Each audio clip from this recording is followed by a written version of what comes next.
Good afternoon, and welcome to all attendees. My name is Christian Klosner, and I'm the Executive Director of the Mayor's Office of Special Enforcement, also known as OSE. I'm joined today by hearing co-hosts Aaron Zimmerman and Aisha Watson. OSE's mandate includes overseeing and coordinating response to conditions at properties that threaten the safety and vibrancy of the city's homes and communities, including in particular addressing the conversion of the city's housing stock into illegal and dangerous short-term rentals. The use of residential properties is governed by a number of laws, including the New York City Building, Construction, and Housing Maintenance Codes, as well as the New York State Multiple Dwelling Law. These laws, taken together, require that units in residential properties, unless specifically classified for transient use, are to be used for occupancy by a family for 30 consecutive days or more. This rule applies to units whether those units are in a one-family home, a two-family home, or a multiple dwelling with 3 or more units. The definition of family allows either a single person or a group of related individuals to occupy a dwelling unit and maintain a common household with not more than 2 boarders, roomers, or lodgers.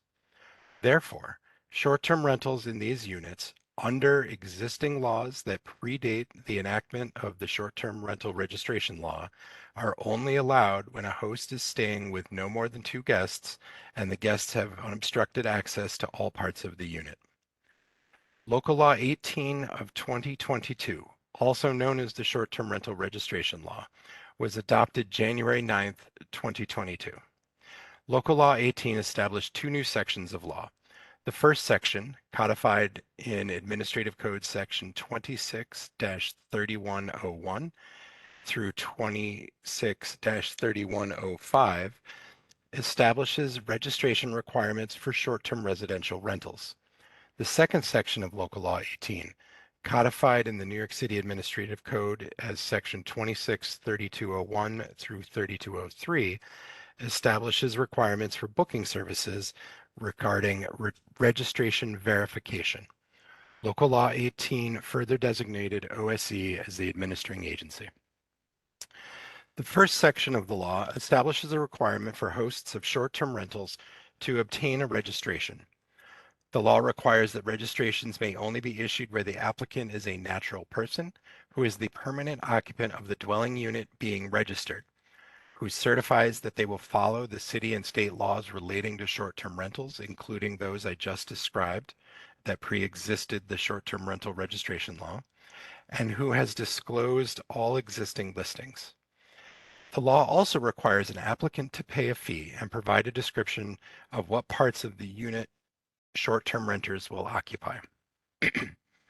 OSE is prohibited from granting the registration if the unit is any of the following categories. If it is not a residential unit, if there are uncorrected violations for dangerous conditions, if the unit is rent regulated or on a NYCHA property, if the unit is considered a rooming unit, or if the unit is in a building that is on the prohibited building list, which is a list of buildings where the owner has certified that leases or other occupancy agreements prohibit short-term rentals. The law requires registered hosts to display in the unit a registration certificate and a diagram of the unit showing all exits, include the registration number in all advertisements for short-term rental, and to keep records of short-term rental transactions for 7 years. The law also establishes criteria for revocation, a range of penalties for violations of Local Law 18, and obligates the Office of Special Enforcement to publicly report data about registrations, including the address and the unit number of the registered dwelling unit. Turning now to the second section of the law, Local Law 18 requires booking services to utilize an electronic verification system to be created by the Office of Special Enforcement to verify if a listing offering a short-term rental is either exempt from registration or if the listing is associated with a valid registration and matches the legal name and address tied to that registration. Verified listings will receive a unique confirmation number, and booking services are required to provide monthly reports containing the listing number and the unique confirmation number for each short-term rental transaction. The law establishes penalties for booking services that process short-term rental transactions without verifying the registration status or that fail to provide the required reports. The proposed regulations that are the subject of today's hearing, including the provisions of the, excuse me, the proposed regulations are the subject of today's hearing. These proposed regulations include the provisions of Local Law 18, which as stated before was adopted last January, as well as establish additional rules that the local law requires OSE to implement. Specifically, Local Law 18, the registration law, requires OSE to establish by rule the following: the form and manner of applying for a short-term rental registration or renewal, including how the applicant must describe which portion of their home will be used for short-term rental guests and how they will certify they understand and agree to comply with the laws relating to short-term rentals. 2, a fee for application. 3, the length of time a registration is valid for before expiring. And 4, the process by which building owners apply for inclusion or removal from the prohibited building list and certify that leases and other occupancy agreements prohibit short-term rentals. A copy of Local Law 18 is available on the OSE website. If you go to nyc.gov/OSE, navigate to the Registration Law tab, and click Laws and Rules. Finally, the proposed rules include a table of penalties that establish fines for violations within the ranges included in Local Law 18, and in many cases with lower penalties for first offenses and eligibility for curing a violation to avoid a fine. The authority of the Mayor's Office of Special Enforcement to promulgate these rules is found in Section 1043 of the New York City Charter and Local Law 18. The text of copies of the proposed rule are also available on the OSE website on the Registration Law tab at Laws and Rules, and are also available on the websites for the New York City Rules and the City Record. This hearing is an opportunity for interested parties, whether regulated entities, stakeholders, or members of the public, to provide comments regarding the proposed rule before it is finalized. Speakers will each have up to 3 minutes to make their remarks. This time limit will be enforced to ensure that everyone who wishes to be heard has the opportunity. This is the second public hearing on these proposed rules. This second hearing is an opportunity for anyone who had trouble accessing the first hearing or who could not attend the first hearing to share their comments. Based on requests from attendees in the first hearing, this hearing is being held over a time period that includes several evening hours to allow for comments from a broader range of individuals. And I thank the previous attendees who made this suggestion. In general, I will call elected officials first, speakers who have signed up in advance second, and then those who have appeared today to speak but did not sign up in advance. Speakers who signed up to speak but that spoke at the first hearing and whose comments are already included in the full record that this hearing will be part of will be called on after all other speakers have had a chance to provide their first comment. If you did not sign up in advance, please use the raise hand feature and indicate your desire to speak. I will periodically announce the order of the next speakers to be called, and you will be asked to unmute yourself before your name is called. If you are not present at the hearing when your name is called, you will be skipped temporarily, and we will periodically revisit those names that were skipped. I ask that each speaker start by stating your name for the record, and if you are appearing on behalf of an organization, please let us know which one that you represent. For any who would prefer to remain anonymous, please provide as much information as you feel comfortable doing so. If you have prepared written comments today, please email a copy to oserules@cityhall, all one word, cityhall.nyc.gov. The hearing will end at 8 p.m. today, and the public comment period will also close at 8 p.m. If there are no additional speakers, the hearing will still remain open until 8 p.m. to accommodate anyone arriving late.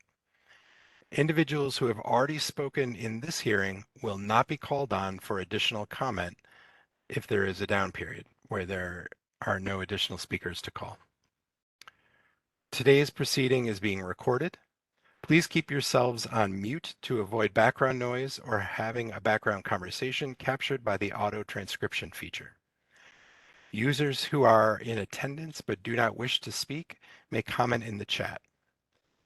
In keeping with the spirit of this hearing, which is an opportunity for OSC to hear opinions and perspectives from all sides of the issue, I ask that attendees refrain from using the chat to criticize each other's views. Doing so creates an environment hostile to full participation and may deter other attendees from sharing their valuable perspective. The recording of the public comments today, as well as the written comments, will be available for inspection, and requests for access to the records may be made by email to oscrules@cityhall.nyc.gov or by calling 646-576-3533. Once the comment period is closed, OSC will review all comments and then publish a final rule, which will become effective no later than 30 days after its publication. The registration program will not begin until the rules take effect, and updates on the implementation status will be provided on the Registration Law tab of the OSC website, which once again can be reached by going to nyc.gov/OSC. While enforcement of existing laws will remain ongoing, enforcement of the registration requirements will not begin until hosts and platforms have had 4 months after registration opens to comply with the new requirements, consistent with the 4-month period between registration and penalties included in the short-term rental registration law, Local Law 18. We will now begin to hear from our speakers.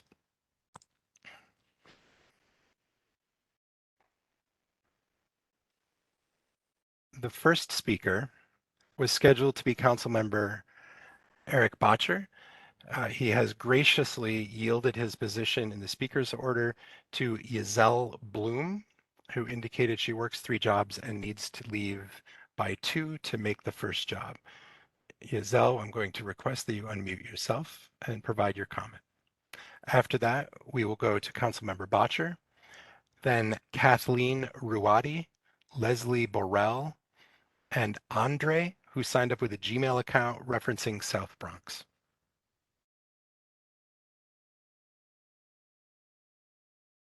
Good afternoon, everybody. Can you hear me okay? We can, thank you. Thank you. Thank you. Yeah, I would like to talk a little bit about Airbnb hosts in New York City and around the world for that matter. It's my opinion that these registration laws and the rules that are being proposed are quite draconian in nature. Not only that, but they're anti-competitive. The tourism industry has for a very, very long time been completely monopolized and dominated by the hotel industry. And it's no secret that the hotel lobby has been one of the biggest forces in hamstringing small businesses, families, and Airbnb hosts globally. The thing that's very problematic about this is that home sharing sites like Airbnb democratize housing for tourists. They democratize the ability for anybody to become a host, whereas in the hotel industry, one can't really start their own hotel without a very, very high buy-in. Even if you want to join a hotel group, this isn't something that most working class families have access to if you want to become a partial owner. But with home sharing sites like Airbnb, VRBO, things like this, working class people can rent out a room, they can rent out a yurt in their backyard, they can rent out anything to help their income, to create vibrance in the neighborhood that they live in, bring more economic stimulus to the neighborhood. And the idea that Airbnb hosts or short-term rental hosts are negatively affecting housing is really, I'm sorry to say, but a big insult. The housing crisis in New York City and other cities alike are historic and have nothing to do with short-term rentals, rather everything to do with poor regulation. They have everything to do with the average salary not being commensurate with the average rent. This is something that the educated public sees very plainly. Unfortunately, we don't necessarily have the manpower or the dollar power, I should say, to go up against these giant hotel lobbies. So I guess this is just a plea to the powers that be to really consider ethics here, because Airbnb hosts are working families, they're small businesses. We bring a lot to the neighborhood. We bring competition. There's nothing more American than a small business Airbnb host. Um, and these registration laws, these prohibition laws, they're anti-competitive at best, and they hurt working families. The majority of Airbnb hosts in New York City have more than one job, or are trying to support their children. They're not, you know, they're not wealthy people sitting back and counting money. And I think a lot of us also would say that it's reasonable to have certain regulations. For example, landlords who own multiple multifamily buildings, I don't think they should be allowed to rent out all their units as short term. But that's not really what's happening, and that those people aren't really the ones who are being harmed by these regulations. So in a time where we don't have a lack of regulation issue in this city and in this country, we have a poor regulation issue that is very, very purposeful and very, very purposefully benefits those who hold already a lot of wealth and who hold already a lot of power. So I would just encourage us all to really search our hearts for what's really going on here, and I implore you to consider the plight of working families and the people who are really impacted by this. Thank you. Thank you, Isa. Next speaker is Councilmember Botcher. Hi, can you hear me?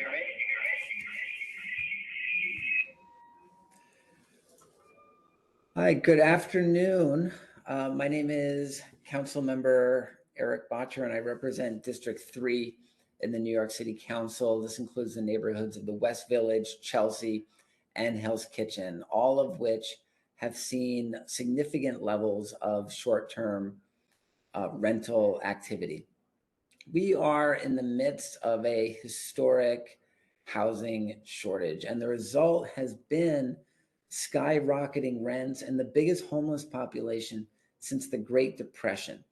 Allowing vacant apartments to operate as short-term rentals would be too lucrative for landlords to resist. If a landlord can charge thousands of dollars a week for an apartment, why would they rent it for a couple $1,000s a month? Landlords would transfer whole buildings into short-term rentals if they could. And we've seen firsthand in my council district, we've seen the effects of illegal short-term rentals. We've seen the harassment and eviction of long-term tenants to create space for additional long-term rentals. We've seen many buildings turn many apartments within those buildings, apartments that used to house families, into apartments that are housing tourists on a nightly basis. So that's why I support local law 18 and the proposed rules.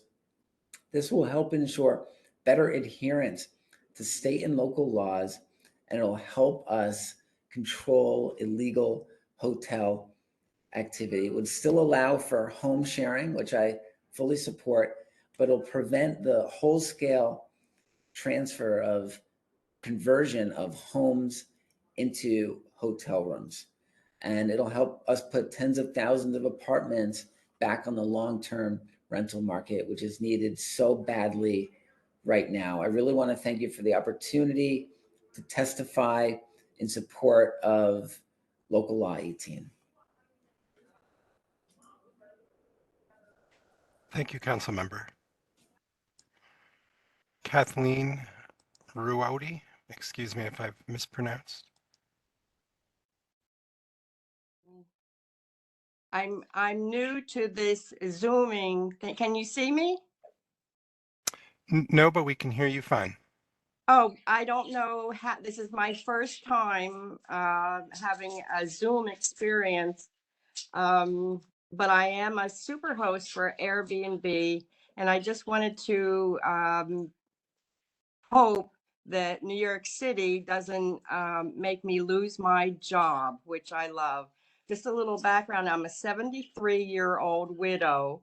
And when my husband passed 7 years ago, my brother-in-law suggested his son worked for Airbnb as a computer expert and suggested to me I use a spare room and open it up to Airbnb. And I can't tell you, it has changed my life. It has given me socialization, meeting people from all over the world, and an extra income because I get my husband's Social Security, and the extra income that I get from Airbnb pays the bills. And if, I mean, that's my job. I don't know, a 73-year-old woman can just go out and get another job so easily these days. And I feel I bring uh, people to the neighborhood, the restaurants, the realtors, the stores, and I meet people from all over the world. And I just want to say, I hope New York City doesn't put me out of business, and the rules are good enough that I can still take part in my job. So thank you for letting me speak, and that's really all I have to say. Thank you.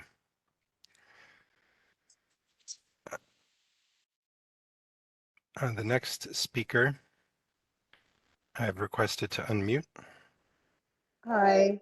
And then just before you start, let me, yeah, and then after I see flying by in the chat, someone asked about not how their name was not announced. I'm only announcing the next several speakers. I'm not announcing the full list of people who are registered. So if you registered and got a confirmation email, your name will be called in the order, but I'm just going to announce the next few so that folks can get themselves ready and be prepared to deliver their comments when called.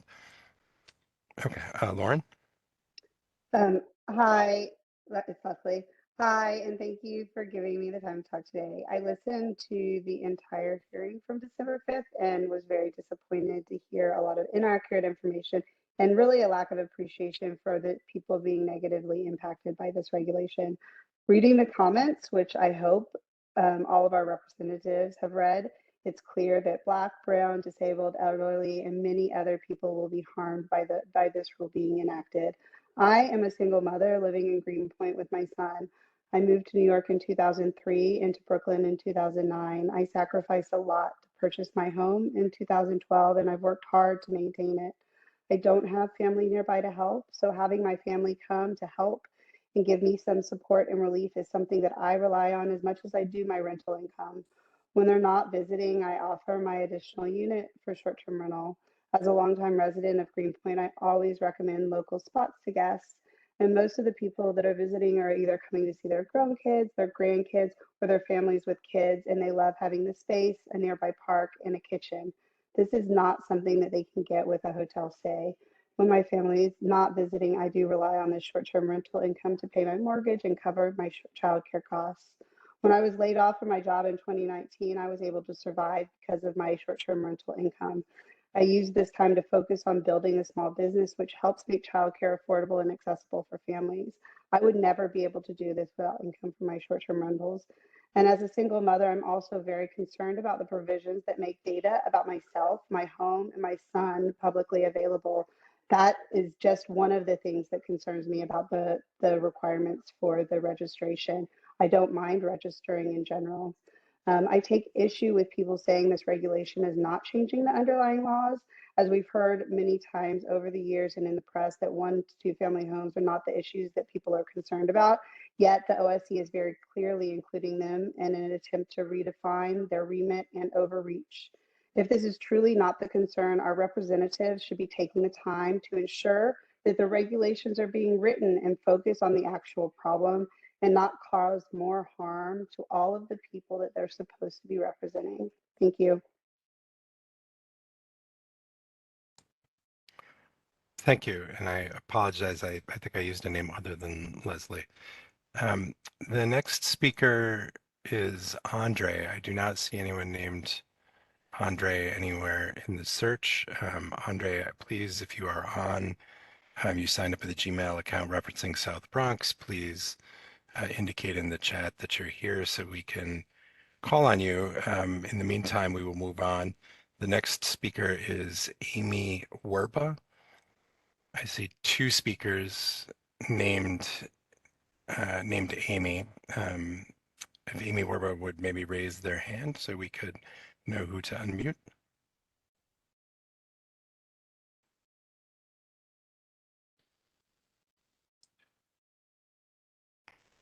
Now I only see one. The speakers after Amy will be Pardis Barto. Okay, go ahead, Amy.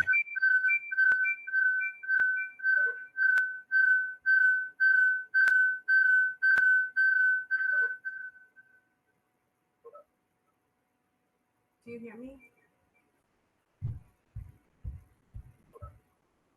Hello, do you hear me? Yes? Okay. I'm using my phone. My name is Amy. I was born and raised in Brooklyn, and I have a family. I have a husband and I have 3 kids, and I lost my job last year. So this is the only way that I'm living on Airbnb income. I have no other means to support myself or my family. So these restrictions are going to affect me, my family, and my community. And I know that my community is well aware of my um, doing my Airbnb rental in my 2-family house, and we are very happy to do it. We bring income to the neighborhood, we bring liveliness to the neighborhood, and people are friendly. We don't have any bad Airbnb guests. We have had perfect um, scores with our guests. I am a super host also, like the woman before me. And so we take our time to make sure that the neighborhood is clean and that everything is good. So this will affect the grocery stores nearby. This will affect my entire neighborhood if anything changes with regards to the way that Airbnb is run today, especially me. It will affect me greatly because I will have no other source of income. So that's what I want to say today. I hope that this is all taken into consideration. Thank you for hearing me.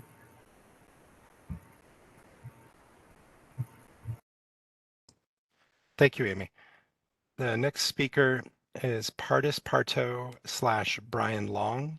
After that, we'll invite Melissa Pistillo, Bradley McCollum, David Glick, and James De Silva to speak.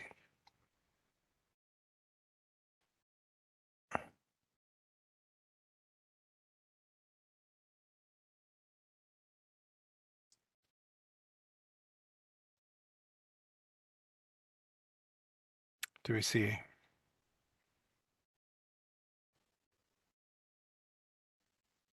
Is the speaker Pardis Parto available? Yeah, I don't see that person in the list. And we do not see Brian Long, so we will move on. Melissa Pistillo.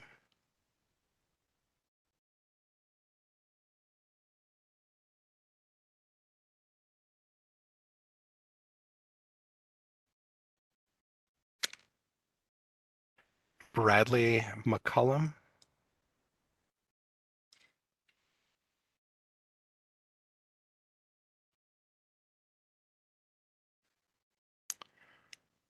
David Glick.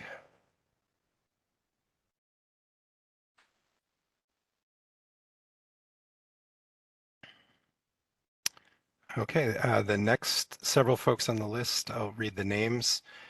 James De Silva, Berto Antunano or Alyssa Antunano, Eric Smith, Desmar Guevara, Maria Massam, Iran Sivon, James De Silva.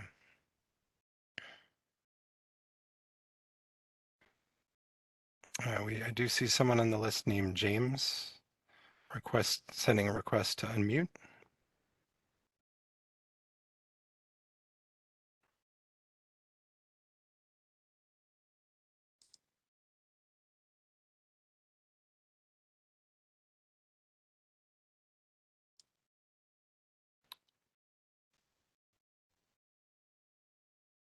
Okay, we'll move on to Berto Antunano.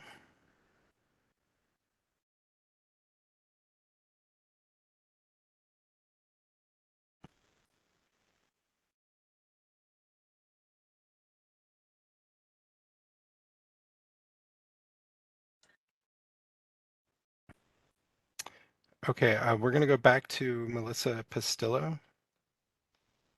We'll send a request to unmute.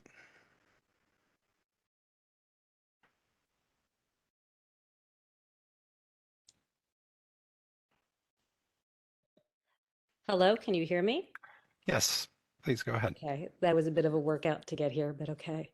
Thank you for your patience. No, thank you. So hello, my name is Melissa, also known as Missy, and I do not support the proposed change. I do want to use my time today to be the voice of our guests, as they're not here today to express the reason why they chose to use Airbnb in New York City. I reached out to many of our former guests, and all were willing to provide a blurbage.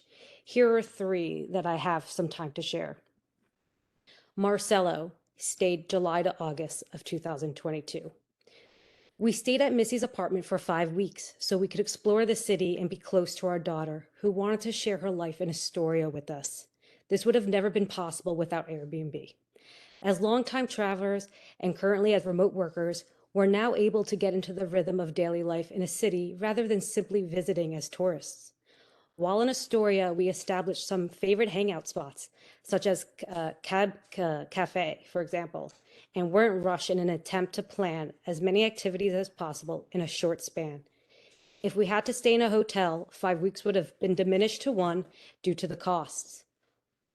While there, we were respectful of the residents and were careful that our stay didn't interfere with anyone else around us. We hope to continue to use this formula and certainly Airbnb while enjoying cities around the world. The next one did break my heart when I received. It is from Sadie. She stayed January to April of 2022. I'm originally based in New Jersey, but have my doctors in New York. Unfortunately, I've been a victim of malpractice and the FDA that allows benzodiazepine to be prescribed like candy without the education needed to be prescribed. I have been diagnosed with BINDS, which stands for benzodiazepine injury syndrome, which is the effect of taking benzos such as Xanax, Klonopin, and Valium, etc., for a period of time. I booked Missy's apartment to be close by the doctors as I have lost most of my mobility during this syndrome. Missy's apartment allowed me to stay not only close to my doctors for a prolonged period, but in a safe environment where I'm at lower risk of catching viruses that could potentially kill me due to my lower immune system and deregulated central nervous system. Staying in a hotel was not an option for me due to the high health risks and the economics. I am grateful I found Missy's apartment and hope the government doesn't take these gems off the street that help so many of us that need a private place to stay. Dina stayed April 30th to July 3rd. I was relocating to New York and needed a safe place to stay in the neighborhood I had jobs in for months at a time. As a solo female traveler, safety is of paramount importance to me. Airbnb listings provide me an added layer of security as places and hosts are pre-vetted and reviews left by previous guests help me choose the right place for my stay in New York City. I was able to avoid falling prey to New York City rental scams because of Airbnb's transparent listings, and in the process, I've built a strong rapport and trust with my host. Furthermore, the flexibility afforded in terms of length of stay helped me financially as I was unsure if my contract would be renewed. So I was able to book places for the period that was required for my job. This would not have been possible if I had to find a place in a traditional way where landlords would expect a tenancy of 6 months or more. In addition, I knew that Airbnb hosts were doing their best to help out during the pandemic, offering places to frontline service workers, and I wanted to do my part to thank them for opening their homes to people during difficult times. It would be devastating if New York City stopped Airbnb because hosts provide affordable and accessible options for guests from across the world. I would have not been able to make my New York City I would have not been able to make New York City my second home without the kindness of Airbnb hosts. I'm sharing this today to help you understand these guests would have not been visiting New York or spending the time without Airbnb. I hope the government looks at the big picture and sees how this impact will impact the bottom line in New York. Thank you.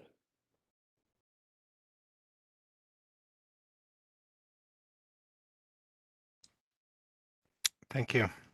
The next speaker is Eric Smith.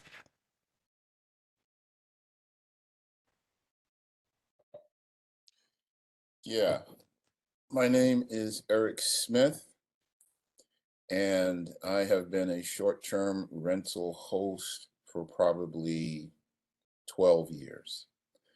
A little bit after my entry into short-term rentals, I found a relationship with Airbnb right from the beginning.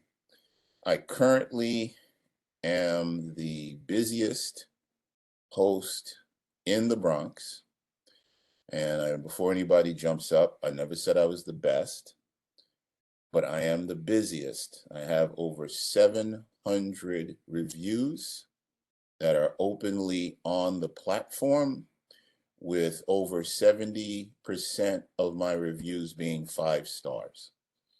My point is, I am not new. I am not only in this for Airbnb, and I have a historical perspective that I might add as I speak.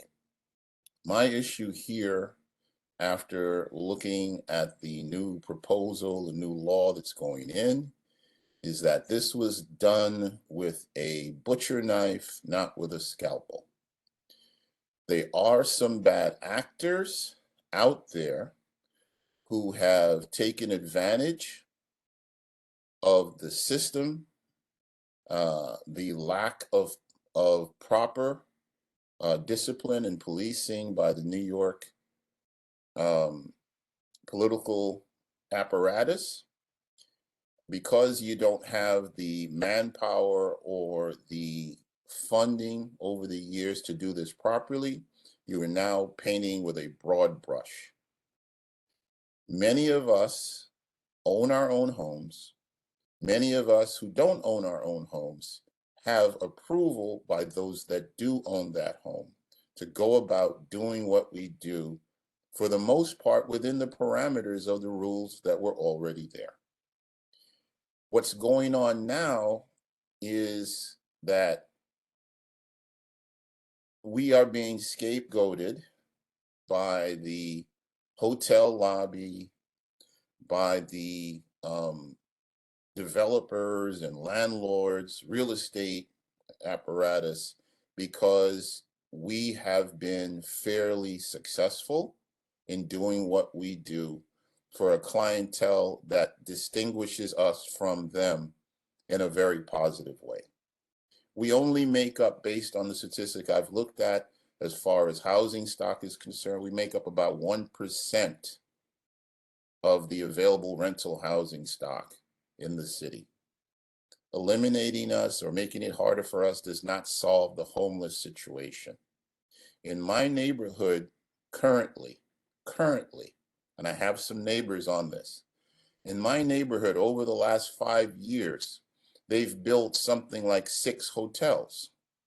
6 hotels that currently have several thousand units available. Okay, I'm just adding them all up. They've built housing. Bronx Point being the most recent housing, 1,000 units on the river close to my home, 2 blocks or so. That's going to house also the Universal Hip Hop Museum. Let me just, before I ramble on and wander, my point is we are not the problem. You are making housing. You are allowing hotels to go up at an amazing rate. And in my neighborhood, what I think is probably 10 units that we have max, and that sometimes is not the problem. So I don't want to spend a lot of time pontificating about X, Y, or Z. What I will say is these rules are rules that are coming down on those of us that actually are good actors, good citizens, and they need to be fine-tuned to allow us to have the best opportunity to continue to thrive. Because at the end of the day, now this is where I get into my last piece here, and I want the politicians to hear us. We can't really get the council people.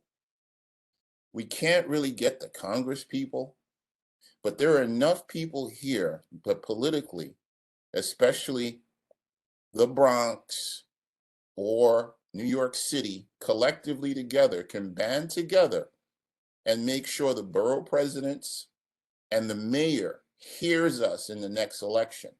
We know exactly what we could do as a group, and this is a moment where you need to think a little bit longer about what you're doing, because we are not powerless. And in saying that, I'll just let it go. Thank you for having me speak.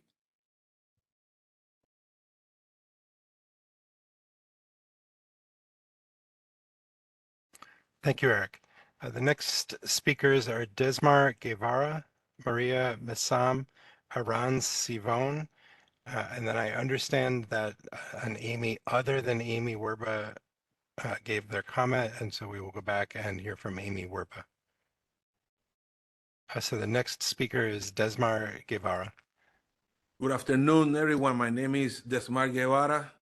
I was born and raised in Puerto Rico, and I'm 53 years old. I've been living in the South Bronx next to Eric Smith. I bought a house for him, from him, since 2007. And I've been in New York since 1992, so that makes me a New Yorker. More than half of my life has been here. And I am a musician. I am I'm the musical director of Pregones Theater and Puerto Rican Traveling Theater. My point with these rules, it will affect me big time, because right now I'm coming out from a foreclosure that Airbnb has saved me from losing my house. You know, as nightlife went down with music, was my income too. So I was renting spaces in my house to people that for some reason or another didn't pay rent. I was a bad landlord in a way that I never took them to court. And I tried to take over all the finances by myself, which almost made me be on the street with my son. Because about the time I was a single father. You know, and right now with the Airbnb, I'm being able to pay my lawyers, to pay my bills, you know, and maybe have $400-500 extra to go to a restaurant, because the city is becoming very expensive, you know. To the councilman that was talking about Chelsea and that area, probably if you let's ban Airbnb in your area, who's gonna move over there? It's impossible for us to live there. Impossible to pay $4,000 for a studio. You know, you are out of reality with this rule. And right now, the reason of housing problems in New York City was created by politicians that we put on those offices. It wasn't because of Airbnb. Airbnb provides tourism for people who cannot afford hotels. See, I have people right now here from France staying downstairs that they cannot pay $300 a night, but they can pay $95 a night, which helps me to live in a very expensive city. It's becoming almost impossible to live here. So I'm against this rule. And to the politicians that are here, remember who puts you there. It wasn't the hotels. It was not the hotels. It was not the big corporation. It was us. And we can take you out. And me as a Puerto Rican man, remember what happened to Governor Ricky Rosselló in 2018. We kicked him out. So we can do the same with you guys. Trust me, we have the power. And I'm not afraid of you, but you should be afraid of us. And let's get united. Let's get united. Happy New Year, everybody. Thank you, sir. We do not see the next speaker, Maria Massam. Maria, if you are on, please raise your hand so we can identify you.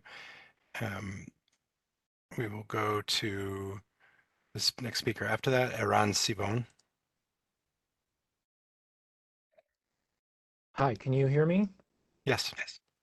So first I wanted to show you my backyard of my gorgeous Airbnb. I wanted to talk from here. My name is Eran.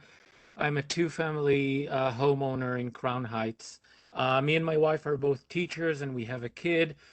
Our family helps out a lot and they're here about 3 months out of the year, so we cannot do a year-round rental. Everybody's talking about all of the issues. I wanted to focus on families that own their homes and about Crown Heights. We are working really hard in Crown Heights to get our neighborhood to a better place. We are very grateful that we have gotten a lot of city bike stations that we fought for and got recently. So we feel like we are really connecting to the city. This neighborhood is amazing, and we have the West Indian Day Parade in September with more than 1 million people. We have Chabad in 770 Eastern Parkway that brings in thousands of people every year. If you know of a hotel in Crown Heights, tell me about it, because I don't. I honestly don't. I've never seen one, and I've been living here for a while. I love the city, and hearing about some of the stuff that's been going on with short-term rentals and with crimes is hurting me as much as it's hurting all of us. But we own our home. We cannot do a year-round rental.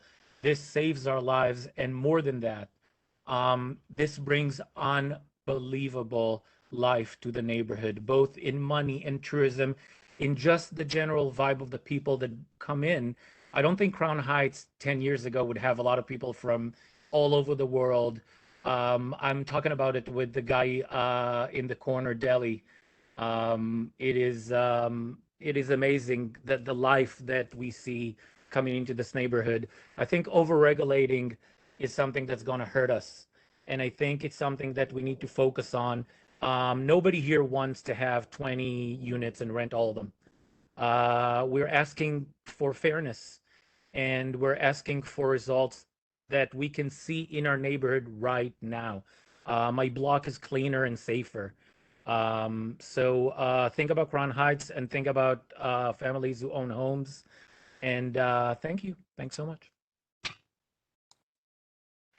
Thank you. We will go back to Amy Werba.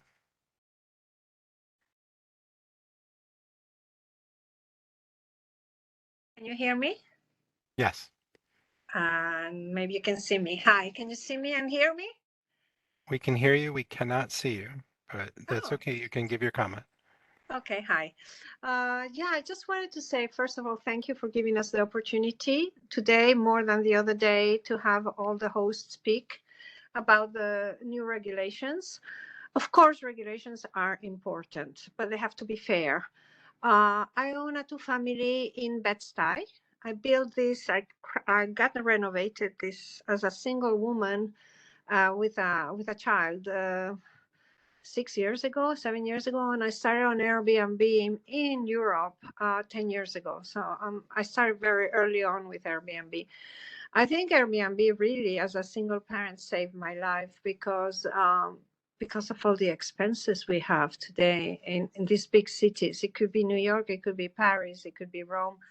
I'm Italian myself. So I just wanted to say, yes, what I was very touched by what Aaron just said, Giselle, and a lot of you.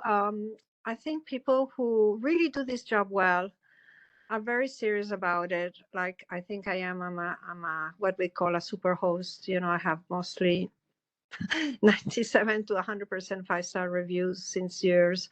I live in this property. So I think people like that do this job well, that are not big corporations that have 20, 30 Airbnbs, should be considered differently than the big corporations. And I understand that we need safety, and I understand we need to have a little bit of control of what's happening. But I just urge Mr. You and the people who work for the city and OSC to consider the difference between the different people doing Airbnb in the city. And again, it does bring a lot of tourism. It brings great things for the neighborhood, for restaurants and cafes. And we went through 2 years of pandemic, all of us. I mean, I lost like 30, 40 listings in 1 week. I mean, it was a very hard 2.5 years. So now we're starting again, and to have these regulations on our back, like open doors. And I understand for the fire department, it's important to have corridors that are open, but it's very draconian. So I urge Mr. Klosner and all the people working for OSE to consider the different people that are doing this that is doing good for the city. I mean, we're not losing housing because of us, like other people said. The housing is incredibly expensive. The rent will continue going up. So to consider the people that are doing it with love. Thank you very much. I appreciate letting me speak.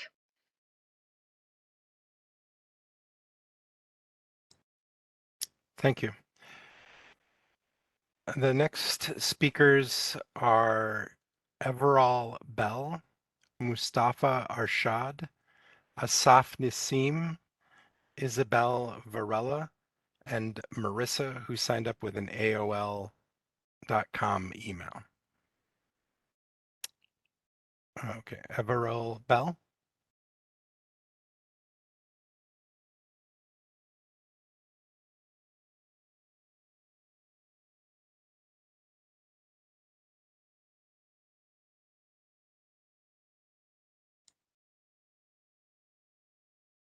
Okay, we can see Everall Bell. Oh, you're there?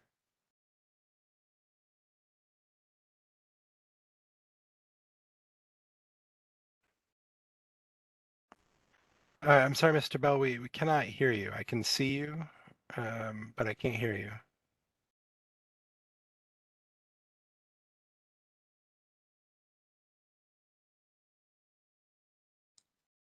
You were unmuted. I've sent another request to unmute.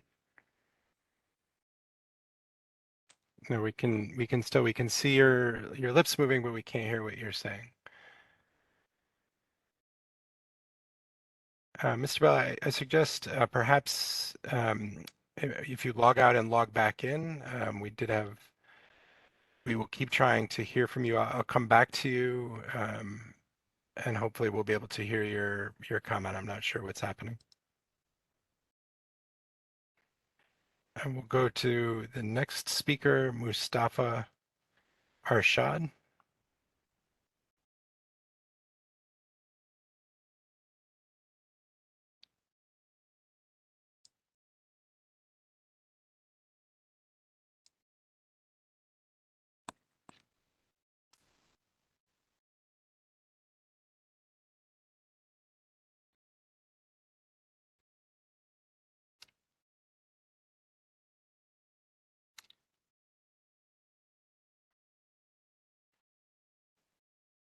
Mustafa, are you there?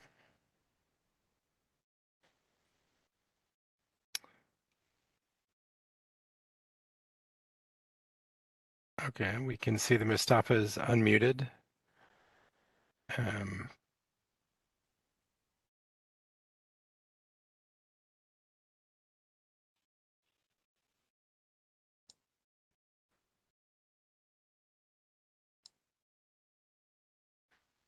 Okay, we're going to have to come back to Mustafa.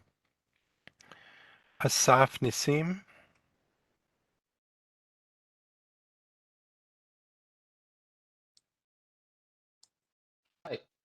Am I audible? Yes. Okay. Hi. Thank you for having me here, and thank all the speakers who spoke before me. They spoke so sincerely. It was really nice to see and hear. Hope I can be as nice. I'm Asaf Nissim. To be honest, I'm not here because I love speaking publicly. It's not something that I normally do. It's been a long time, but I realized that this is something I had to do, to speak up for us, for the small businesses in New York City that have been repeatedly stepped on by the government. Honestly, there's no other way around it. And make no mistake, this is about small businesses. We've heard before from other people.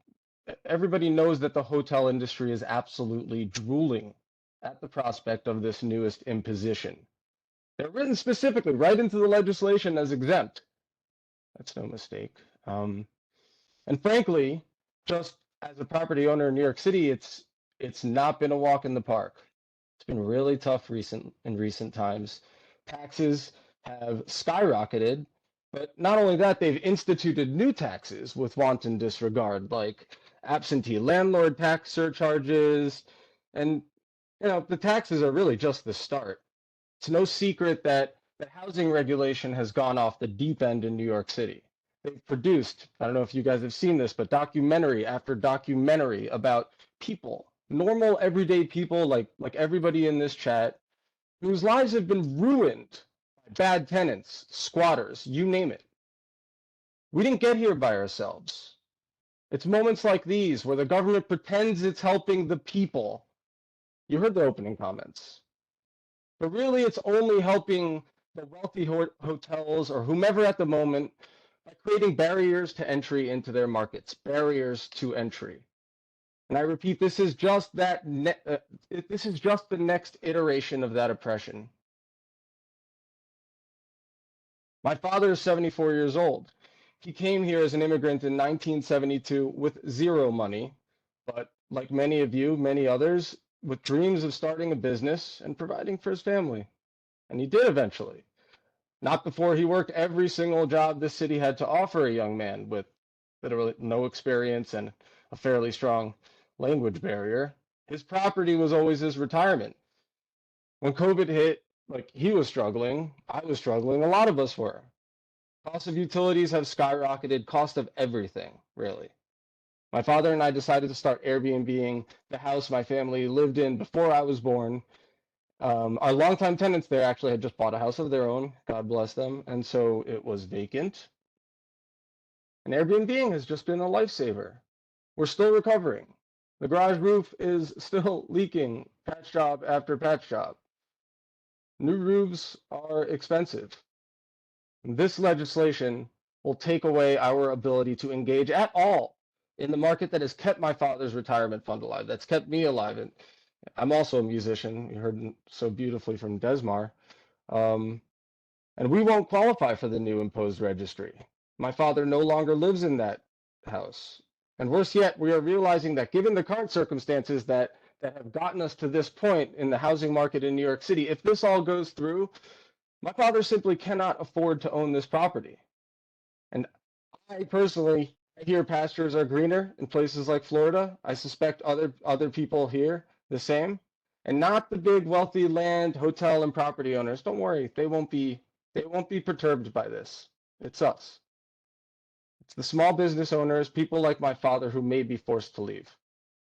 This city has been a bastion of inclusion as far back as I can remember. The epitome of the melting pot that we were all taught about in school. I grew up in Queens. Everybody knows how great and diverse Queens is. Race, creed, class, minor distinctions. This city is supposed to help everyone earn a living and follow their path. It's about time we start standing up for people like my father, who have a place here too. At least I hope they do. Thank you. Thank you. The next speaker is Isabel Varela, and then we will hear from Marissa, who signed up using an AOL.com email, Marjorie Kahn, David Summers, Tony Graham. Is Isabel Varela available?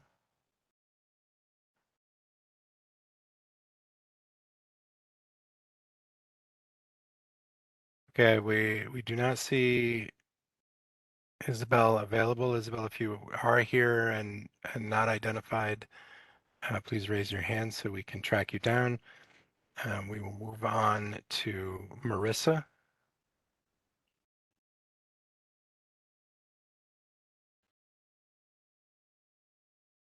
And it appears Marissa also is not on. We'll go to Marjorie Kahn. I do see a speaker identified as MARJ, so I'm going to request that person unmute themselves, and hopefully that's Marjorie Kahn. Hello? Hello, is this Can- Marjorie Kahn? Yeah, can you hear me? Yes, please go ahead. Yes, Thank we you. spoke on the phone, if you recall. Yes, I do.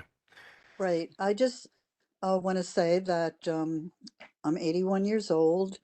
I live alone with 7 animals, and I have a section of my apartment that I use for Airbnb, but more than that, I use that for friends who come to visit me, for relatives who come to visit me. My sister's allergic to cats, so Bucky's talking. So Airbnb is really important to me, but I could not do a long-term rental because then I wouldn't be able to have people come and visit me. And I live alone. I can't really travel anymore because of all the pets. And I'm also just really old and had a really hard time during the pandemic. It took me 2 years to finally get my electricity paid off. And I feel that without Airbnb, I don't know what I would do. And I'm also a super host, but I don't like to host for more than, say, a week because I want my friends to be able to stay here. And because I live in Hell's Kitchen, people want to stay with me. I have lots of friends that live in New Jersey, people that live in Provincetown, and they want to come and explore the city and also stay with me, and also relatives. So, and when it isn't being used that way, then I like to use it for Airbnb. And if the new regulations go in, I don't know if I would be legal. Plus the fact that, well, that's all I'm going to say. I'm dependent upon this. My Social Security just barely pays my my fee, and I'm always here when I'm hosting people. Always, always, always, 24/7. I greet people. I collect the keys when they leave, say goodbye, find out if they had a good time. I'm a responsible host and a responsible Airbnb user, and I would hate to see this taken away from me because I don't know how I would pay my bills. Thank you. Thank you, Ms. Kahn. If folks are participating by phone, to raise your hand, push *3. This is what the online instructions for WebEx indicate. If you're using a smartphone, there should be a raise hand icon. The next speaker is David Summers.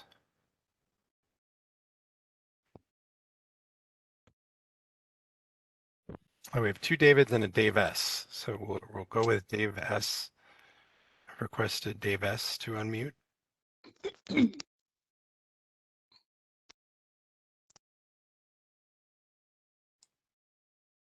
Hello. Hello. Can you hear me now? Yes, Dave. Is this Dave Summers? Dave Summers, yes. Great. Thank you. Thanks for the opportunity to speak and conducting these hearings. I really appreciate the ability to speak up. I have to say I take exception to the way that the meeting was begun with the description of all these short-term rentals being dangerous and illegal. That's not, that's not a fair characterization. So what I wanted to point out is largely, the assumption that, when and if these restrictions go in place, and all of these hosts are prevented from using short-term rentals, the assumption that all this inventory is going to come back into the full-time rental market is erroneous. There are a lot of people that choose short-term rentals very deliberately that do not want to allow their units to be a full-time rental for various reasons. Some, like me, have had bad experiences with evictions and have concerns about getting full-time tenants in place because, as people know, the laws are very much in favor of tenants, not landlords. So it's dangerous signing full-term leases if you have kind of concerns about eviction procedures. It's difficult to get out of full-time rental agreements. Plenty of hosts like me have people that come and stay with them throughout the year, family members, et cetera, that we couldn't necessarily offer our apartments to be available for full-time tenants because we can't. We depend on them to allow our family to come visit. So the flexibility is important. But more importantly, what I want to say is I think that the real problem here is the larger corporate landlords, right? The larger rental platforms that are taking entire buildings or have multiple units and are using them as short-term instead of long-term. I think that's kind of the more important cause of this problem. And what you're hearing in this session, and I think all the people that are joining to speak are individual hosts, individual homeowners that are really scared because we are being lumped in unfairly with the real violators, the real ones that are sort of contributing to the housing availability problem. And those are the larger corporate rental platforms and corporate landlords that own multiple units and have decided that Airbnb may be more profitable for them, so they've taken them off the long-term market. But it's not a fair thing to lump individual homeowners, especially those with units in owner-occupied buildings, and that's a key distinction I want to make. If you have a unit in an owner-occupied building where you live full-time, that's a very big distinction from a corporate platform that just owns buildings and turns them into hotels. And I understand the hotel lobbies, obviously vested interest in that, and they are, I think, contributing more to the housing inventory shortage than the individual hosts and homeowners that are in owner-occupied buildings like me. So I think the current law as written is not, as one gentleman said earlier, I think expressed it very well. It's a butcher's knife. It's not a scalpel. And I think we can do better. I think there can be a more nuanced solution that helps to differentiate individual homeowners that have units in owner-occupied buildings from large corporate platforms that are essentially, taking all this inventory off the rental market. So that's an important distinction that the current registration requirements doesn't do. I'm in favor of registration. I think it's fine. I'd be happy to register. I'd be happy to pay fees, taxes, whatever and I do pay taxes, but I'd be happy to jump through whatever hoops are necessary to identify individuals that are in owner-occupied buildings with a single unit or maybe 2 units from those larger corporate platforms, because I think that might be the way to weed them out. But the enforcement, I think, shouldn't be focused on the individual homeowners. All these stories from people, including myself, that depend on this income is really telling. We're the ones that are scared, right? We're the ones that are really nervous that our livelihood is in jeopardy, and it is. And we can't all necessarily throw our units back into the full-term rental market. That's not a valid assumption. This housing issue is not going to be solved by government overreach, by overzealous enforcement. It has to be a fair and balanced approach to identify the people that are really the perpetrators and the ones that are causing this housing inventory crisis without negatively impacting individual homeowners and owner-occupied buildings that rely on the income. We bring a lot of tourism revenue into our communities, many of which are very underserved by the hotel industry. About half of, I think, the Airbnbs are outside of Manhattan, where there just aren't as many hotels. So we don't even have the option if people want to come visit friends and family that are in our local communities. There just may not be hotels nearby. And I agree with another gentleman earlier said, like, the hotel lobby is drooling over this this proposed restriction because it's going to profit, and they're going to profit based on our inability to accommodate people that want to come into our communities. And there's so many benefits to having tourists and having visitors and having people come in and be able to leverage short-term rentals. All the businesses, right, local businesses, restaurants, etc., rely upon this tourism revenue. That's going to dry up, right? So I think there would be a huge ripple effect if we can't host short-term rentals anymore, and there would be kind of widespread consequences, even beyond those people that are on this call that are, can't work, don't have other sources of income, can't offer their units for full-time rentals.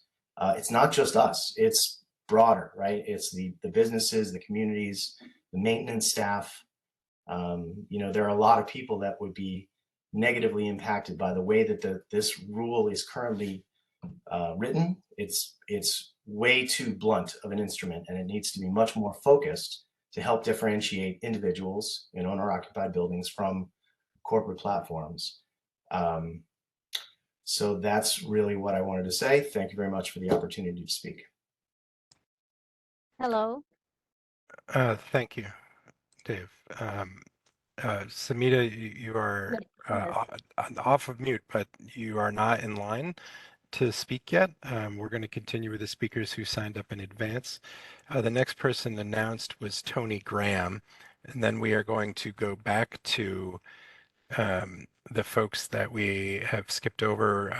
Hopefully Mr. Bell's audio is working, and I see that Marissa from the AOL.com email has appeared. So Tony Graham.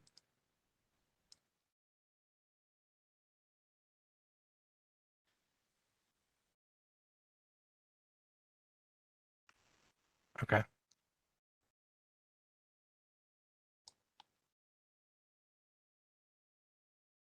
We have on the list Troy Graham. I apologize if I wrote down the wrong name. Yeah, it's Troy Speaker Graham. list. Thank you. Okay, go ahead, Mr. Graham. And then after that, we'll try to hear from Mr. Bell and Marissa. Thank you.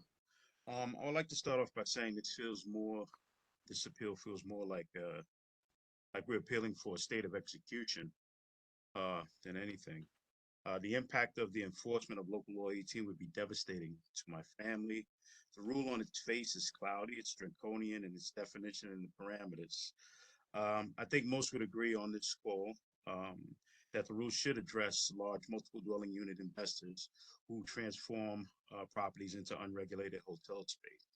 But obviously the rule fails to contemplate community homeowners who benefit from the short-term rental market. I own a 3-family home in the Bronx. My family occupies 1 unit, the second is occupied by a long-term tenant, and the third unit is designated for short-term rentals. According to the rule, my short-term rental would be deemed illegal. Pursuant to the new rule, I can only rent a room in the unit that I occupy. I must be present at the time of the rental, and the doors cannot be locked and the guests cannot be given a key. Implementing a rule in this manner disallows local homeowners to benefit and positively contribute to our local community by offering short-term stays. It makes no sense. When I made the decision to purchase my multifamily in 2007, it was under the premise that I would be able to provide shelter for other families and to create wealth and a legacy for my own family. This was my biggest investment that I ever made. With little to no guidance or real estate experience, I stepped out on faith with a very basic understanding that home ownership was a tangible means to create wealth and contribute to the local. I've had my fair share of challenges with property, such as bad tenants, maintenance issues, unanticipated repairs, frivolous fines, etc. However, I have learned a lot along the way, and one of those lessons is that short-term rentals bring great financial relief to those aforementioned challenges.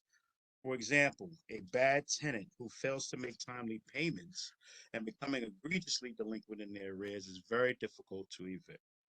The hardship that a small landlord experiences when trying to pay a mortgage while relying on a delinquent tenant is beyond stressful. Oftentimes, the unit is also damaged and in great need of a complete gutted renovation to be market ready. The time and the money needed to turn over the unit is extremely expensive and very stressful and exhausting. Short-term rentals, the owner can closely monitor the level of damage, if any, because of the ability to access the unit and inspect immediately when the guest leaves. If there's any damage, an owner can either hold the guest liable or present a claim to Airbnb with guarantees coverage up to $1 million. In the long-term rental market, there are no means of recouping for any damages done to the unit. Being able to realize a stronger return on my investment and minimize the wear and tear on my property is a huge relief and a benefit to my family and preserves the property's value. According to NYPD statistics, my property is located in a not so desirable neighborhood. Be that as it may, I've been able to help change that stigma of the area by hosting travelers and tourists from both domestic and international. Their reviews speak for themselves. I have maintained Superhost status and I've forged a great relationship with my local police department. I successfully partnered with the local precinct who support my efforts to provide a positive guest experience by dispersing any undesirables who gather unlawfully or nearby school grounds. By effect, the efforts improve the area for local residents. Family of 6 in a short-term rental can prepare their own meals, have adequate privacy and bathroom privileges, and it's something that most hotels do not offer or is far too expensive for an average family to afford. Enabling travelers to explore these neighborhoods and to enjoy the culture in areas they would otherwise never visit, complement our tourism, and generates revenue for the local mom and pop stores and restaurants. I know for a fact that the Corner Bodega near me has received rave reviews on its convenient location, freshly made coffee, breakfast sandwiches. If there is to be a law, let's work together to make one that is fair and equitable, a law that is reasonable and empathetic to taxpaying homeowners and voters such as myself. Thank you.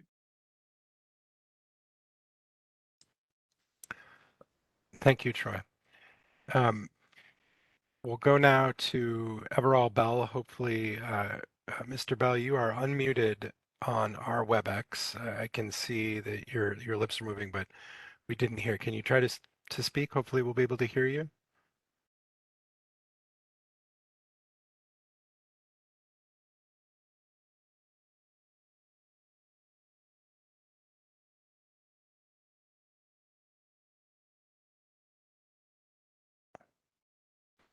No, I'm sorry, Mr. Bell. We still cannot hear you. I don't know if there's any other way for you to connect to the hearing, or if there's a setting on your mobile device that is not allowing you to be heard by us, or maybe some problem with your microphone. We'll come back to you again. The next speaker will be Marissa. After that, we will hear from State Assembly Member Deborah Glick, and then Gabe Godin, Isaiah McKenzie, and Maimoon Sheikh or Afreen Sheikh. Okay, Marissa.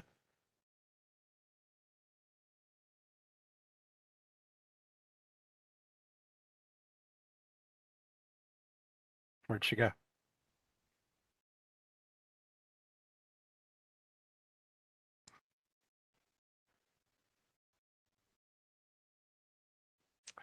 Okay, I appear to be wrong that we do not have Marissa. We will circle back again. I do see 2 callers whose names display with just the letter M. Marissa, if you are on, please add your name or raise your hand so that we know it's you. And our next speaker will be State Assembly Member Deborah Glick.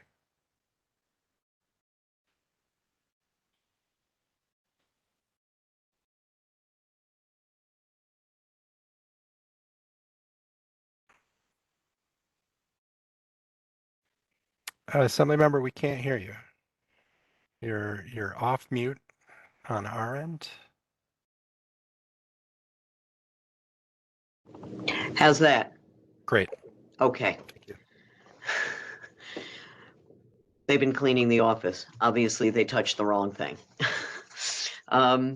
Thank you very much for the opportunity to submit testimony through the Mayor's Office of Special Enforcement in full support of the implementation of Local Law 18 and the proposed rules as written.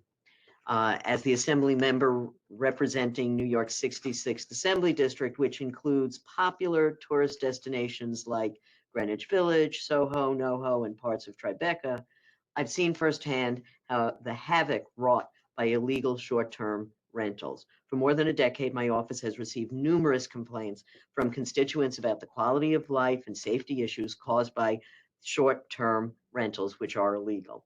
Loud parties throughout the night, exterior doors left open or unlocked, allowing anyone into the building, fire hazards, drug use, and other illegal activities taking place in their buildings, which of course disturb them greatly. The hotel industry, on the other hand, is highly regulated. And when you consider the experience of those living with illegal rentals, it's apparent why it's important for there to be short-term rentals in hotels. Preserving the quality of life for New York residents is important, but it is also important that there be trained staff and buildings that are properly designed for these short-term rentals on behalf of the people who are spending money coming to our city and find themselves in either unclean or complicated situations, like you'll find the key under the mat over here or go down to the deli. All of those things are inappropriate. It's also important for our economic growth that the hotel industry and hospitality industry in general, which has been hit very hard by COVID, needs to recover. And this is a part of ensuring that our economy works across the board for everyone. I, with many of my elected officials, advocated for the regulations that we're discussing today. And of course, the state law clearly indicates that renting a unit for fewer than 30 days is prohibited unless a permanent resident is present. And this means that renters or homeowners who rent out rooms to make ends meet can continue to do so if their lease permits it. But it prevents either landlords or individuals who hold multiple leases from doing so, because it removes housing stock from a rental market which New Yorkers desperately need. Companies like Airbnb have historically operated in complete violation, knowingly operated in violation of the law, and sometimes misleading their hosts about what they can and cannot do. So they knew they were facilitating illegal activity. But the city did not have the level of funding and systems needed to hold these actors accountable. This Local Law 18 establishes that these companies are responsible for ensuring that their listings don't violate the law, and it gives the city the tools it needs to end illegal hotel activity. Importantly, the law will not, I have to reiterate, it will not impact those individuals who rent out a single room or excess living quarters to make ends meet. We understand that's important to a lot of New Yorkers. The law will specifically target those who keep housing units off the market in order to operate a legal hotel. We're in the midst of a housing crisis. It's been exacerbated by a lack of housing stock, and a major contributor is, in fact, the illegal hotel business.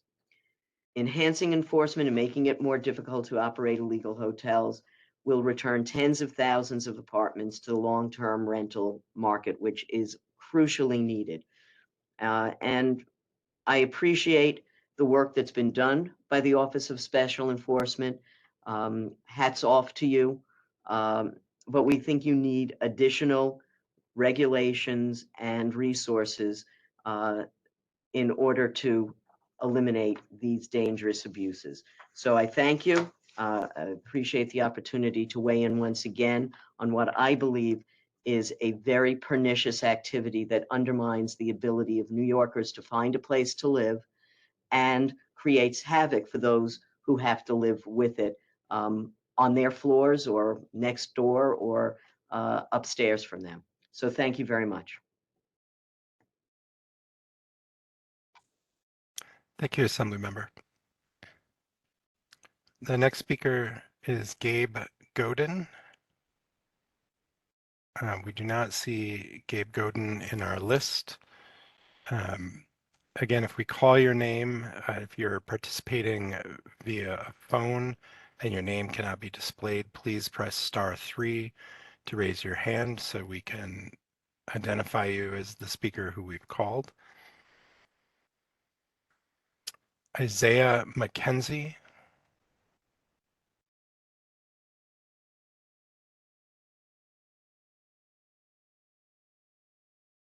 We don't see an Isaiah McKenzie. I see a mobile device that only says I. If that's Isaiah McKenzie, please raise your hand or *3 so that we know that it's you. Maimoon Sheikh.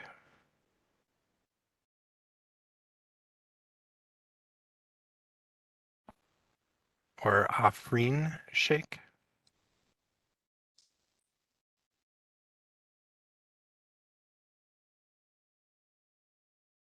Okay, well, we'll go to the next folks. The next several speakers are Heather Lowe, Amelia Yehoshua, Anonymous 4, Charles Narwald, and Delphine Mioche. Is Heather Lowe available?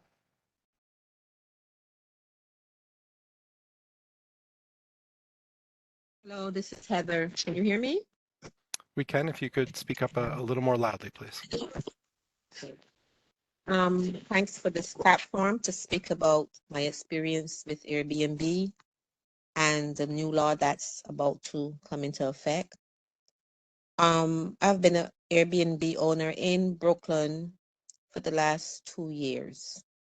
Prior to that, I've rented out my apartment in my 2-family home to long-term renters, and I've had bad experience where a tenant stayed in my apartment for a year, and because of the laws, not able to get them out, I lost revenue for a year, and of course my apartment was destroyed in the meantime. Since finding out about Airbnb, I've been able to control who can come into my place, and it has been a great experience.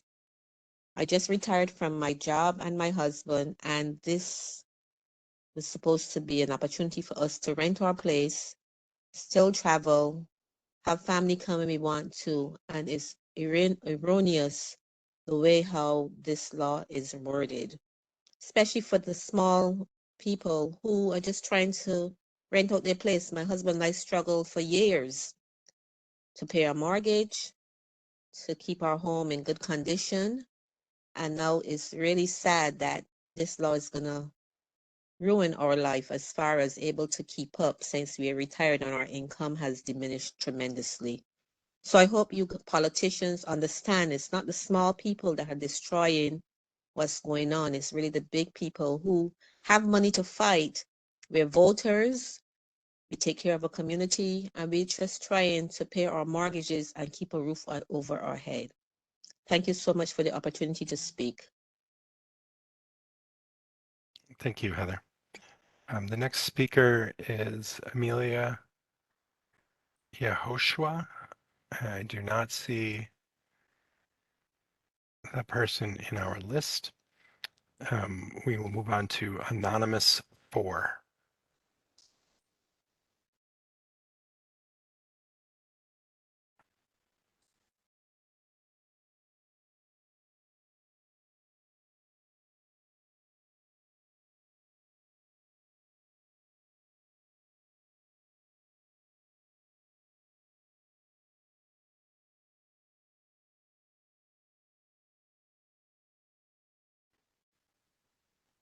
Anonymous 4, we've sent a request for you to unmute.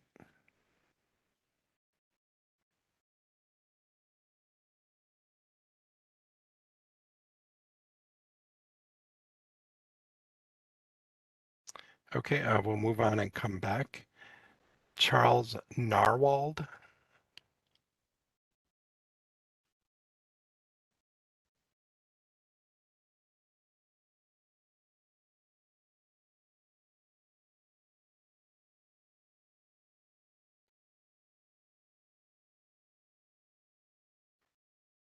We don't see Charles.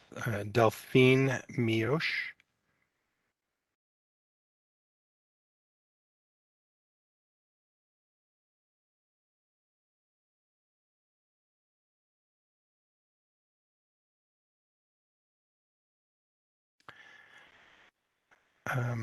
Okay, we do have several phone numbers with their hands up. I'm going to attempt to unmute some of those folks. If they are the speaker who is signed up, then we will give them their chance to speak. If we've skipped them over, if they are someone who wishes to speak, we'll ask them to wait their turn. I'm going to request an unmute from 6467 * 19.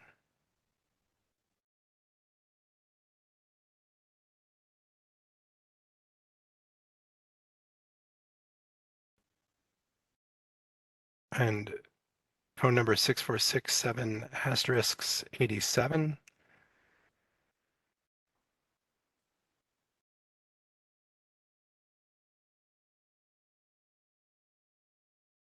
Hello?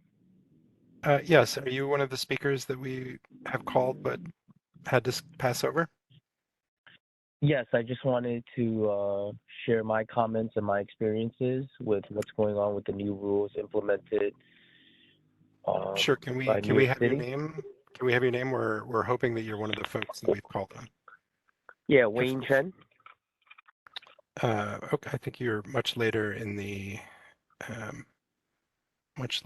list. You said Wayne Chen? Yeah. Yep. Okay, so we're gonna go to the next person who signed up in advance, but we will add you to the list and we will come back to you. Thank you. Thank you. Okay, so we're gonna, again, we have had to skip over. I'm gonna read the names of the people we've moved on from. Andre with a Gmail account referencing South Bronx, Pardis Parto or Brian Long, Bradley McCollum, David Glick, James De Silva, Berto or Alyssa Antonato. Oh, I understand Gabe Godin is here. So we'll go to that person. The other speakers that we've skipped over so Can you far, hear me? Maria. Yes, just one moment, sir. We've also had to skip over Maria MSM, Everall Bell, Mustafa Arshad, Isabel Varela, Marissa, Isaiah McKenzie, and Maimoon Sheikh, and we will continue to come back to try to hear from those folks. Okay, Gabe. Yeah, I mean, I'd like to keep this brief, but I'll understand there's a lot of people that want to speak. We've been Airbnb-ing an apartment in our two-family house in Bedford-Stuyvesant for about 6 years now. We have had the opportunity to host grandparents visiting their newborn grandchildren, people coming to New York looking for jobs. During the pandemic, we hosted nurses coming to New York who are volunteering in hospitals. We also use it as an opportunity to allow our family to come visit. We don't have that space in the home that we live in, so it provides both an economic net positive for us, as well as we think that it really allows our neighborhood and community to flourish, because it provides there are no hotels with anywhere near where we live, and this allows for people to come to our community, get to know, Brooklyn in a way that they wouldn't get to know if they were staying in a Manhattan hotel, and it really creates a positive outcome in our neighborhood. There's more people shopping in local businesses. There are new people getting accustomed to all the awesome things that our neighborhood has to offer, and without this, it would hurt both our family and I think it would hurt our neighborhood. I speak to people who have lived on our block for 2 years and 40 years, and they're all in similar situations to us. And they some have tenants, some have Airbnb, some they'll have a tenant for a year and then say, I want to try the Airbnb, and they went back to a tenant. it's not, it seems like this rule is so black and white that it doesn't allow any flexibility. And, you know, for people who have a 1, 2, 3 family home, it just seems that there are, you know, this just seems like ridiculous. Also, you know, I think that, you know, there's so many other positives that are coming from this than than if it gets banned, then way more negatives. So that's all I have to say. Thank you very much.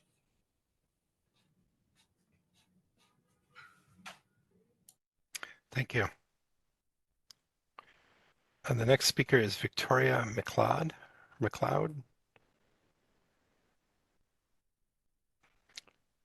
And then Christina Vlachos Tass, who uses the email handle H9Nike3, David Mukpo, Sarah Mukpo.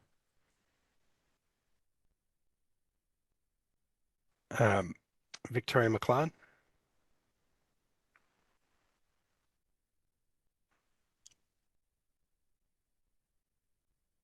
Okay, it appears that we do not have her. Christina Vlachos.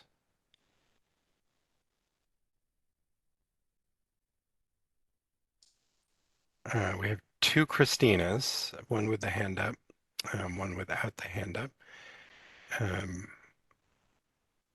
Christina, I'm going to request unmute from both, and we'll hear from Christina Vlachos.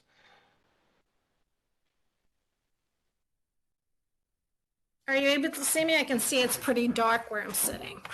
Yes, and are you Christina Vlachos? I'm Christina Vlachos, yes. Vlachos. I'm so sorry for the mispronunciation, the repeated mispronunciation. Please continue. Sorry, I'm at work and I had to just hop off a meeting because of this. I didn't want to miss the opportunity to speak because I do think it's very important. I am Christina Vlachos. I am a lifelong born and bred New Yorker, 4th generation. My family's been in every borough. You'll see this on my profile on Airbnb. My family has roots in every borough of the city going back to the 1870s. And I really do love this city through thick and thin. And I think with these proposals, it really is disheartening to hear our elected officials really not understand that when they're lumping everyone in, talking about the butcher knife and the scalpel, or, you know, when all you have is a hammer, everything looks like a nail. We're very, very distinct, very, very distinct. And we are not, as everyone has said, I'm going to be doing a lot of repeating when I'm giving my perspective on this whole issue. But I've been an Airbnb host for 10 years. I am a super host. And as everyone said, I'm in Flushing, Queens. I have people who come for the Mets, who come for the US Open, concerts.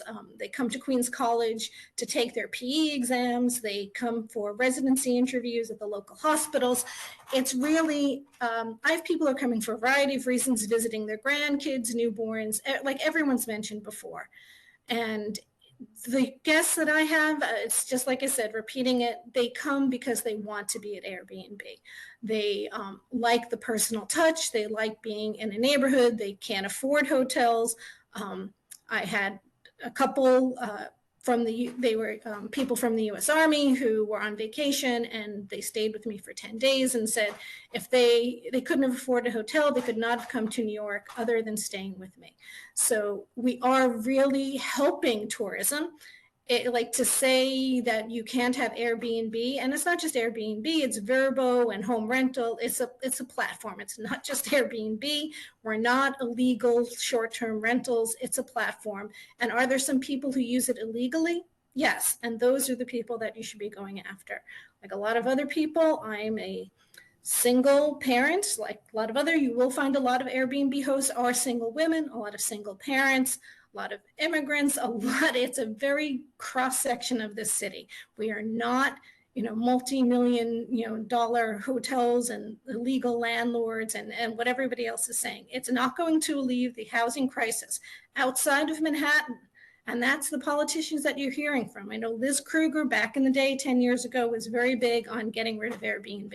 Maybe the situation in Manhattan is different, but in the outer boroughs, I own my own home. I have 2 rooms because I have a very big old house. It's a 116-year-old house. I have 4 bedrooms, 2 of them that I have for hosts, for guests that come and stay with me. And they like staying with me. They feel safe. I've had parents dropping their kids off at college and feeling confident, meeting me that New York isn't this horrible place, that I'm a normal person. New York is filled with normal people.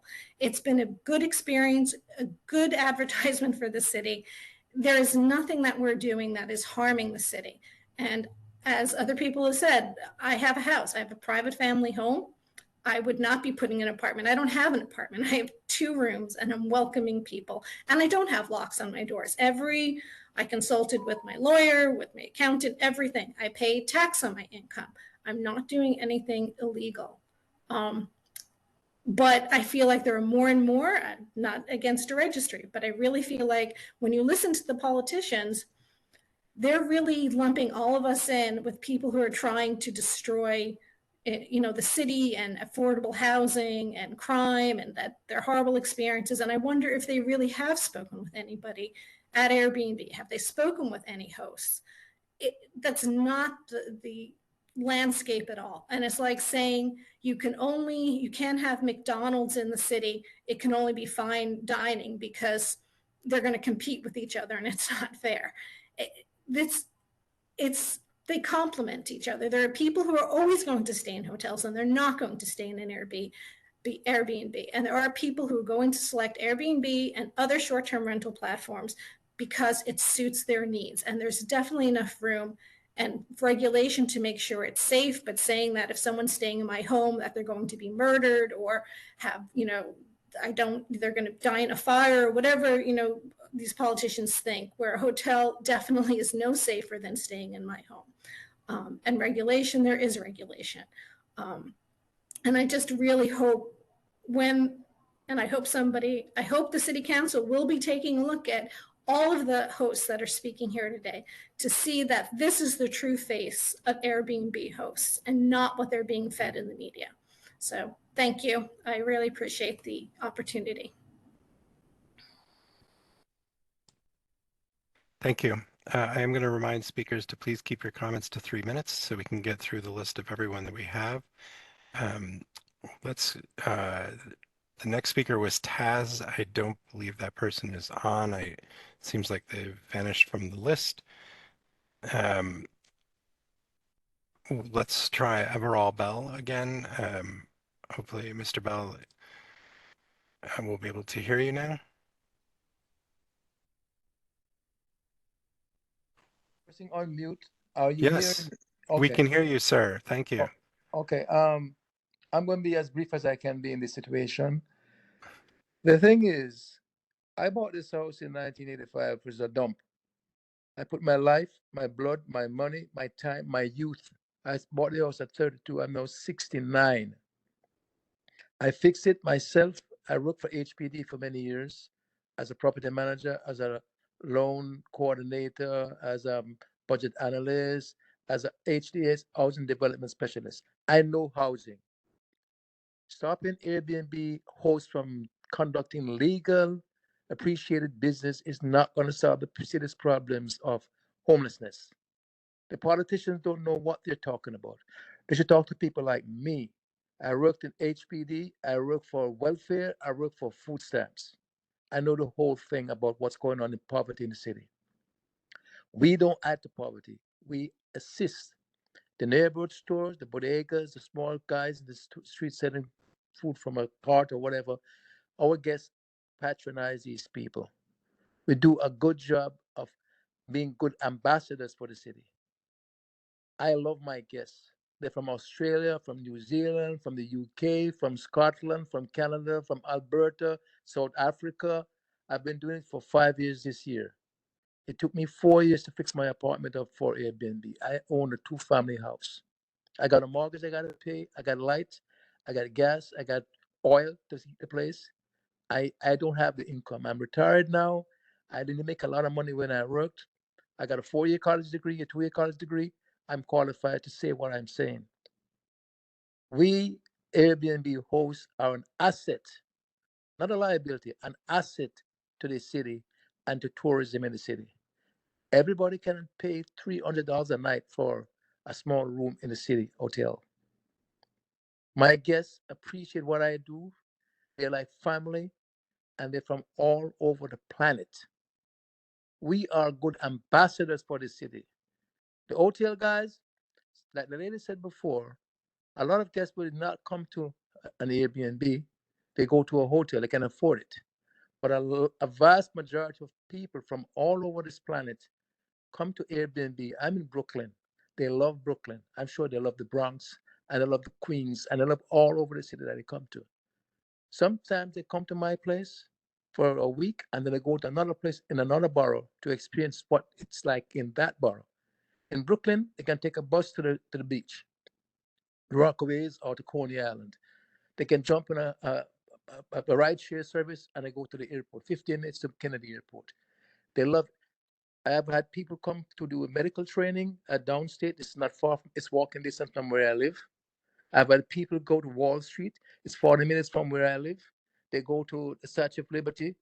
It's an added facet of tourism in the city of New York. Killing Airbnbs is not going to solve the homelessness problem. I've worked with homeless. I've worked with the people who are homeless. It's not going to help the homeless.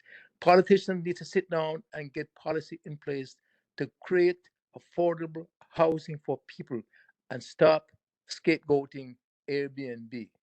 It's not going to work. And I must add, like the gentleman said before, we are a large voting bloc. We should organize. We should organize. So the people that are talking this stuff know that we are organized. We need to stop them from doing what they're trying to do, to kill an aspect of tourism in the city that is viable and serves a good purpose for people from all over the earth, not just the United States. I haven't spoken about Californians who come to my Airbnb or people from Canada that come to my Airbnb. I've been doing it for 4 years, 5 years this year. It took me 4 years to fix my apartment for these people, and they appreciate it. Go on, check my listing, Caribbean Retreat in the heart of Brooklyn. Check my reviews. You don't believe me? Check my reviews. And I'm sure most of these hosts here will be saying the same thing. People love to come to Airbnb. They love it. They come for weddings, christenings, anniversaries, graduations, you name it. They're here. And they come to my Airbnb like all the other hosts. Stop the foolishness. Stop selling snake oil. It's not going to work. You can't stop progress. The city is for everyone, not just the big hotel guys. It's for all of us. We pay taxes, we buy oil, we provide everything that owners should provide for a city. And we pay insurance, we pay mortgages. What's the problem? Everybody got to live. Everybody should be given an opportunity to live in this city, not just the big guys. Most of them don't live in the city. I thank you. Thank you, sir. And I'm glad that we could get I'm glad that you could get your audio fixed so that we could hear your comments. The next several speakers are David Mukpo, Sarah Mukpo, Jaime Stanley, Timur or Tim Kokak, Keith Sterling. I am being told the chat is moving too quick with all of the comments to catch all of the folks who are attempting to pose questions to the office, but I'm being told that folks are wondering what order they're in. As I stated in the beginning, we're calling in the order that folks signed up. If you provided a comment already at the previous hearing, you will be called after all of the other speakers have been called. There were approximately 90 people who signed up. The more recently you signed up, the later you will be called. If you need to step away to take a break, go to the bathroom, all of that is fine. If we miss you, we'll continue to call people's names until the very end. If you signed up and we didn't hear from you, we're going to keep calling your name periodically to get you on the line. I do not believe either David or Sarah Mukpo are on.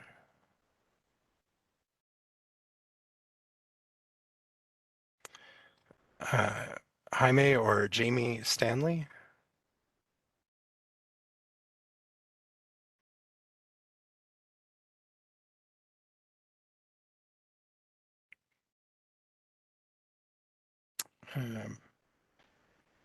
Tim or Timur Kokak.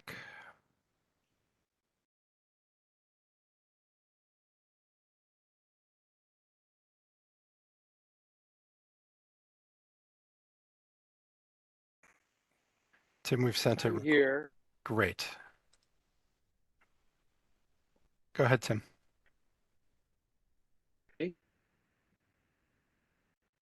And just please speak loudly. Okay. Difficult. All right, here we go. I think I got it all. Wonderful.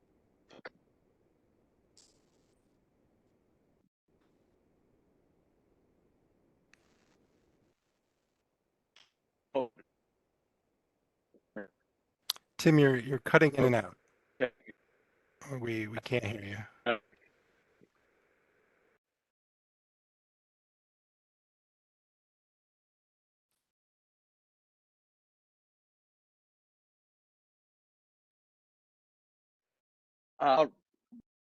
Here. Tim, I'm sorry.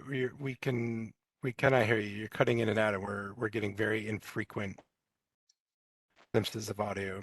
Perhaps if you're on a phone, maybe you could move next to a window.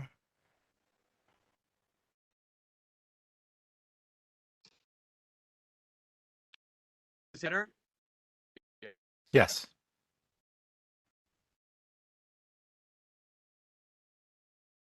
It was. Is this any better? Oh. Yes.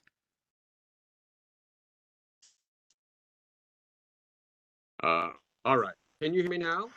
I'm so sorry. I Yes, thought we I can. had this all sorted out before. That's okay. Tim, I think if you Okay. turn off your video, I think your I service will will be just better. mention that You're still quite choppy. You're coming in and the out. elected officials.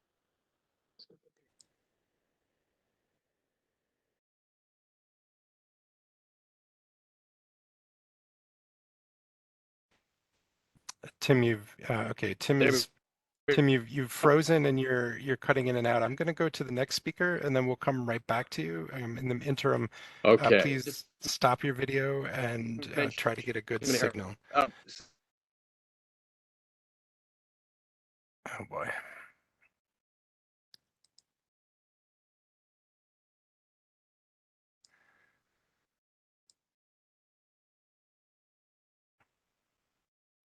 Okay, we'll go to the next speaker, Keith Sterling.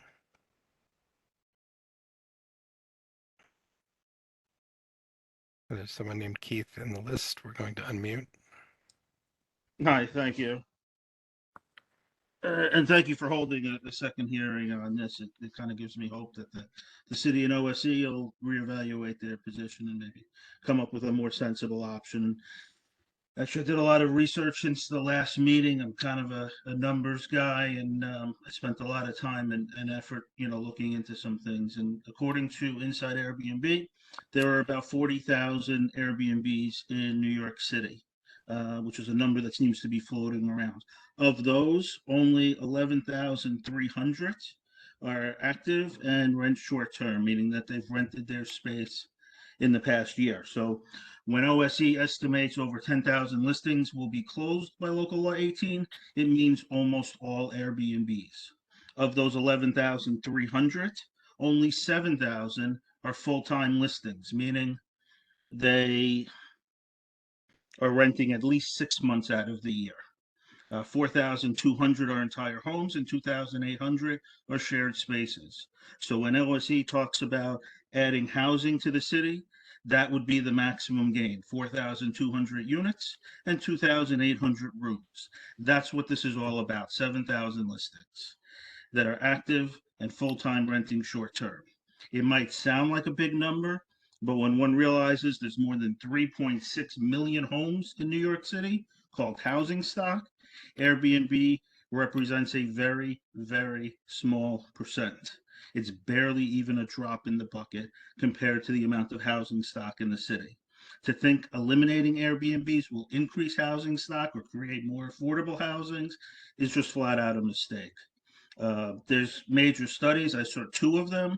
One was done by Harvard University. The other one was sponsored by Airbnb. They both show that Airbnbs are not responsible for higher rent prices. In fact, when comparing the amount of money brought into the city's economy compared to any small increases in rent prices, Airbnb is a net gain for the city and its residents. The numbers I saw were something like Airbnb adds about $10 per apartment across the city in rent and brings into income about $250 additional income to the average New Yorker. I think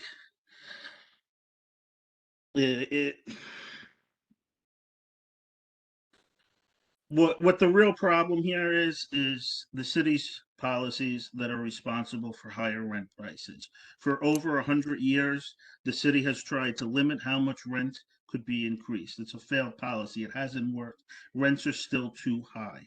New York City has the highest rent and is it's actually tied for the most expensive place to live in the country. In fact, there are now more than 60,000 affordable housing units that are vacant. Landlords are refusing to rent them out under the city's policies. It's simple supply and demand. If you want to get lower rents, get those units back onto the free market.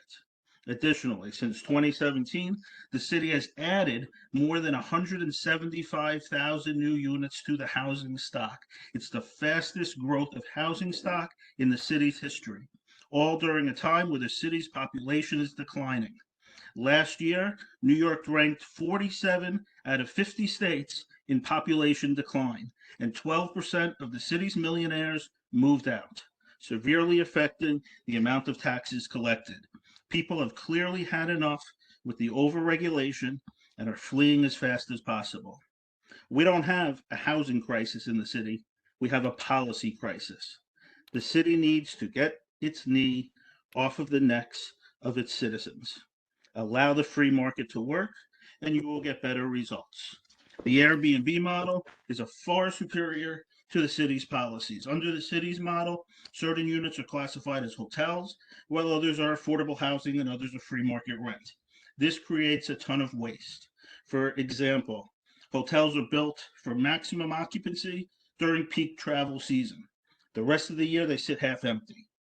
The Airbnb model is flexible and maximizes occupancy to meet current demand.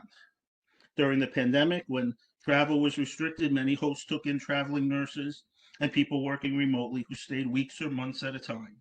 After the pandemic, when everyone wanted to travel, hosts shifted to accommodate the influx of travelers the hotels didn't have room for. Now there's a travel recession and many hosts are transferring to longer term rentals. From this week's news, I heard there's 60,000 city nurses on strike, and so we might see an influx of traveling nurses again. But whatever it is, Airbnb hosts are prepared. With the Airbnb model, the problem fixes itself. If you want to maximize housing stock, expand Airbnb, get as many as you can. The free market will work out the usage and the prices will be reduced for all. It's really just a matter of simple supply and demand and economics. From 2009 to 2019, because of Airbnb, tourism in New York doubled. In 2019, tourism was responsible for adding approximately $67.5 billion to the New York City economy when calculated directly and indirectly, making up over 10% of the city's economy. 1/3 of which went to hospitality workers, stores and restaurants, and other personnel supporting the tourism industry, which are mostly comprised of lower income minorities. If Local 18 is passed, that is gone instantly. We go back to 2009, and half of our tourism dollars, $34 billion, come out of the city's economies. The shops, restaurants, bodegas in the outer boroughs that wouldn't normally receive tourist dollars will lose out, and this directly affects lower income persons and minorities the most. The question is, why would the city eliminate all this tourism when Airbnb has been such a minuscule impact on housing and responsible for so much growth? Why would they want to go back to 2009? Why would they want to take $34 billion out of our economy? Well, There's 125,000 hotel rooms in New York City. They might see 7,000 Airbnb units as a threat. It's 5% of their business. As a result, the hotel industry has donated millions of dollars to the mayor's campaign. OSE works under direction of the mayor, using taxpayer dollars for the benefit of the hotel industry and detriment of citizens and residents of New York City. OSE is attempting to use Local Law 18 to shut down legally operated Airbnbs to benefit the hotel industry. OSE seems to be taking the position that all units of full unit Airbnbs are illegal. It's not true. It's not what the law says. OSE seems to be taking the position that all shared listings must have a host present at all times and cannot have interior door locks. This is not true. It's not what the law says. OSE has been waging a war of what's really comprised of misinformation to accomplish their goal of eliminating all Airbnbs. OSE is attempting to pass Local Law 18 to circumnavigate the law. There is no assurance OSE will issue a license number to legally operating Airbnbs so they can advertise their units. You could be operating legally under the law. You could even go to a court and win. But Local Law 18 leaves OSE the power to decide if you are granted a license number to operate. The purpose of Local Law 18 is for OSE to become the ultimate authority on what is a legal short-term rental. They want full and unfettered power beyond the law and beyond the courts to decide what is legal and what is not, and who can advertise and conduct business and who cannot. If Local Law 18 is passed, it will allow OSE to operate outside the law. It will eliminate checks and balances and make them the ultimate authority. For example, OSE's misguided interpretation of the law. Unit is not shared unless each person has access to all areas of the law. They conclude that having interior door locks might preclude one person from accessing an area in the unit and thereby making it not shared.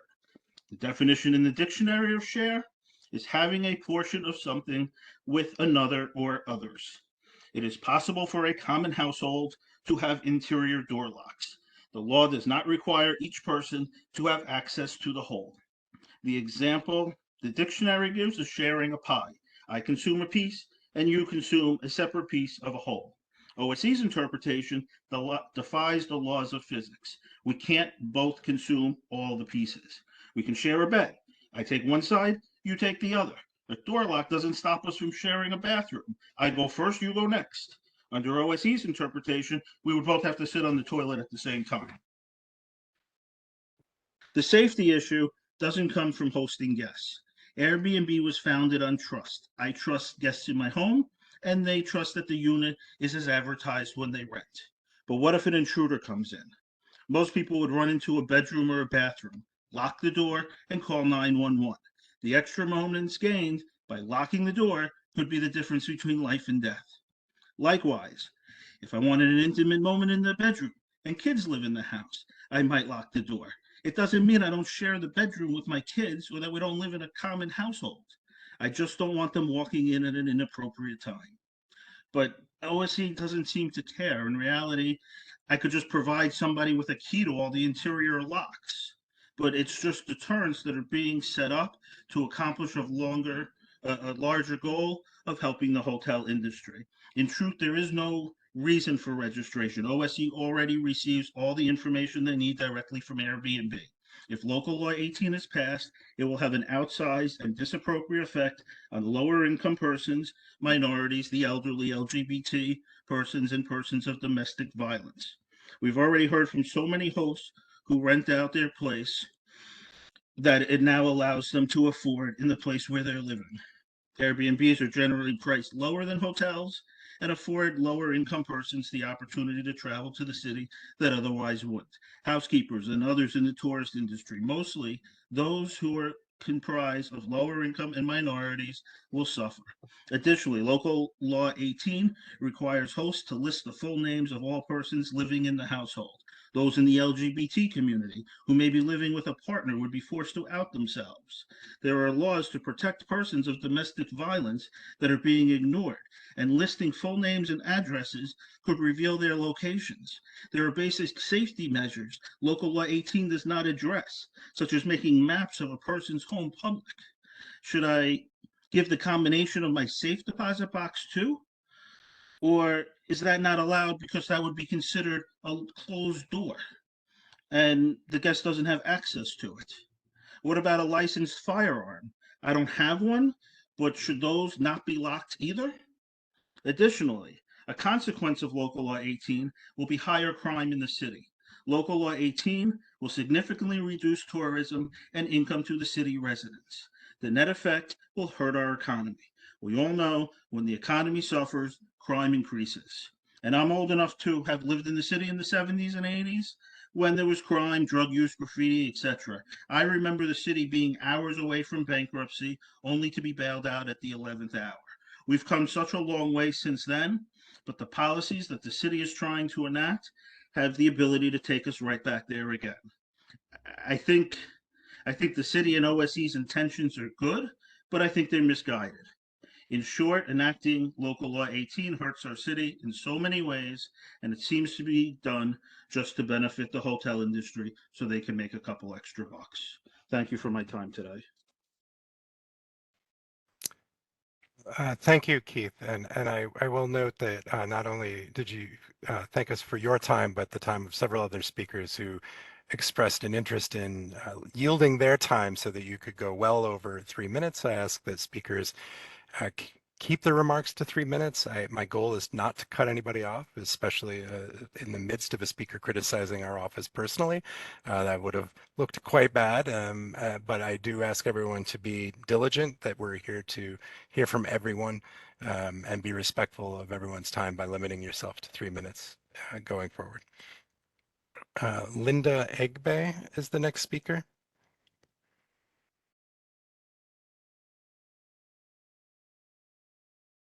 There is a Linda in the chat. I'm going to request an unmute.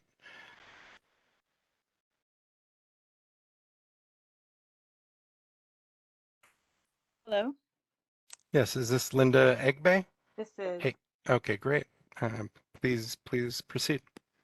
So I'll just start by saying I am a local host in one of the outer boroughs. I am a single mom. I have a child with special needs. A couple of years ago, he was hospitalized many times, which was very devastating to me emotionally. And, as a mother, it was the roughest time of my life. Around the same time, I lost my job, and, it was just a very devastating time for me. Airbnb saved my life. It allowed me to be able to have the time I needed to care for my child while still being able to afford to pay my bills and keep a roof over our heads and food on the table and pay for medical bills. I am thankful for everyone who spoke up and shared their Airbnb stories, because I feel like a lot of misinformation has been spread by people with ulterior motives and big corporations and hotels looking to make additional income at the sake of just regular New Yorkers who are just trying to make ends meet in this expensive city. And I'm really thankful that Keith shared the accurate information that a lot of the politicians seem to be missing. And no, my home is not dirty or dangerous like the councilwoman tried to say, and neither are the homes of the other hosts on this line. We take pride in what we do, opening up our homes, providing affordable places for people to come and visit this incredible city, and also to get a chance to see a side of New York that they would not see if they were staying in some Hilton in the city. And it's important that we keep that in mind, that there are communities that are being supported, that Airbnb is being a lifeline to. My local bodega to the local cafes that I recommend to my guests who never would have found those places if they were staying at some big hotel in the city.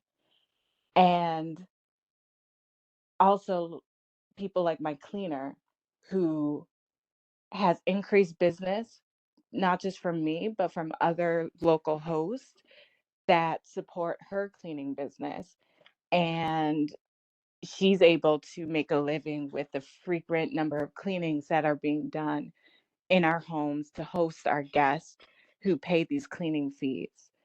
And her sister, who does the laundry for all of the hosts that she cleans for.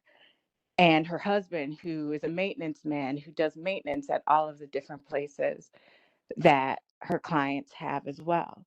So I think it's important to remember not only the ways in which it helps just regular people pay their bills, take care of their families as hosts, but also the other small businesses in the community that also benefit.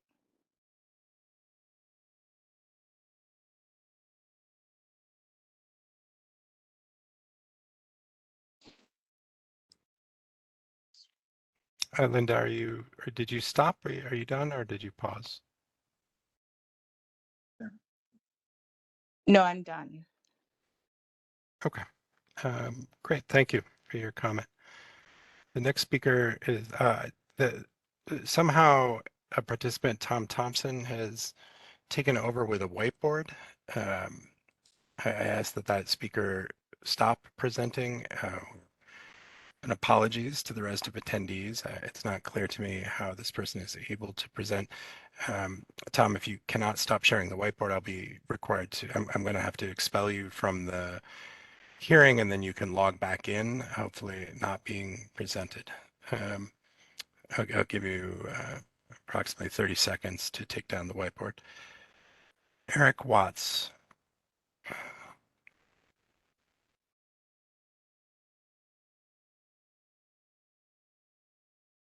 We have one person on the list named Eric.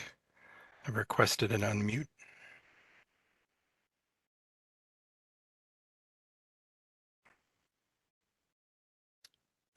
If this is Eric Watts, after that, the next speakers are Camilla Bragg, David Alalemdijan, David Dunn, Natalia Montes, and Cheyenne Hairston.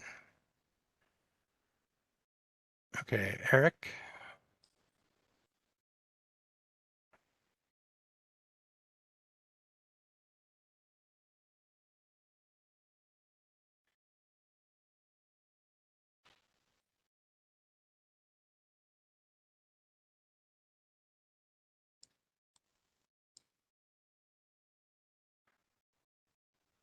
Camilla Bragg.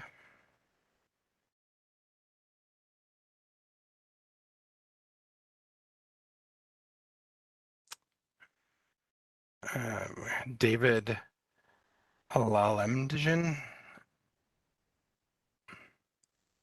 And we have two folks named David. I'm going to send a request to unmute. One of those Davids is the one that I've called. Well, the speaker after that is David Dunn. So if either David is either David Alalemdijan or David Dunn, please come off of mute.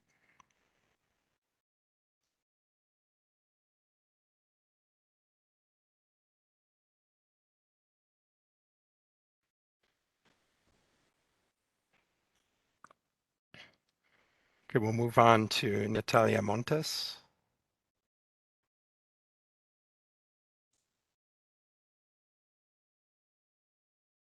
Hello, everyone. Can you hear me? Yes. Hi, my name is Natalia. I'm a super host in Queens. I'm not with an organization.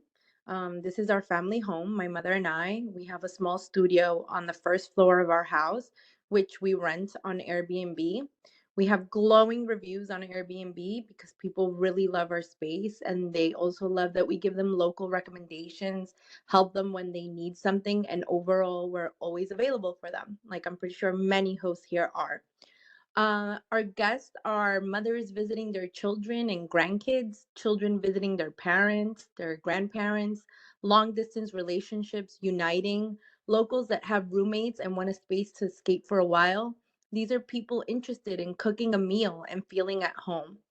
Our studio is near many bodegas, restaurants, laundromats, supermarkets, and many other stores, which we highly recommend to all of our guests. Our cleaning person is my elderly aunt who can't work because of her sickness. With the money that she currently makes from the cleaning, she's able to purchase her own medications and she doesn't have to depend on her children. And having this Airbnb has overall really helped my family and I tremendously. We have been able to fix the floors of our house, renovate our kitchen and bathrooms, renovate the entrance and the patio of our house, and has given us the opportunity to pay our bills without struggling every month and living paycheck to paycheck. Prior to Airbnb being this studio, I lived there. And I moved to my mom's house during the pandemic because I needed the money. We needed the money to pay our mortgage. I was unfortunately laid off, and that's why we needed the money. And if we can't do Airbnb, I'll just have to move back to the apartment. I'm not going to put it on the market because I don't trust someone that's going to be there long term with my furniture and my stuff. With layoffs happening again, I'm in the tech industry. I'm again in jeopardy of being laid off. There's many rumors of layoffs happening. Just recently, we had Vimeo, Amazon, Facebook. Um, and I'm really worried about this. And if we can't do Airbnb, I don't know what's gonna happen. I'll probably have to live again, paycheck to paycheck. Um, so I just think that many of us on this call have had some breathing room thanks to Airbnb. And I think that we're just very grateful and that we're scared of losing that breathing room. This year, my mom and I, we made around 40K having our Airbnb booked all year. That's what a five-star hotel in Manhattan makes in a day.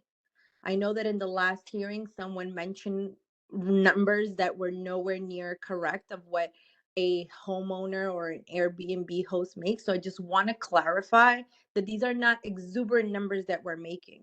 And from this amount, we have to pay cleaning fees, furniture, and all sort of stuff.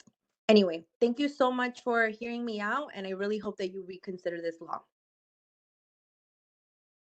Thank you, Natalia. The next speaker is Cheyenne Hairston.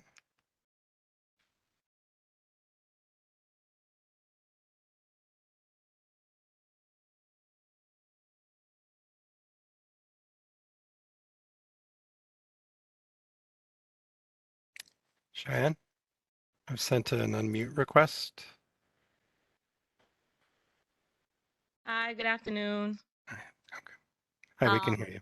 Are you hear me? Okay, cool. I mean, I have nothing. I think it's been 3 hours of mostly hosts. I think all politicians left the building. I don't think there's much else to say at this point. We all have our stories. We all have why we're doing what we're doing, and it's it's just really discouraging how New York City makes it hard for everyone. It's hard for tenants, it's like hard for property owners, it's hard for everybody. And like people are just trying to get by. I understand the plight of everyone. And it's it's rules are rules, I guess you can say. But rules can be changed and looked at with a full picture. And these updated clarifications of what's allowed can really affect a lot of people, good people that's like I said, just trying to live and survive in the city. And there's nothing else to say. Good luck to everybody. um Wish everyone the best. Thank you, Cheyenne.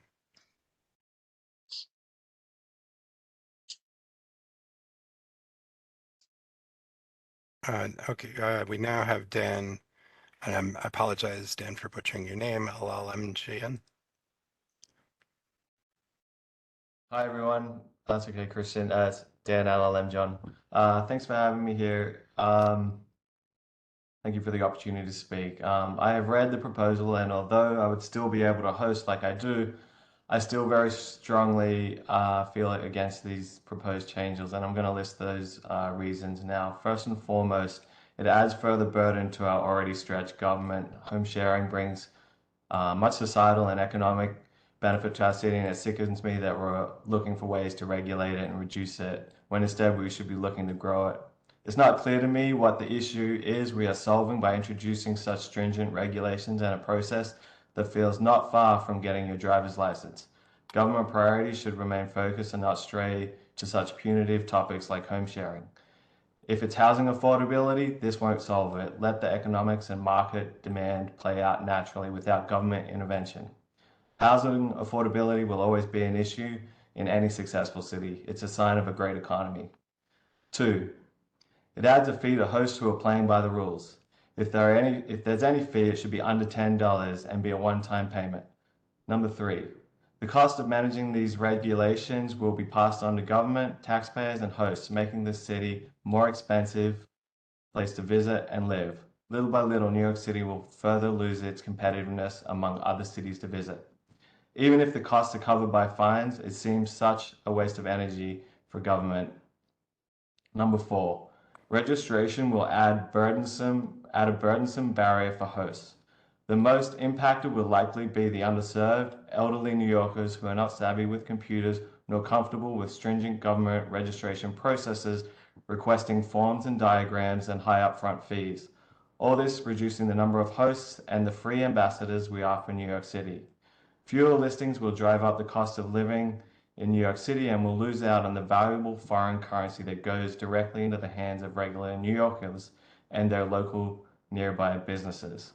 We'll go back to the model where the foreign money goes almost entirely into the hotel chains and the box stores of Midtown.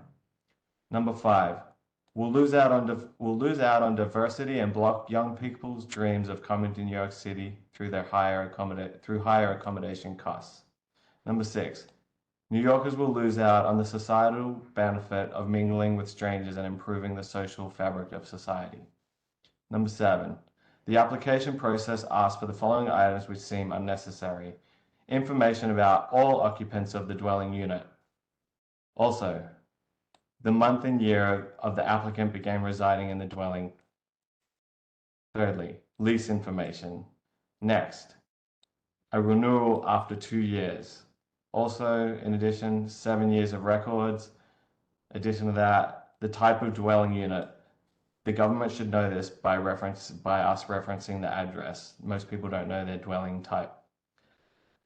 Much of what I've listed can be forged, which should not be burdening government and civilians with an expensive and painful registration process. Instead, let's place the responsibility of the property owner to ensure the dwelling is being used in accordance with law. When issues arise, then penalties can be passed on by a citation, which is our system for almost all other rules in society, not a registration process. Please, please, please don't slow down the economics or societal benefit of the sharing economy with this burdensome process. Please remember that we are humans and how a painful and frustrating process such as this is very frustrating for everyday citizens. Thank you. Thank you, Dan, and I apologize for calling on you as David. That's okay.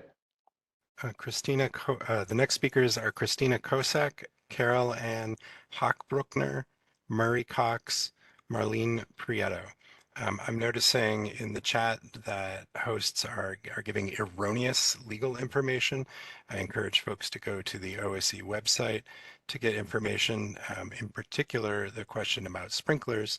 If you are illegally hosting, then you may receive a violation for not having sprinklers. The requirement is then fixed by stopping the illegal activity, not by installing sprinklers. For a legal host to share their home with up to 2 people while they're there and maintaining a common household does not require sprinklers. Christina Kosak.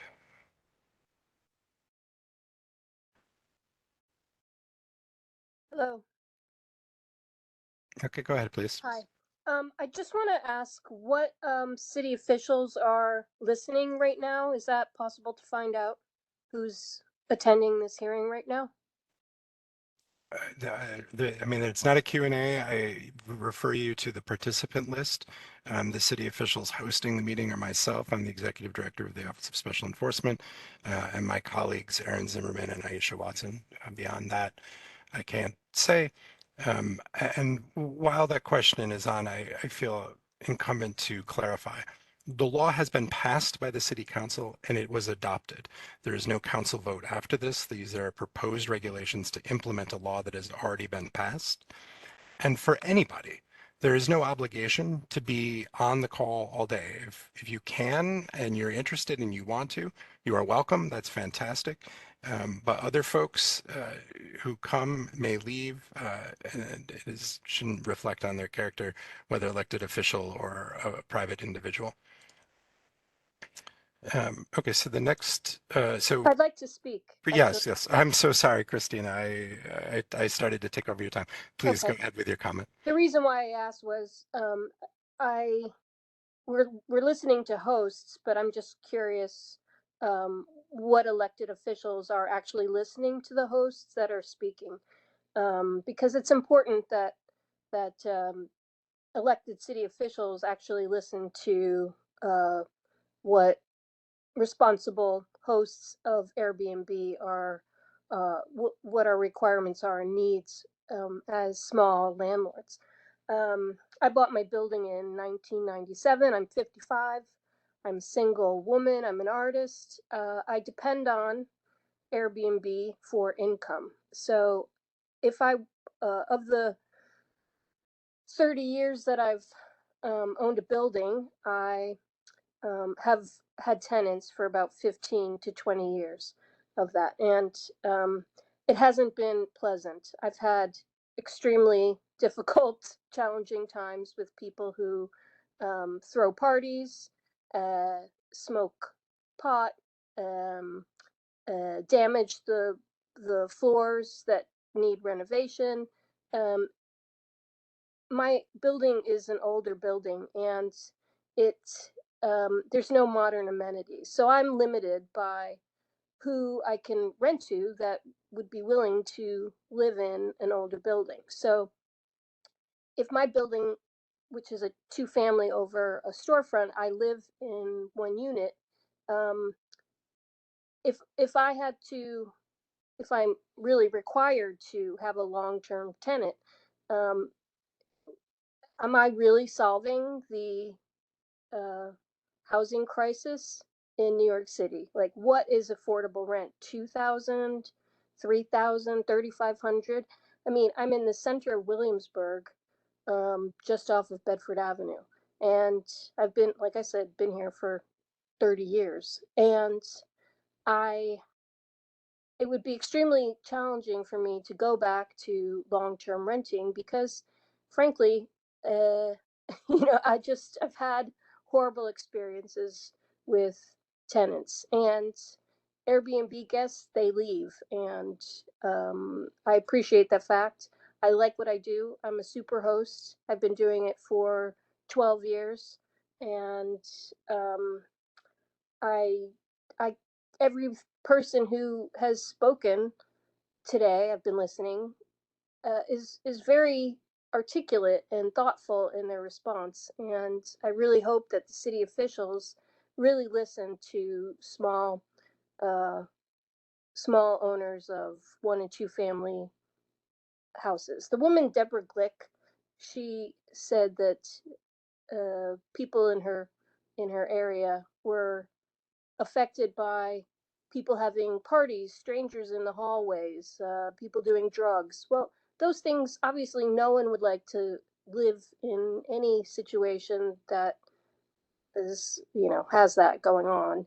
And homeowners who live in the building wouldn't tolerate it. So, I mean, if Airbnb in the city could figure out a way to regulate better, which they apparently did because you're only allowed to have 1 unit in a building per address. So I thought that was part of working with the city that Airbnb was doing. Anyway, I just wish that the city officials really listen to small owner-occupied people, hosts who really depend on income from Airbnb. Okay, that's all I have to say. Thank you. Thank you. The next speaker we're going to is Carol Hochbruckner.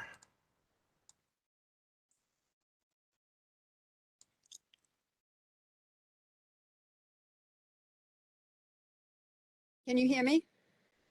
Yes.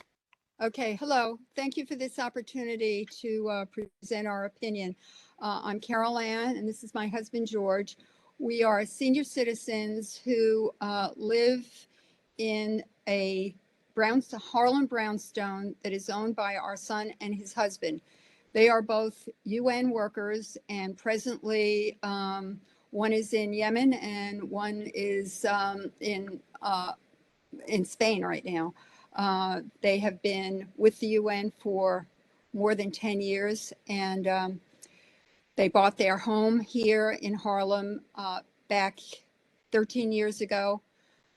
5 years ago, when they received their postings in Jordan, we sold our Long Island home and moved here to help them with their building. They own the house.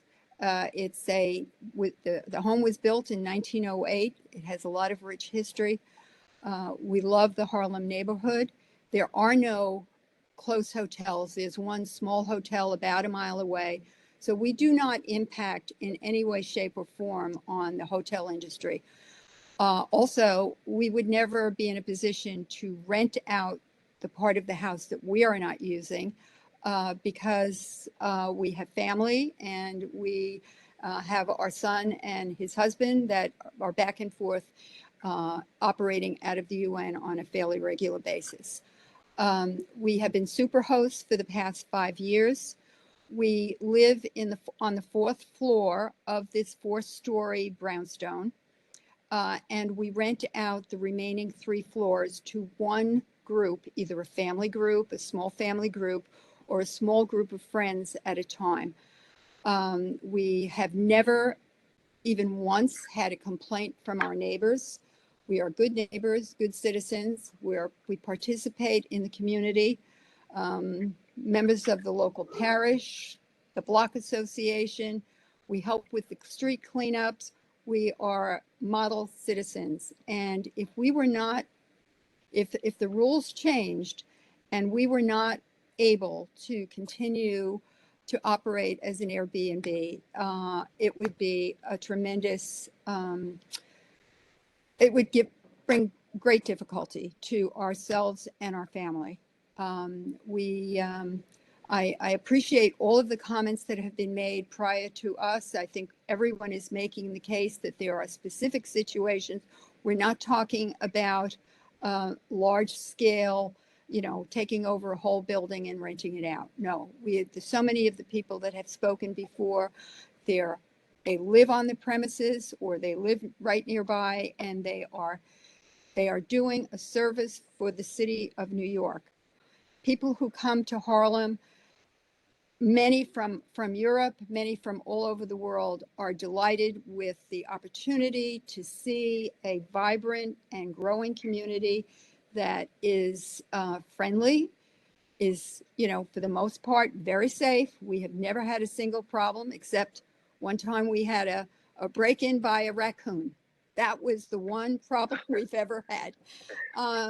So I appreciate the opportunity. I truly feel that we are, to have Airbnb and short-term rentals in the city while controlled is only a benefit to the city. We're more than happy to register.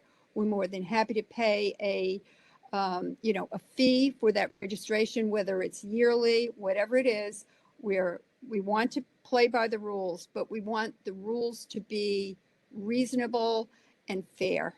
And we have no problem with taking out the bad actors who buy up properties and violate the Airbnb rules in terms of being present on the property. And to answer the question of your previous caller, definitely you should call your city council person and make sure that he or she knows the story. Now, we met with Kristen Richardson Jordan, our city council person, and explained and presented the situation to her. And we encourage all of our fellow Airbnb hosts to do the same. And as a former state assemblyman and congressman from Long Island, please be assured I will continue to promote fairness in the industry. It's an industry that's important. We make a key contribution to the city and the income that it does receive from its tourism. And I think we are a community that deserves to be supported. Get rid of the bad actors, but please don't hurt the little people who are relying on Airbnb to affect their future in a positive way. So I thank you also. And I would only add, I have gone online to find out, to get a registration form, and it was very, very unclear as to how that process works. So I would appreciate any advice as to how to do it and to do it properly, because I feel that that is vital for our continuance of this small business.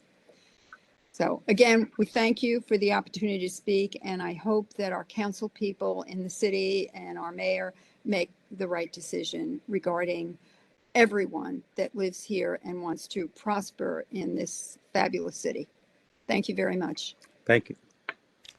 Thank you. The next speaker is Murray Cox.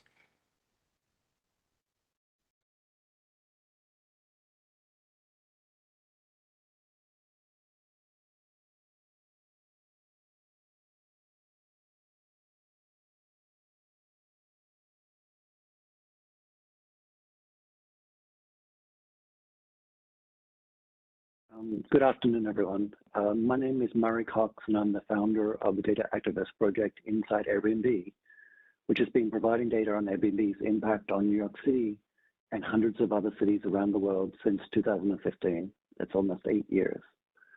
I'm also a member of the Coalition Against Illegal Hotels in New York City, a coalition of tenant advocates and affordable housing organizations. Thank you for the opportunity to testify at this public hearing on the rules to implement Local Law 18 of 2022, which I fully support. My data has shown consistently how the majority of Airbnb advertisements in New York City have been for entire apartments and homes, and how thousands of housing units have been taken off the housing market in neighborhoods throughout the city. In February 2016, myself and Canadian researcher Tom Slee found that Airbnb lied to New Yorkers when they secretly ejected more than 1,000 commercial listings from their platform and pretended that they weren't there in a public release of manipulated data. The commercial hosts returned to the platform, and a few years later in federal court, Airbnb had to admit that their one host, one home policy was a farce and also illegal under longstanding New York State and city laws. In February 2018, I released a report which showed that across Black neighborhoods in New York City, Airbnb hosts were 500% more likely to be white, showing how even though Airbnb might benefit some Black hosts in Black neighborhoods, it was basically a tool for racial gentrifiers or speculators. Other researchers have found that the cost to every New York renter from Airbnb was $616 million just in 2016. That was the New York City comptroller. In 2018, McGill University found that 13,500 units of housing were lost to Airbnb. And in 2020, the Office of Special Enforcement estimated that 15,000 units of housing have been taken off the market by both the creation of large Airbnb syndicates with multiple properties and the cumulative effect of individual Airbnb hosts renting entire apartments, homes, or rooms. It's this last point which is important. It's not just the bad apples with multiple apartments listed on platforms like Airbnb. Each property owner or renter who permanently short-term rents their apartment, many of whom you have heard from or will hear from today, whether it's their own apartment, their basement apartment, a self-contained floor, their brownstone or two-family home, they all take a unit of housing off the market, multiplied by tens of thousands, simply displaces New Yorkers and increases the cost of housing. One host referenced data from my project inside Airbnb to try and minimize the problem. And while numbers have gone down because of COVID, without these new regulations, the number of illegal Airbnbs or housing units taken off the market will just return and exceed pre-COVID levels. Local Law 18 addresses housing impacts by requiring hosts to register to disallow entire housing units to be converted into a hotel, and for platforms like Airbnb to share data and be accountable. Local Law 18 was passed 42-5 by New York City Council more than a year ago. These rules basically implement Local Law 18, and I fully support them. Thank you. Thank you. The next speaker is Marlene Prieto.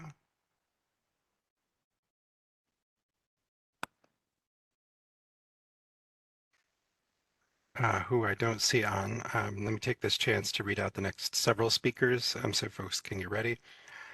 Michael Williams, Mitchell Brandt, Heidi Simmons, Kevin Nesbitt, Jean-Louis Baptiste, Katia Silver, Louise Cherkis, Mark Macias, Odalix Cruz. I take that back. Oh, no, okay. So the next speaker is Michael Williams.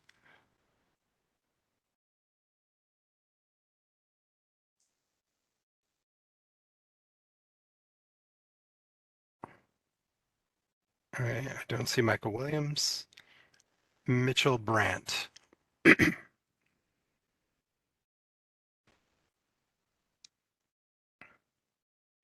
We also don't see Mitchell Brandt. Heidi Simmons.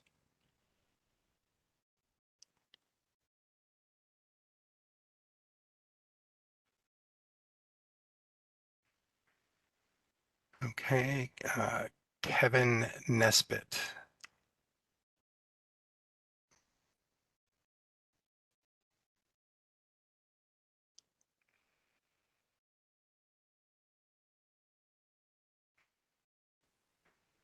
No, okay.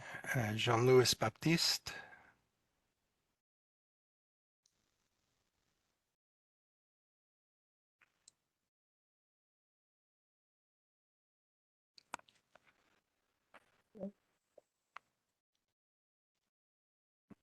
Hi, is this Jean-Louis Baptiste? Yes. Okay, go ahead. Hello. Thank you for listening to me.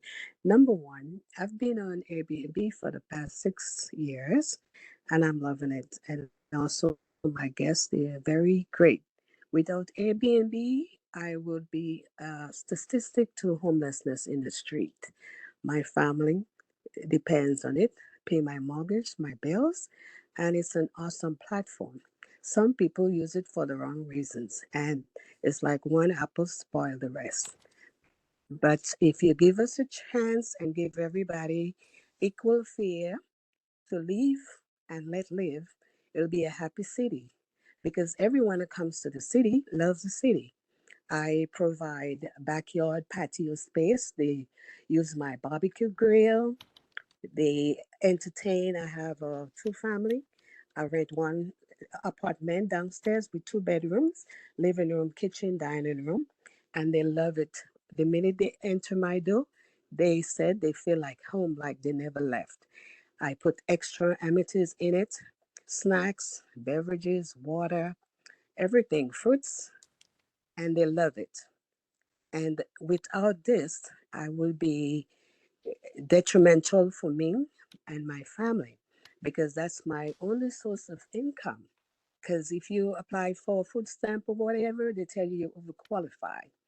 And with Airbnb, it's less stress in terms of renting it for a long, long term. People damage your property, and then you have to pay escalating fees and what you don't have. Airbnb helps me renovate my space, new floors, tiles, the backyard, the whole thing. I pave, everything is marvelous. And I love Airbnb. And I love to stay and continue my hosting because that's my number one. To it promotes for the community the neighborhood. People go to Buckley Center to see the game. People come on remote work. I have doctors, nurses, actors, artists, everyone. They love it. They come, they enjoy themselves, they leave great reviews. Excellent. I'm a 5 star, as I said, super host. And I love what I'm doing. And I love to help people, because not everybody have that kind of money to stay in a hotel. A family of six, imagine you're paying 300 a day and you have 6 people in the guest list. How can they survive? They wouldn't come to New York or any elsewhere because it's affordable and they love it. They feel they leave their home, but at the same time, they come into our home where we have their own privacy, their independence, their comfort, everything is private. They go when they want, they come when they want. Like I'll have guests who will leave my home and go to Florida on a job and then come back and it's still listed in his name and there is no one in it but him. He trusts because we open our doors for strangers. And in this world where we live in today, you ever hear people, there is good and there is bad, but I believe in good and I put myself in the shoe for everyone on the planet. So people judging Airbnb and they're saying this and that, but at the same token, we are humans and we all have to live as one, unite in love, and respect each other and respect the rules and regulations. Yes, I love regulation because without regulation, the world will be chaos. So, this is where we have to have equal fear, equal share, and let live and let live and let live. Amen. Thank you for listening. Thank you. And the next speaker is Katia Silver.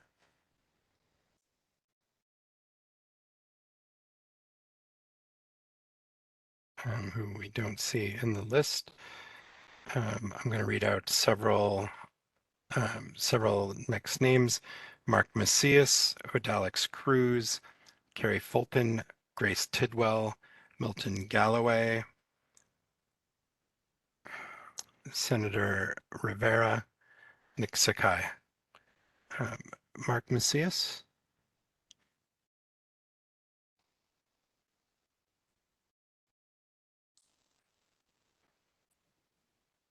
Thanks for unmuting me. Can you hear me? Yes, we can hear you. Yeah. So Christian Klossner, you said about 15 minutes ago that the law's already passed, and you're also not here to answer any questions.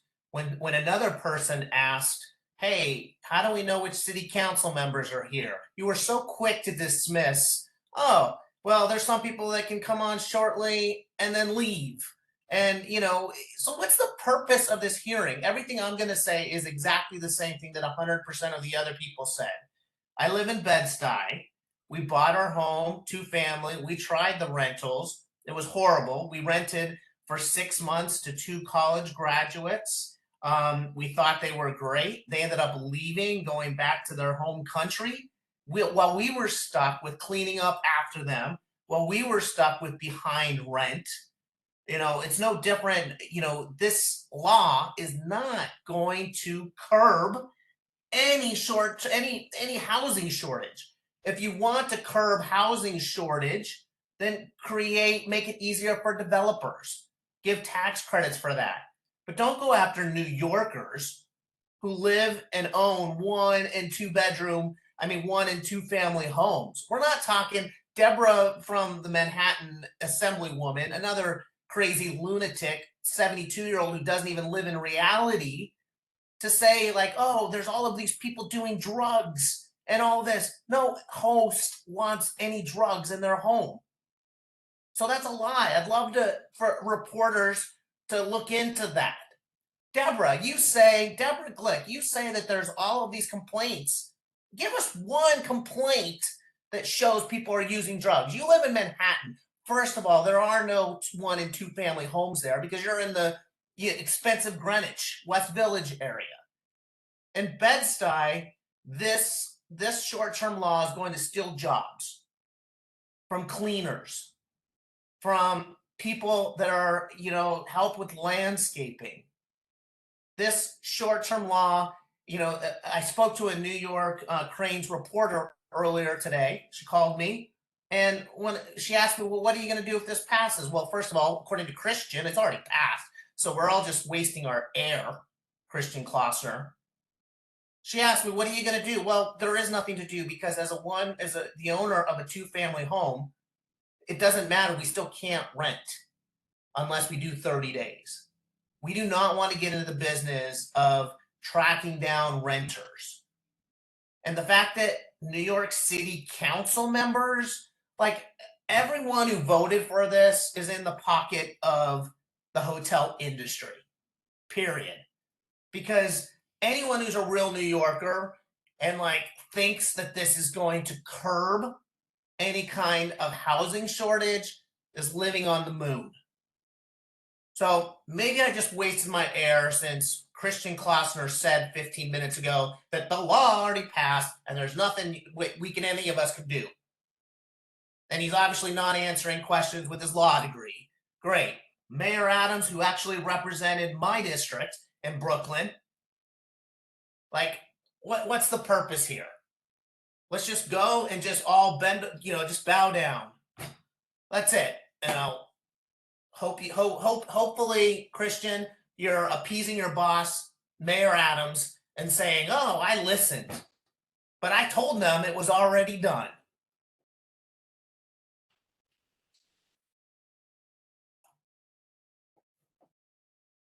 That's it. I don't have anything else to add to that. Thank you for your comment. Odalix Cruz.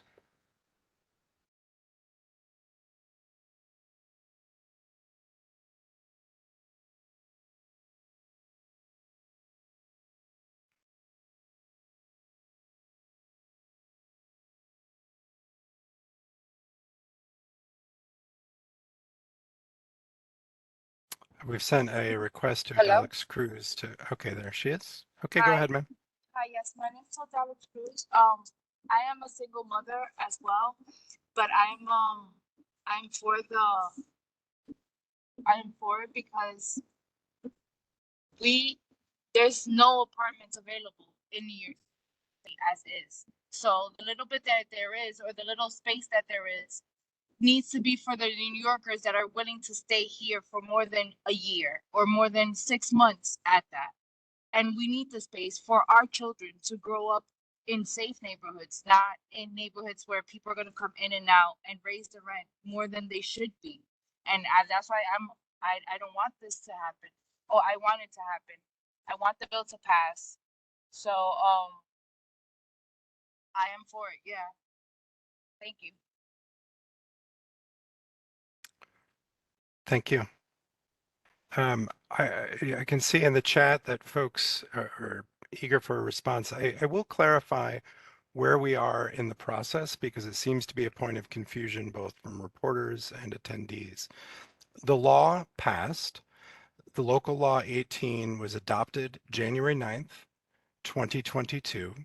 That law taps OSC to administer and requires OSC to propose regulations that implement the law. The proposed regulations that we have proposed in order to implement the law are what are at play. I understand that folks, many of the folks here have commented and are likely to continue to comment about the desire to see the law changed.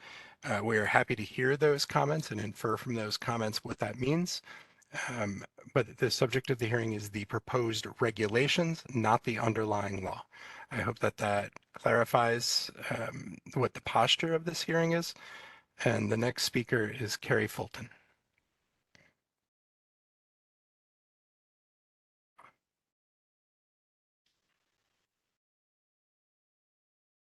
Okay, we don't see a Carrie Fulton.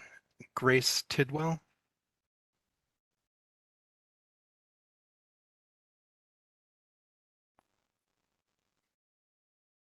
Milton Galloway. who I see on twice. We've sent a request for Milton to unmute.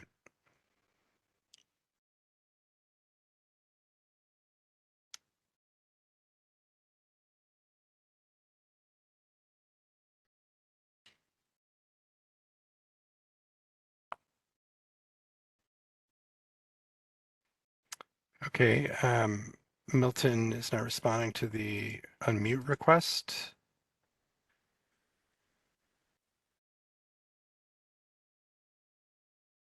And so we will move on. The next speaker was supposed to be Senator Rivera. I do not see him as well. Nick Sakai.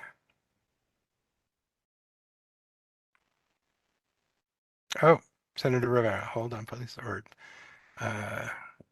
1 second.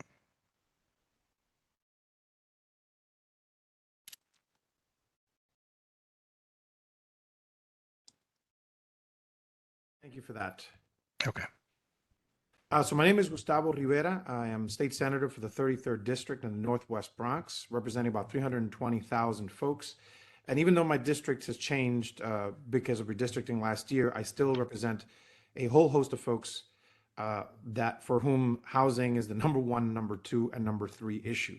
I represent a constituency who consistently struggles to find affordable housing in the city. And I'm committed to making way to find ways to expand and preserve affordable housing, but keep New Yorkers in their home. And I believe that local law 18 is a crucial tool to do just that. The fact is that I have no issue with folks who are proprietors of their homes renting out rooms for Airbnb, and there are laws in the books that actually exist for such rentals. But the reality is that unfortunately, Airbnb has consistently been a bad faith actor. And I remember having these conversations for years at the state level as well. And they've consistently been a bad faith actor. And they make it possible for the bad actors who are warehousing, for lack of a better term, are basically doing illegal hotels. And because they're the ones who run the software, they're kind of allowing for them to do it. It's unfortunate that Airbnb has largely contributed to this affordable housing crisis that's facing our city, and at the same time has a real impact on our city's hospitality industry. So I support local law 18 as it requires short-term hosts to register with the Mayor's Office for Special Enforcement. And it's modeled on a similar law, as we know, that's out in Santa Monica, California, and it has work over there. And ultimately, as has been said before, New York needs to prioritize housing for New Yorkers. Out-of-towners are obviously still welcome in our city, and they can enjoy both the hotels as well as those folks who are operating, those hosts who are in compliance with the law. But we need to make sure that this law stays in effect to make sure that we can keep affordable housing for New Yorkers. Thank you. Thank you, Senator. I apologize for not seeing you there. Nick Sakai.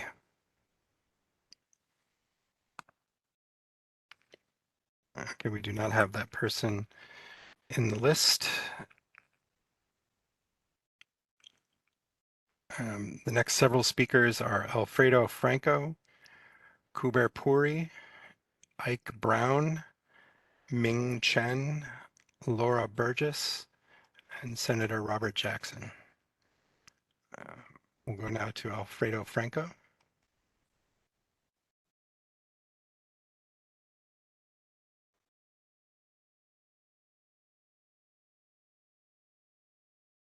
Okay, Kuber Puri.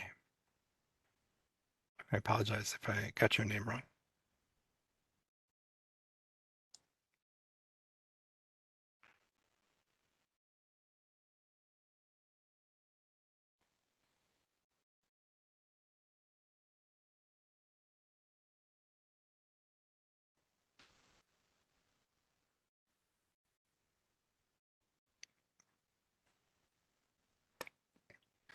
Kuber Puri, we've requested an unmute.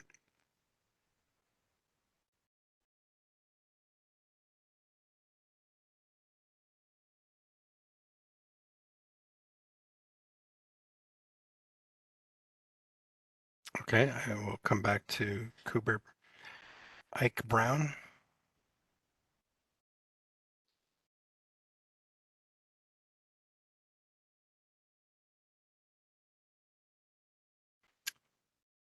We don't see that person. Ming Chen.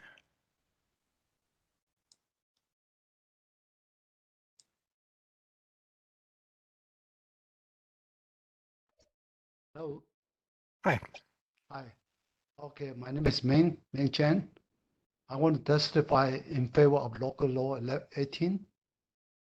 This city is expensive enough to live in. The last thing we want our prices going up even more. The easier landlords can take advantage of using AMP, the more this city will change. Do we want the look of every neighborhood in the city to be like a tourist trap? When will enough be enough? We need fair laws and tougher rules on housing because without them, there will soon be nothing residential about my neighborhood. Thank you. Thank you. Laura Burgess.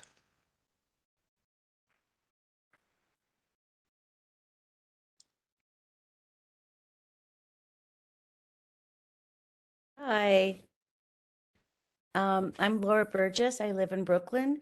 I bought my house 16 years ago. It was a haunted house, literally. It looked like a haunted house, but I'm privileged. It was a 6-bedroom home. And when I got divorced and had to raise my 3 kids, I have been renting it out on different sources, exchange students, and then Airbnb came around, and it's been a wonderful program to allow me and my children to stay in this house. I'm at the point though now my kids are going to college, so I rent out 2 rooms. I want to rent out maybe one of their rooms when they're gone in college. So 1 room with 2 people is I'm already breaking the rules with 2 rooms because I have a 6-bedroom home. I know I'm blessed with that. It's a unique neighborhood of Brooklyn that has large Victorian homes, but we've been hosting people in our homes for over 8 years, strictly with Airbnb, and before that, people. So it's the only way we've been able to live here in New York. We pay our taxes, we're great in our community, and this sense that the other caller had just said that we're not feeling like we're a tourist trap. Actually, what people do come to these outer neighborhoods is that they don't want to be a part of the tourist trap. They want to see how real New Yorkers live. They all, again, like everybody else, they spend their money in the neighborhood. It's been all but a positive experience, and it allowed me to stay here in the city to raise my kids. The issue is now with only being, this you said about hacking the rules from machete to a fine skilled knife, a scalpel would be like, I own my home. I have lots of bedrooms. Why can't I rent out more? Where is the flexibility for people that own their homes? I totally agree with, large management groups taking over apartments. And I believe that the law that has been created is that buildings can choose not to have Airbnb or any rental units in there. So you're already creating that ability to block off buildings and people that might abuse that fact. So it seems like, again, it's just kind of a rash law. I want to work within the law, but I'm at the point now where I might have to leave the city, and that's devastating to me. I want to stay here, but I don't know how to keep my home anymore. I don't want to flip it. And when I spoke to other people that own apartments, I know people, my mechanic has friends and him have places in Canarsie that they will not rent out because they've had such bad tenants and they haven't been able to evict the people. So sounds like there's a big problem between encouraging people to rent out their apartments if they had an apartment, but if you're not going to support the landlords as much as you do the tenants, then they'll just sit on their empty apartments, and that's not good for anybody, and I don't want that. So I want to support landlords. I also work with Flatbush Tenant Coalition, and I fight for the rights of tenants. So there's sides for all stories here. And I think New York might have gone a little too far over, as we said, to the hotel side from an Airbnb, but also too far to the tenant side for landlords, So I think that an overall of all policy needs to look at, but I would like to stay in this city. I want to stay here. I don't want to have to leave. And the only way I can stay here in this beautiful home that I've worked everything I could do to maintain it in this neighborhood is to rent on Airbnb. 30-day guests are scary to me. Anybody staying in my house for that long, and I host them, they're in with me, they use my kitchen. We are like a family here. Long-term guests can be havoc, and I'm really worried about that. So I just hope that, I know you're saying the law is passed, but I'm hoping that you will take concern and look at the legislation. I mean, in the regulations, I think you said, and see if there's wiggle room that can be more sensitive to all of us. So thank you so much for your time. Thank you. Before we announce the next several speakers, I believe Anonymous 4 is back. I'm going to send a request to unmute.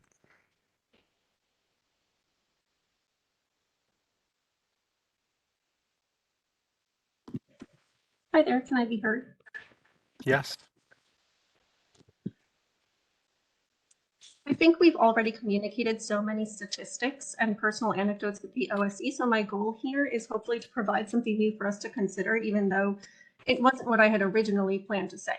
First, let me explain why short-term rental hosting and the housing crisis are completely unrelated. Let's first explain it with a very simple analogy. If you go to the grocery store and there are apples and oranges, but there are significantly more apples and oranges, eliminating all of the apples does not produce more oranges. You can get rid of every last apple. All you have now is 2 fruit shortages. You have already heard from numerous individuals stating that the units they rent out were never available for long-term rent and never will be available for long-term rent, as that is not what they were designed for. Now let me explain why this analogy is flawed using anecdotal evidence. Out of the hundreds of reservations that my family has hosted, one person asked me for a stay of over 30 days. I agreed, and that one was never a long-term resident of New York. He was a student in the city here for a political campaign, and he now resides in DC, his permanent residence. So did honoring that one 30-day reservation preserve the city's housing stock? No. Would having a setting on to only honor 30-day reservations preserve the city's housing stock? It would actually diminish it, because that would mean in 2 years I would have only hosted one individual and my family would not have any income to devote to our ever increasing property taxes and enormous mortgage. Finally, let's explain how this comparison is incorrect statistically. Getting rid of the 10,000 New York City-based Airbnbs does not produce the 560,000 units of housing needed by 2030 to address our current and projected population. After the December 5th public hearing, Nathan Rotman, part of Airbnb's policy team, suggested that we humanize ourselves to the public, to legislators, by appearing in a media campaign or attending this public hearing and sharing our individual hosting stories. Stories of how hosting helped us. Do you know of any other industry that needs public relations of this type? Why do we need to beg you to see us as humans? Why do we need to ask you to allow us to keep our income source? We have completely lost sight of reality if we need to sit here and share how some of us are widows or freelancers or retired and need supplemental income in the most expensive city in the United States. So let me be the one to take the fall for all our fellow hosts and do exactly what Nathan Rotman suggested and tell you why I hosted, past tense, for money. I did it for money. I didn't do it for any other reason. And you can cry about it.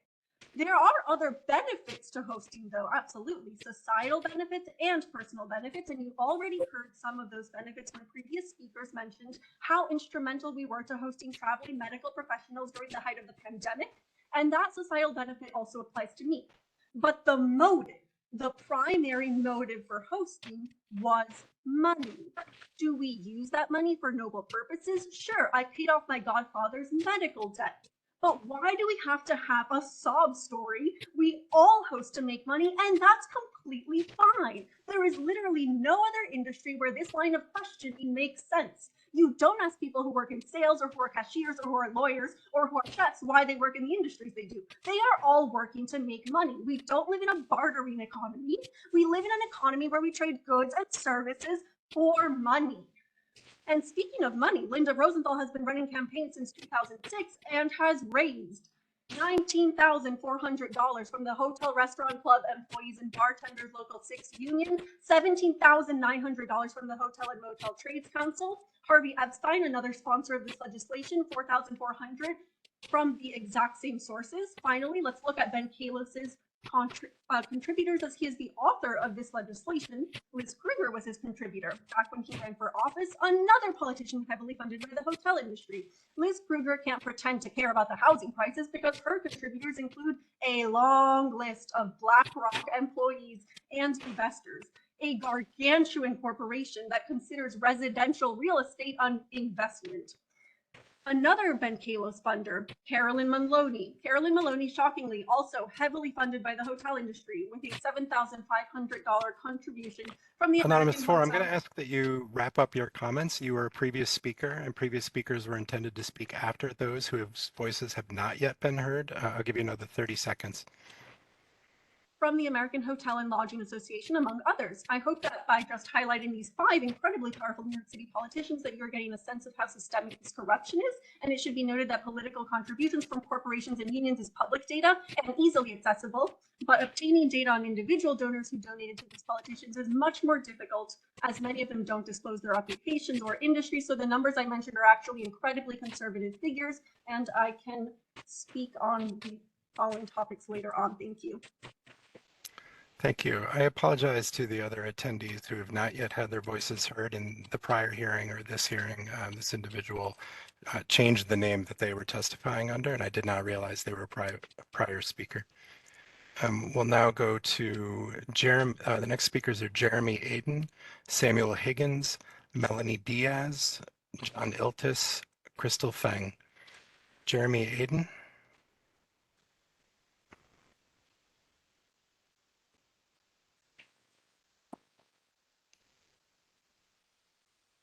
I don't see Jeremy. Samuel Higgins.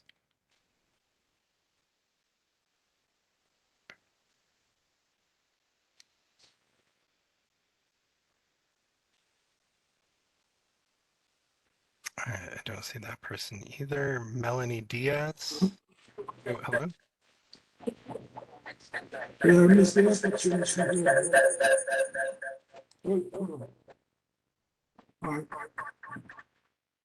Milton Galloway. Yes, We're getting an echo, but we're happy to come back to you. I'm glad that you returned. Okay. I'm not sure where we're going.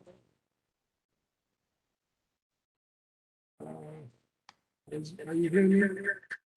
We can hear you. It seems like your speaker may be interfering with your microphone. I don't know if you can turn down your speaker for the audio for the portion that you're speaking.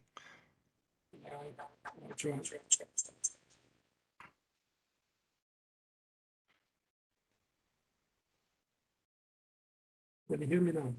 Yes. Yes, sir. Okay. Thanks for the platform. My name is Milton Galloway. I have been an Airbnb host since 2018.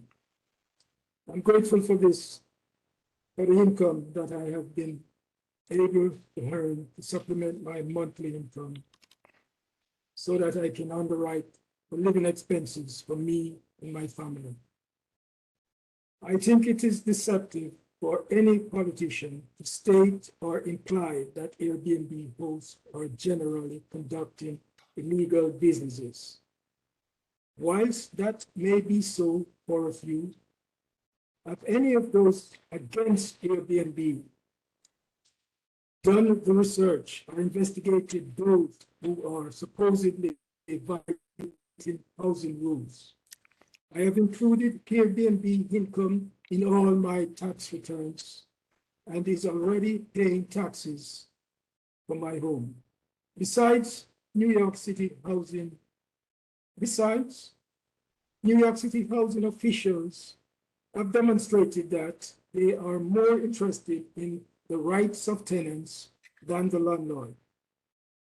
I accrued thousands of dollars in legal fees as well as loss of rental income for 1 year from my last tenant who added insult to injury by damaging my property, which resulted in my investing more money to restore it to the original condition.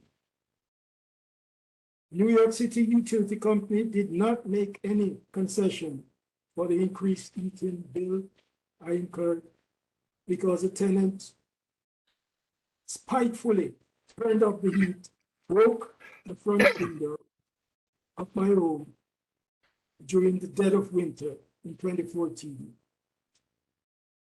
If law-abiding Airbnb hosts, such as myself, should decide no longer host visitors, this would not resolve the so-called housing crisis, as the annual rental that anyone would pay would far exceed what I earned from hosting Airbnb guests.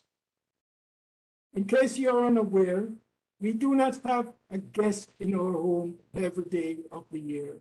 In addition, New York City and the small business owners in my community in the Bronx would lose income derived from the guests who we host from all over the world. These guests through their homes instead of the average hotel room, which has limited capacity per room, no cooking facility or amenities to reduce cost. The average cost of a decent hotel in New York City is $300 per night. The entire New York City tourist industry would be seriously impacted if Airbnb hosts should discontinue their service, something that we would not want to do. There is no law-abiding citizen who frowns upon legislation that is fair, balanced, and reasonable. However, I do not believe that this proposal is fair or reasonable. This is my home that I choose to make available to guests, some who repeatedly visit my home because the accommodation and the hospitality, the ambience, is more affordable than the standard hotel.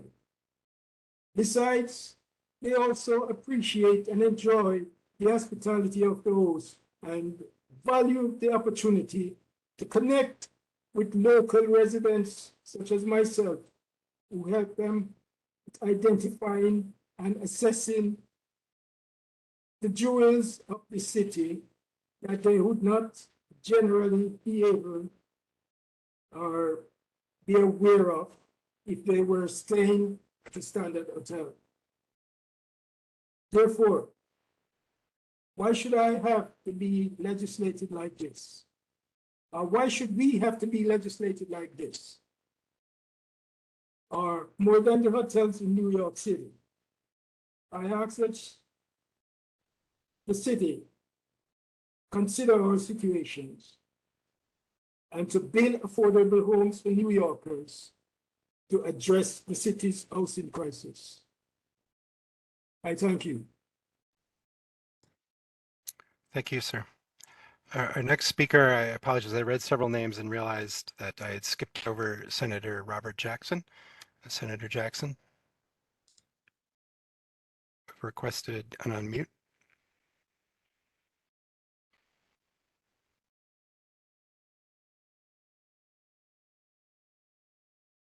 Yes, I'm here. Good afternoon, everyone. So my name is Robert Jackson. I represent the 31st Senatorial District, which includes Northern Manhattan from 155th Street North, and 1/3 of my district is now in the Bronx as of January 1. And I'm here to give my testimony regarding mandatory registration of short-term rentals. Illegal hotels have negatively impacted our city, specifically in working class areas like the district that I represent.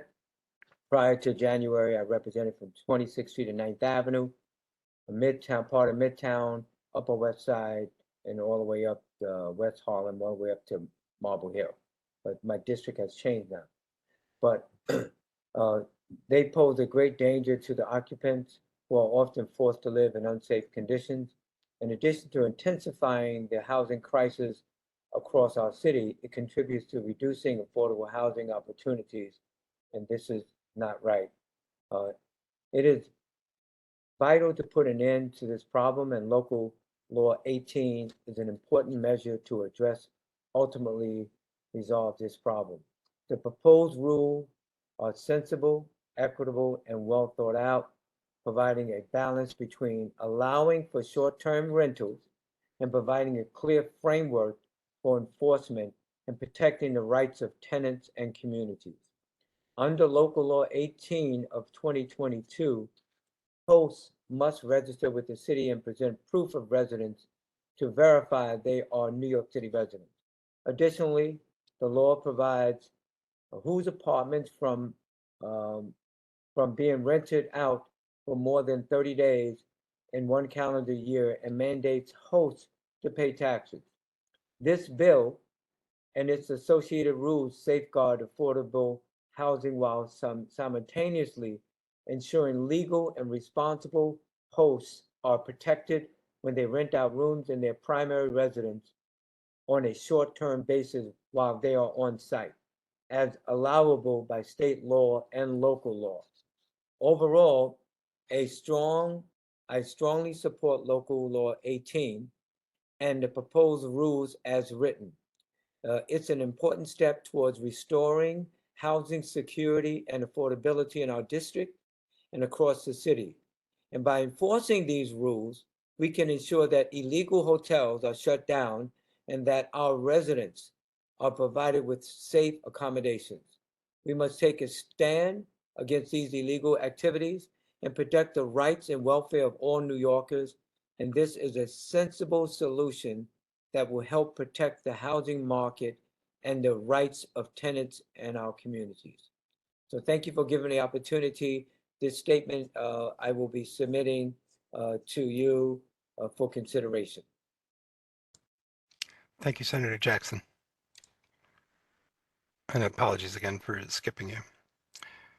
The next speaker is Melanie Diaz.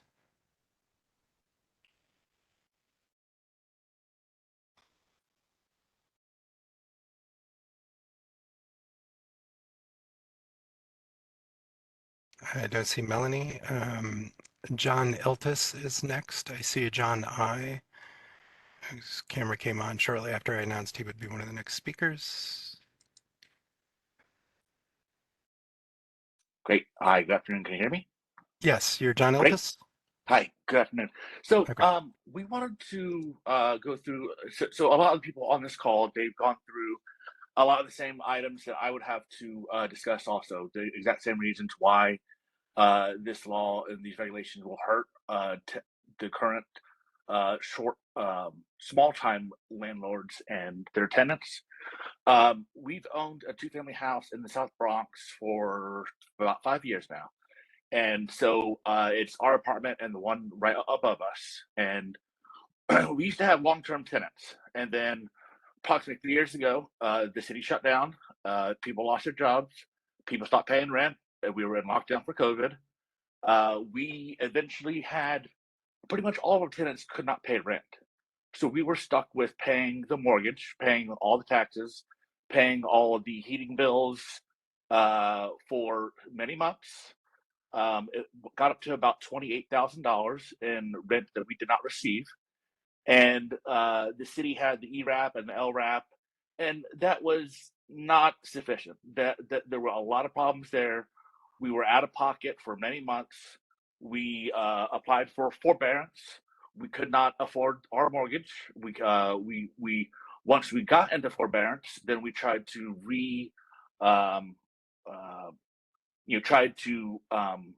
change the loan terms.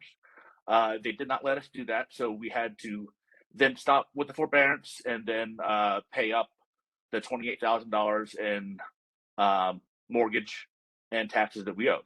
So that put us in a horrible situation. Then once we were able to, once most of the tenants had left on their own terms, we did not force anybody out. The apartment above us, they trashed the place, and these were people who were paying long-term tenants, had 1-year leases. Everything was going fine until COVID. They did approximately $25,000 in damage to the apartment. We had to replace the entire bathroom, redo the floors, redo the kitchen. They had caused a nuisance with mice coming in. They had food everywhere. These were people who were good people before COVID. Now, during COVID, long-term tenants are not what you can expect previously. So that's why allowing to have short-term tenants allows you to have much higher quality people. Since we've been doing Airbnb, we've been able to help the city with housing nurses, doctors, people that are doing, who are in their studies for nursing and being a doctor, residencies. We've had a large amount of people in that situation. So having short-term actually helps out the city. It also helps out the city because in the South Bronx, there are no hotels. We live in Hunts Point, where it's a lot of mom and pop stores. So the tenants that we are bringing in help the bodega, help the coffee shop, help the pizza shop, they help the laundromat. They're helping everyone across the board. In the time that we've been doing Airbnbs, we've been able to actually get graffiti removed from the neighborhood laundromat. We've been able to get the drug dealers off the street who used to be in front of our house. And there are actually multiple shootings on our block prior to more foot traffic from our Airbnb tenants. And we've been actually able to help our neighborhood, Hunts Point, which is not the best neighborhood, to be able to become a little bit more habitable. And we've had people from all across the world. People can't afford a hotel rent. They're able to afford a Airbnb rent. So we're actually helping house people who can't afford the higher rents of Manhattan, of Brooklyn, of Queens. We're helping people live in the Bronx, be able to afford rent that they can't afford, and then bring more money to our neighborhood also. Anything regarding this law, regarding a blanket, this is not a blanket solution. This is going to harm the exact people that are on this call. We need more elected officials to hear all of our stories. We don't need just 1 or 2 senators or council members that were on this call. We need the entire Senate. We need the entire city council to all hear all of our stories of every single person. You got the 73-year-old man and lady that are renting out the rooms in their house. You got people that are without this, people will not make it. And with these laws, people will not make it. Small-time landlords like us will not make it, and that's what New York City needs. That's all from me. Thank you. Thank you. And the next speaker is Crystal Feng. I don't see that person on. After that is Lisa Nicky.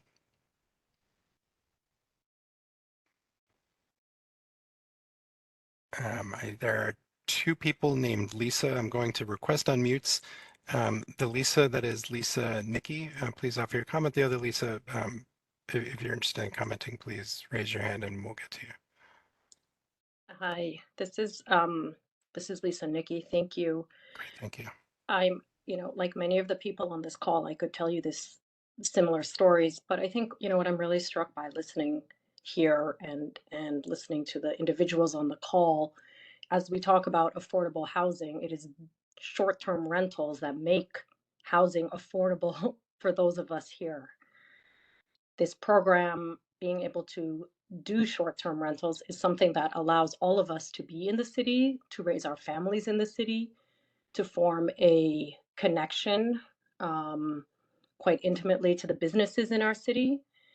And so I think when we talk about affordability, let's not forget that this is what affordability means. It means programs like this, it means this option for an unbelievably large number of individuals who are here on the call.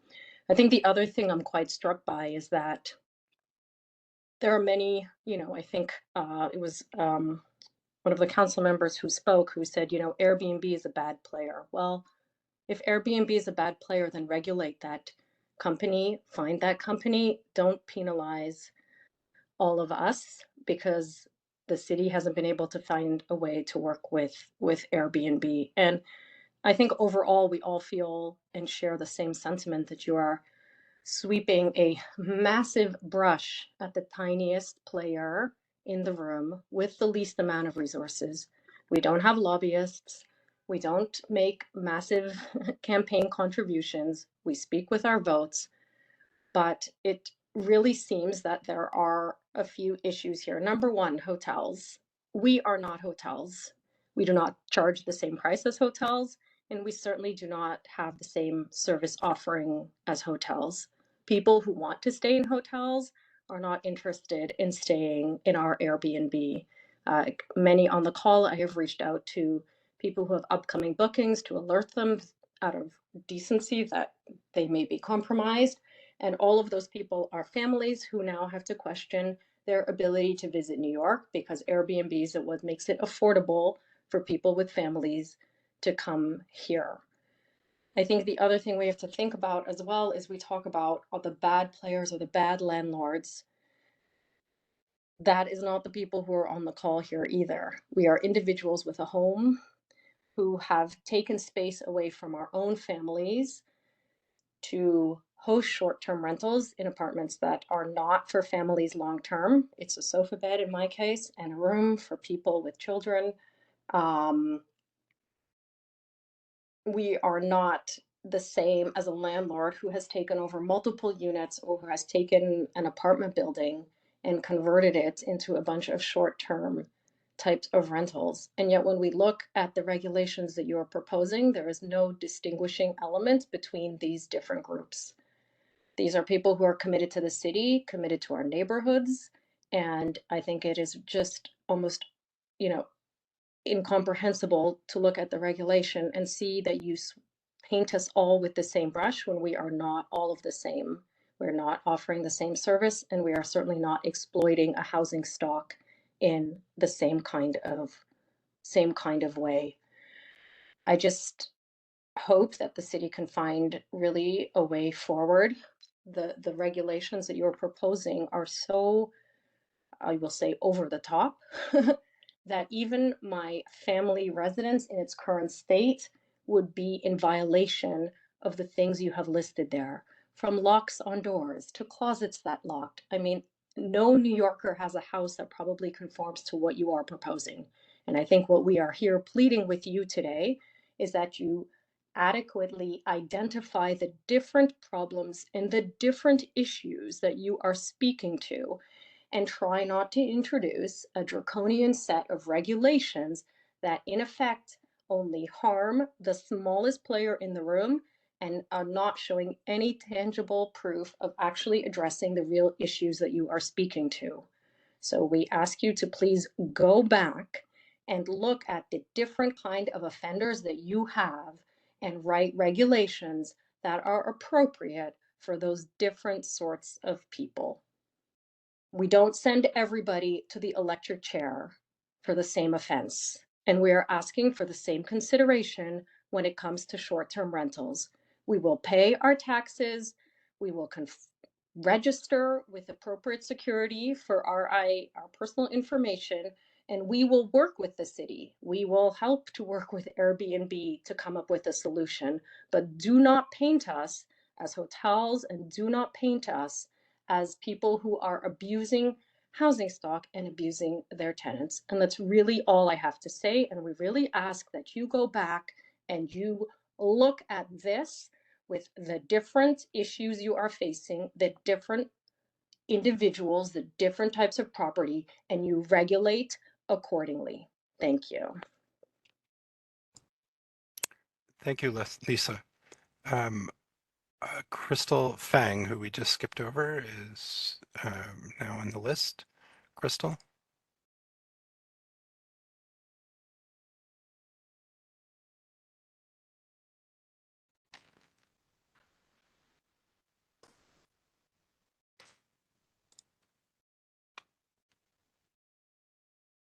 Hello. Yes, go ahead. Hi. Good afternoon, everyone. I am Christopher. Thank you to the city for this hearing. For a very long time now, things had gotten much worse in NYC. Rent prices are too high. There are not too many options, and quiet towns are becoming very busy. Also, many homeless has no place to go. It is a safe thing to see. If you want to do your rental business in the city, you need to follow the rule. Fair is fair, and that is all we are asking for. Thank you.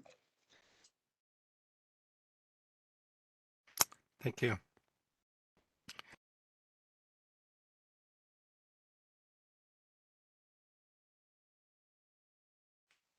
Thank you, Crystal. The next several speakers are Mawuli Olivieri, Luis Mora, Holly Weinberger, and Senator Liz Krueger. Mawuli Olivieri.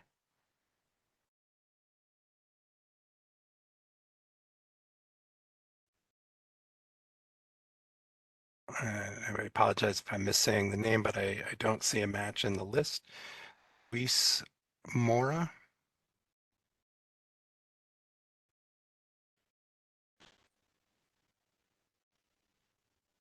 I don't see Luis either. Hallie Weinberger.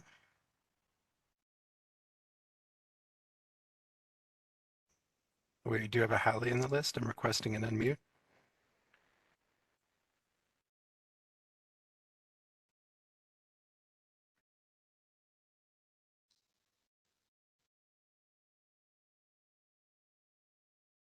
Hallie, we've requested an unmute.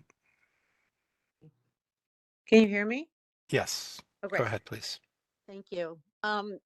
Yes, I just wanted to jump on and thank you, Chris, for the clarification on the call, because I think we were all coming on thinking that we might be able to change something about the new regulations as well as some of the old regulations. I think based on your response of this law is already in place and you are just now considering on how to implement it. I understand you're not the one that was responsible for it, so I would just want to make sure that everybody respects you and that you're just doing your job at this. If this is the case and this is already in play, and the comments that we provided, there are many of us that are single family owners or double families, but people that are owner occupied and are on the premises.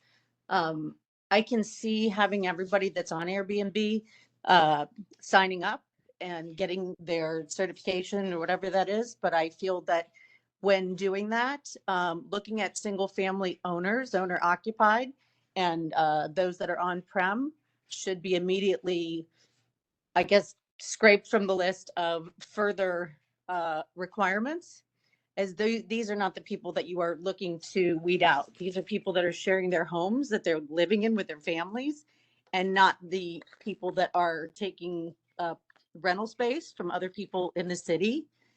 And I think if that's the case, that's going to minimize the amount of, I guess, enforcement that you would have to do drastically.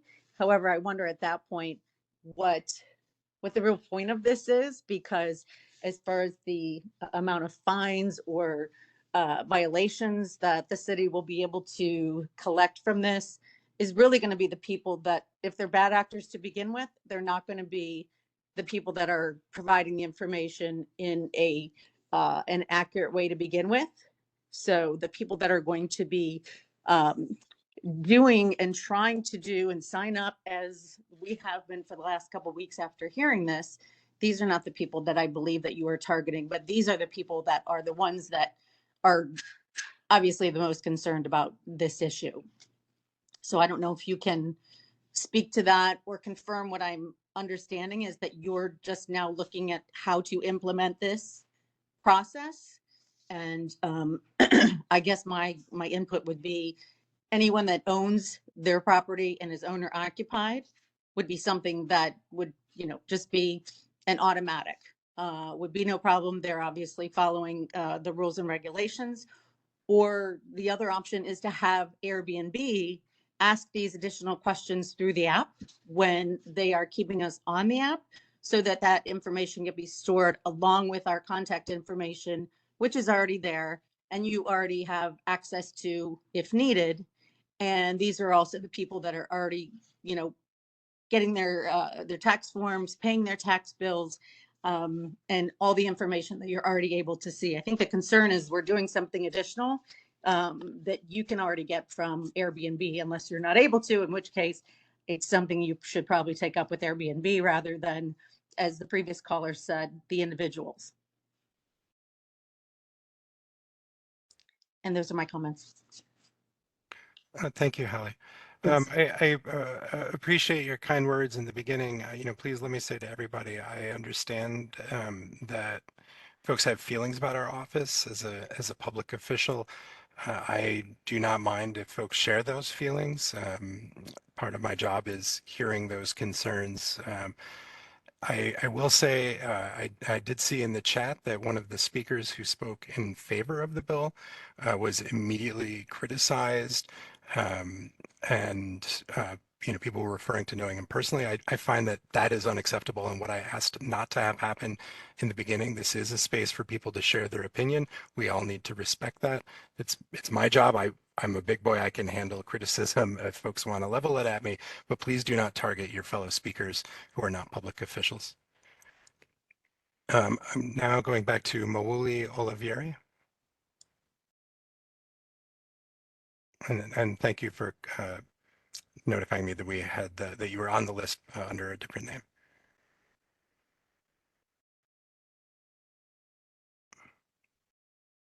Mawuli, we've requested an unmute.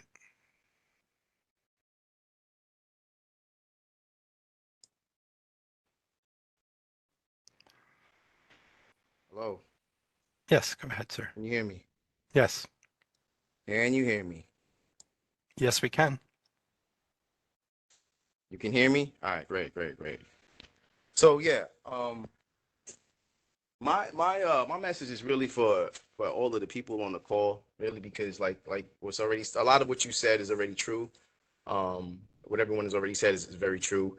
The public officials that have the power to make these changes, most of them aren't here. I would imagine that none of them are here. But I will say that once upon a time that there was something in our government called the Constitution, right?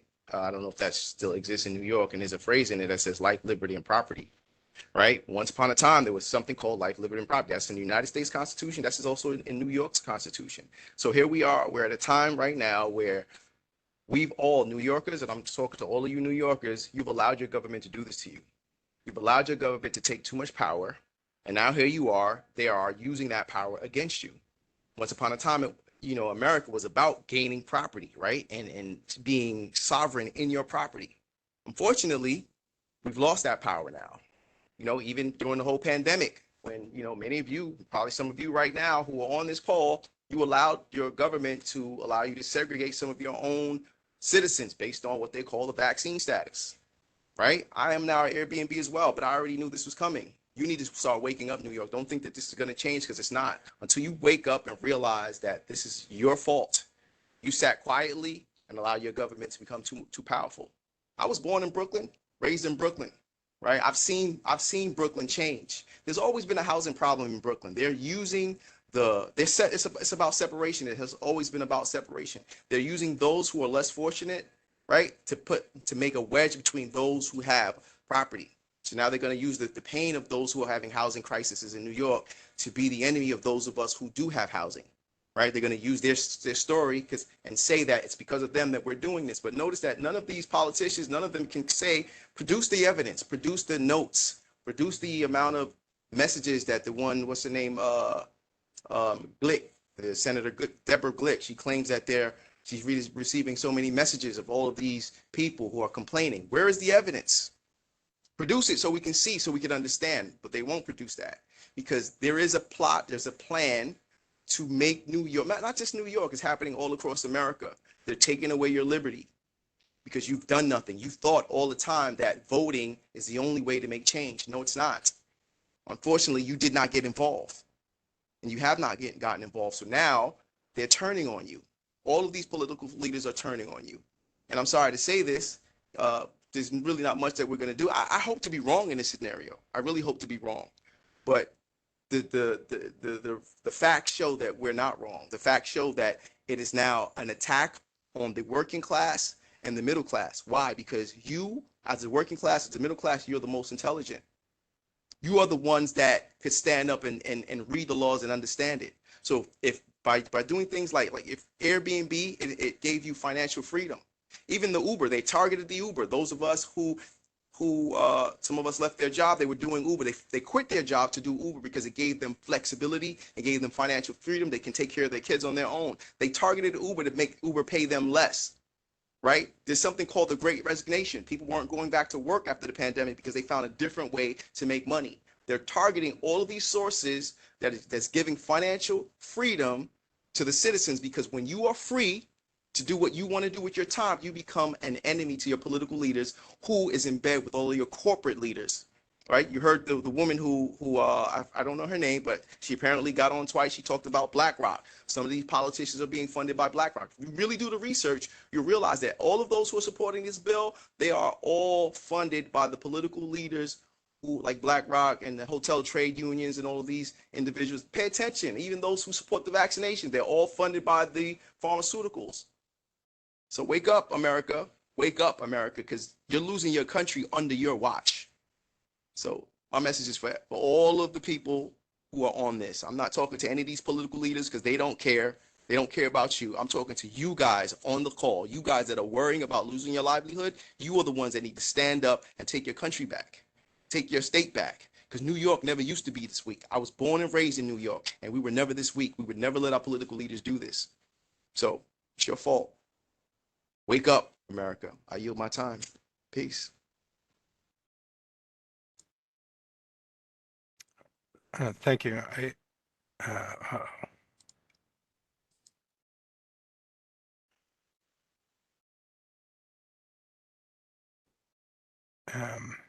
One moment, everybody.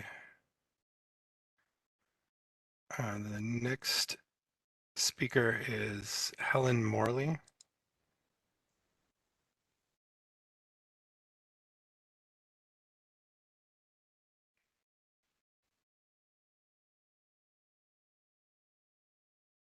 Hello, my name is Helen Morley. I have been a private room host in the East Village for about 7 years, ever since I was disabled. And I also have been through all day long listening to everyone speak and come to realization it does sound like this is going to affect, and there's not much we can do except a little bit on the edges. My question is for the city, and the concern is, I know I'm not going to be able to register, even though I'm a private room host, because my landlord wouldn't just see it as an opportunity for being financially dependent on it to turn me out to get a higher rent to come in, even though I've lived here for 22 years. So I'm pretty positive that'll be the outcome. But having said that, I know of 3 people on my block in a similar situation. So I do not know, nor have I read anywhere, what studies have been done to see what the financial hardship for the small host in New York City, owner or renter, who loses his income, how many people will be put into financial jeopardy, and what plans does the city have to accommodate that crisis in the process of a current homeless crisis we are having. So I'm just it sounds like we can't do much about this. It sounds like I'm going to lose my income, and I've lived here for 22 years. I cannot hold a regular job. I can only walk 3 feet at a time. Can't stand. I have very severe near pain. I basically am a shut-in, but Airbnb has been my lifeline for independence, for social interaction with people, and I take such pride in providing my guests a good time when they come to New York City, and keeping myself well informed and sending them to different and unusual places in the city outside of Midtown, to be honest. But it sounds like the city is not considering the effects to the average Airbnb hosts because I think they've been fed a lie that we're all corporate greedy people. There were all these big, huge hosts who don't live here, who do not care about the neighbors, do not care who comes to stay with us, where the majority, and I looked at Inside Airbnb, whose numbers I think are horrible, because they claimed I made 5 times the amount of money that I actually made last year, to be honest. So I know that their data is off. But I looked to see, there's about 6,000 private room hosts in New York City, actively, like me. People who are private room hosts, when you're inviting strangers into your home, you're doing it out of financial necessity. It's not always a comfortable situation to be constantly constantly serving somebody else's whims and needs. If you're doing it well as a super host, which is what I am, and it was what I want to provide. But by no means is it easy money by any stretch of the imagination, if anyone thinks that. So if I'm in this situation, I am positive out of 6,000 people, I'm going to guess there's about 20% who are financially dependent on that money to make their expenses. 6,000 people, what are we talking here? We're talking 2,400 people who could eventually be homeless or in eviction or in foreclosure for lack of income. And it sounds like there's no consideration or even thought to what may happen with the way this is being implemented currently. Now, like almost every host here, I want to get rid of the bad actors. I want it to be hosts living in a building who are invested in the community, invested in the building, invested in the neighborhood. I don't want people having 10 units, renting, living in Florida and reaping the benefits, not caring what their guests are doing, hiring people who just clean and walk away. No, I want it to be one-on-one as is originally intended. One unit, one host for the most part. Whether you're owner or a renter, just a conversation people have debates over. My argument for the renter is that much of New York is now a gig economy. Having full-time employment doesn't guarantee vacation pay. And trying to make rent in New York means you may never be able to not work. Ms. Morley, if you Never could take a please, time off. Ms. Morley, if you could please wrap up. I know this is No your, you problem, spoke on the prior Mr. hearing. Klausner. I'll wrap up right now. Okay, thank you. I'm glad I'm the first one you decided to shut down. Everybody have a good day. Thank you. Ms. Morley, I was trying to shut you down. I Oh, inadvertently that's called what you did, you so out that's of okay. order That's okay. after we've heard from you in the first hearing, and you aren't the first person that I interrupted. I very much apologize. The next speaker is Senator Liz Krueger.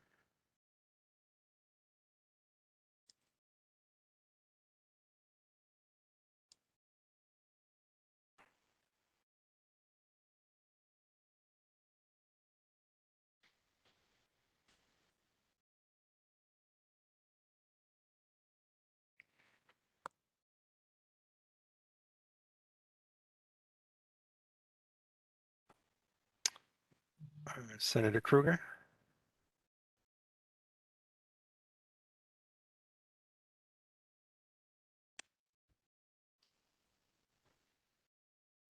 Can you hear me?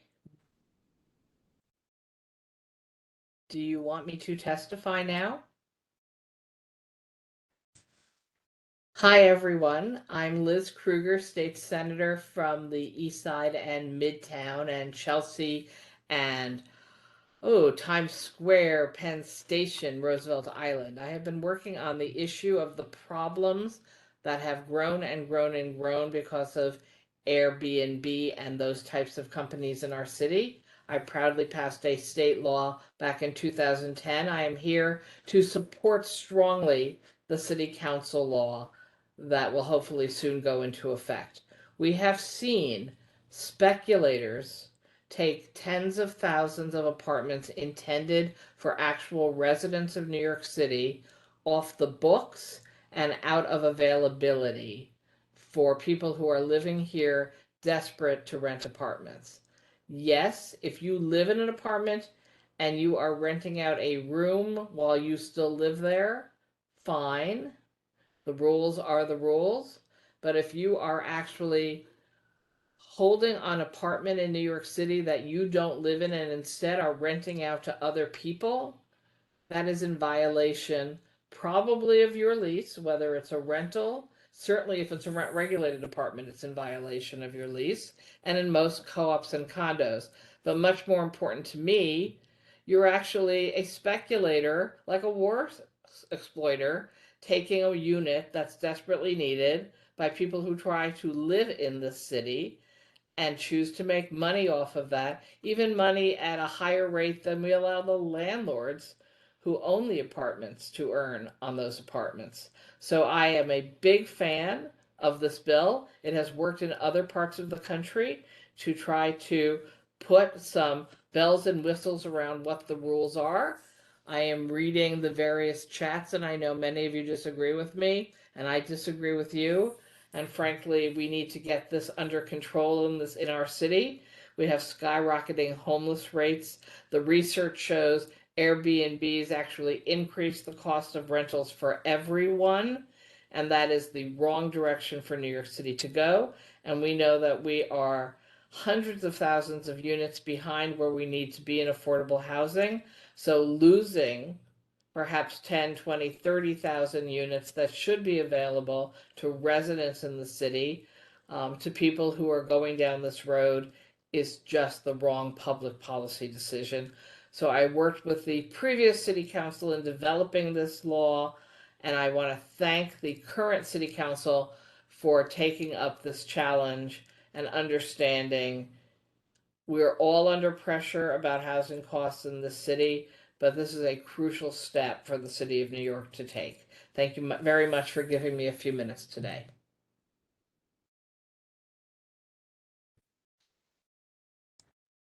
Thank you, Senator Krueger. The next speakers are Lizeth Larco, Tom Kaler, Philip Summer. Those are the last speakers that signed up in advance that have not. I apologize. Tom Kaler spoke in the prior hearing. Let me move him down.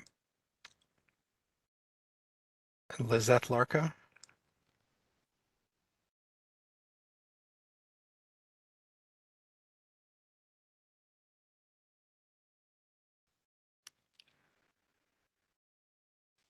Okay, I don't think we have Lizeth. Philip Summer. I see Nick Sakai has come back. So we'll go to Nick Sakai.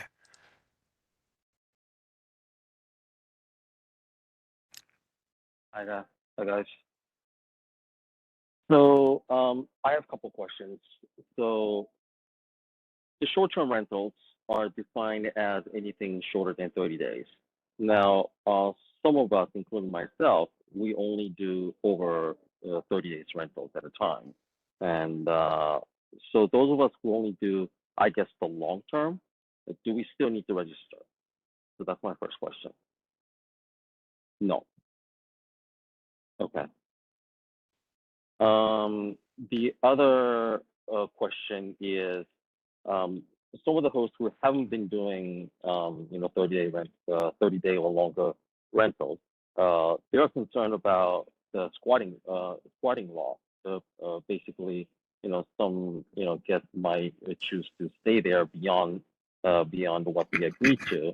And I'm pretty familiar with how the housing court system works and all that. It takes a lot to evict people.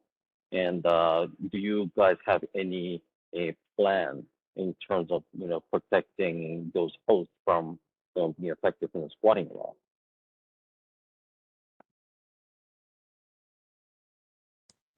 Sorry, I apologize. Maybe you went away. The format of this is not a Q&A. If you have comments about the proposed rules, we're here to hear them. If you have additional questions, we'll have to figure out a different format for you to follow up on those on. Okay. Okay. And I guess the comment I can make is a lot of things have already been said, especially Lisa really expressed eloquently what Megan was having feeling. But I think this rule, if it's implemented as the way it's written, it would hurt not just Airbnb hosts, but the tourism of New York City as a whole, because because I use Airbnb when I travel out of state, and sometimes I choose to use Airbnb to in order for me to be able to travel with 3 or 4 people at the same time, as opposed to traveling by myself, and to be able to travel on budget. And if you enforce this law as the way it is, those people who might want to travel to New York City on budget, they might not be able to come to New York, or even if they come to New York, now they have to choose where to spend money. And instead of using the money, what they could have spent on something like a nice restaurant or Broadway show, they would have to use the same money to spend on a hotel, which ultimately hurt the restaurant and also the theater community. So that's something that you would seriously need to consider before you enforce the law as it's written. Thank you very much. Thank you.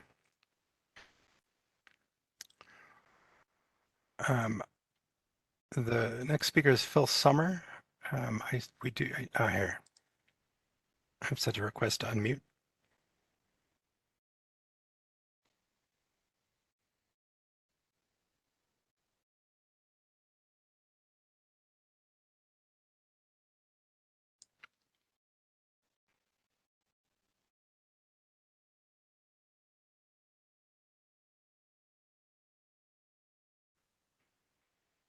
Phil Summer.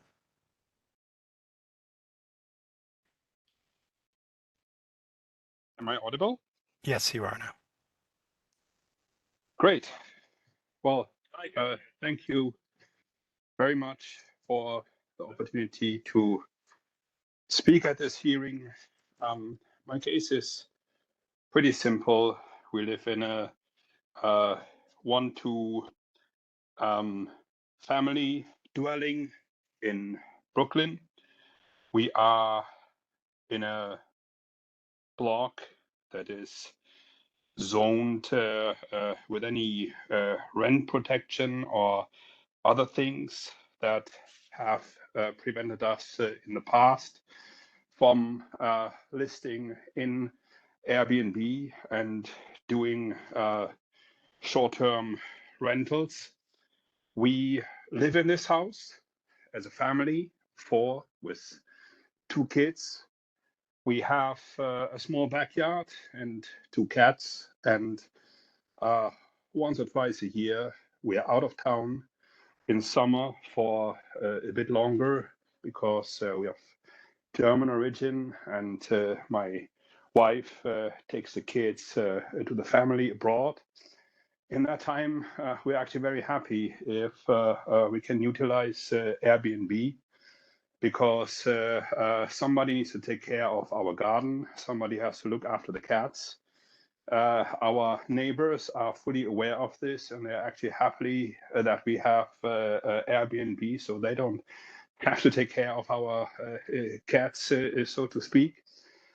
And last year, we've been doing this 3 times for a week each with families from abroad, ex-New Yorkers that came here for family gatherings, and that told us that they preferred having that option over,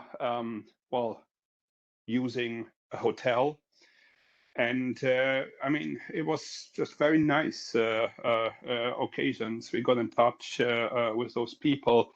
They had questions on the neighborhood. They wanted to know where is a deli, where's a local supermarket, as I think that the benefit for New Yorkers is that if they come, they would actually spend some of them budget and money in local New Yorker shops. And that's more or less the story I wanted to convey, that in my views, the new rule is cutting the net too wide, as I I think it's clear that there's abuse of Airbnb, and it's clear that the city has to do something about people that kind of take housing and kind of use this to only do short-term renting and compete with hotels and other things that are, well, not in the intent of it. But cases like I described, where your family, you're living in this place, you're doing this twice or 3 times a year when you're out of town. I can't see how this is something that the city should rein in if we pay our taxes, which we do, and comply with all the safety standards and other things that we do as well.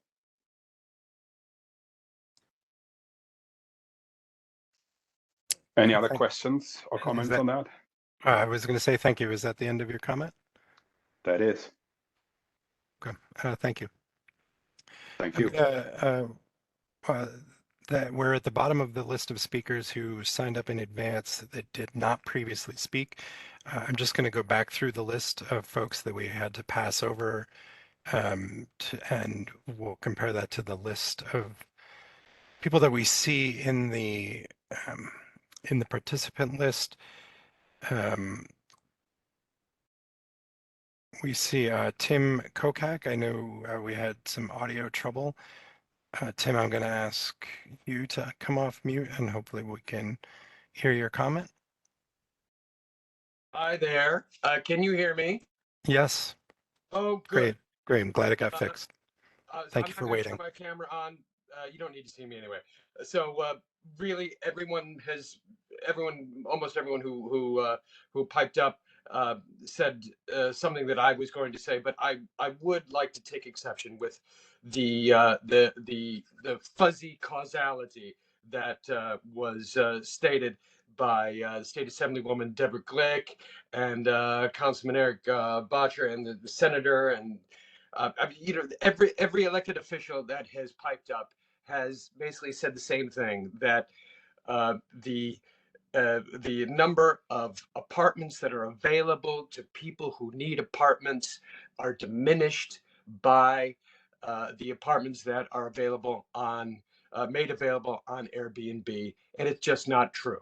I like the analogy of the apples and oranges. That was very good, but it's not about supply. It's about affordability. I live in an area here where there are there are 3 new hotels just gone up in the last decade, ranging from 400 or 150 to 400 rooms in my neighborhood, and to me, that's that means that there's a boom going on. There's a building boom of hotels. Why are they doing this? I don't know. And are we somehow being made to pay for the for the overdevelopment? I don't know. But likewise, luxury apartments.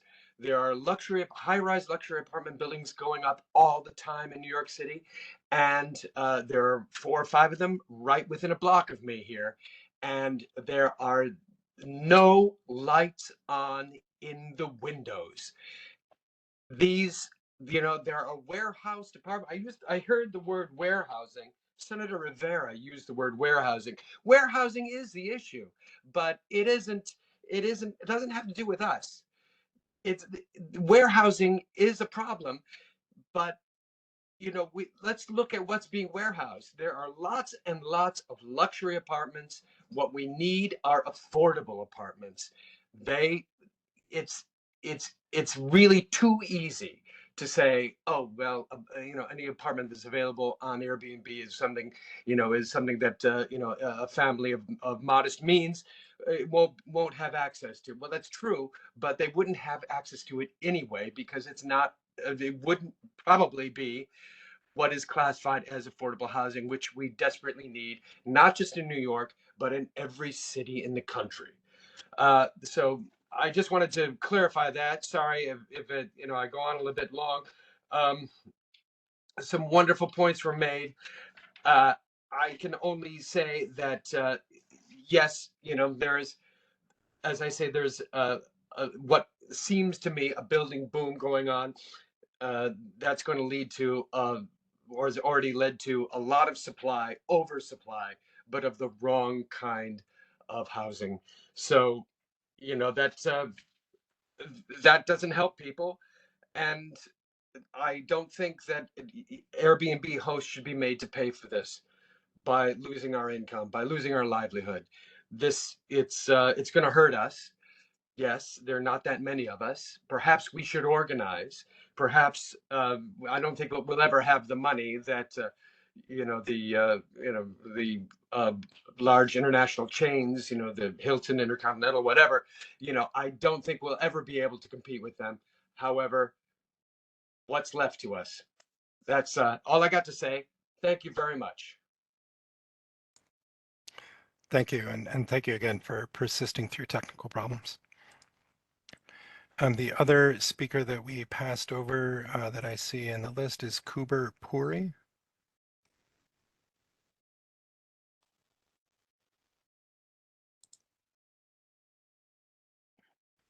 And then I see you're coming off audio.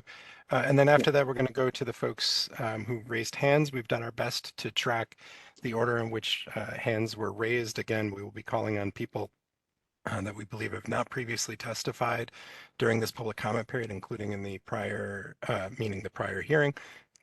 And then after we've heard from all of those folks, we'll get to folks who asked to speak or raise their hands who did speak in the prior hearing. Assuming that we have time, the hearing will end at 8 p.m. Okay, go ahead, Kuber. Yeah. And forgive me Hi, if I good say your evening. name wrong. Good evening, everybody.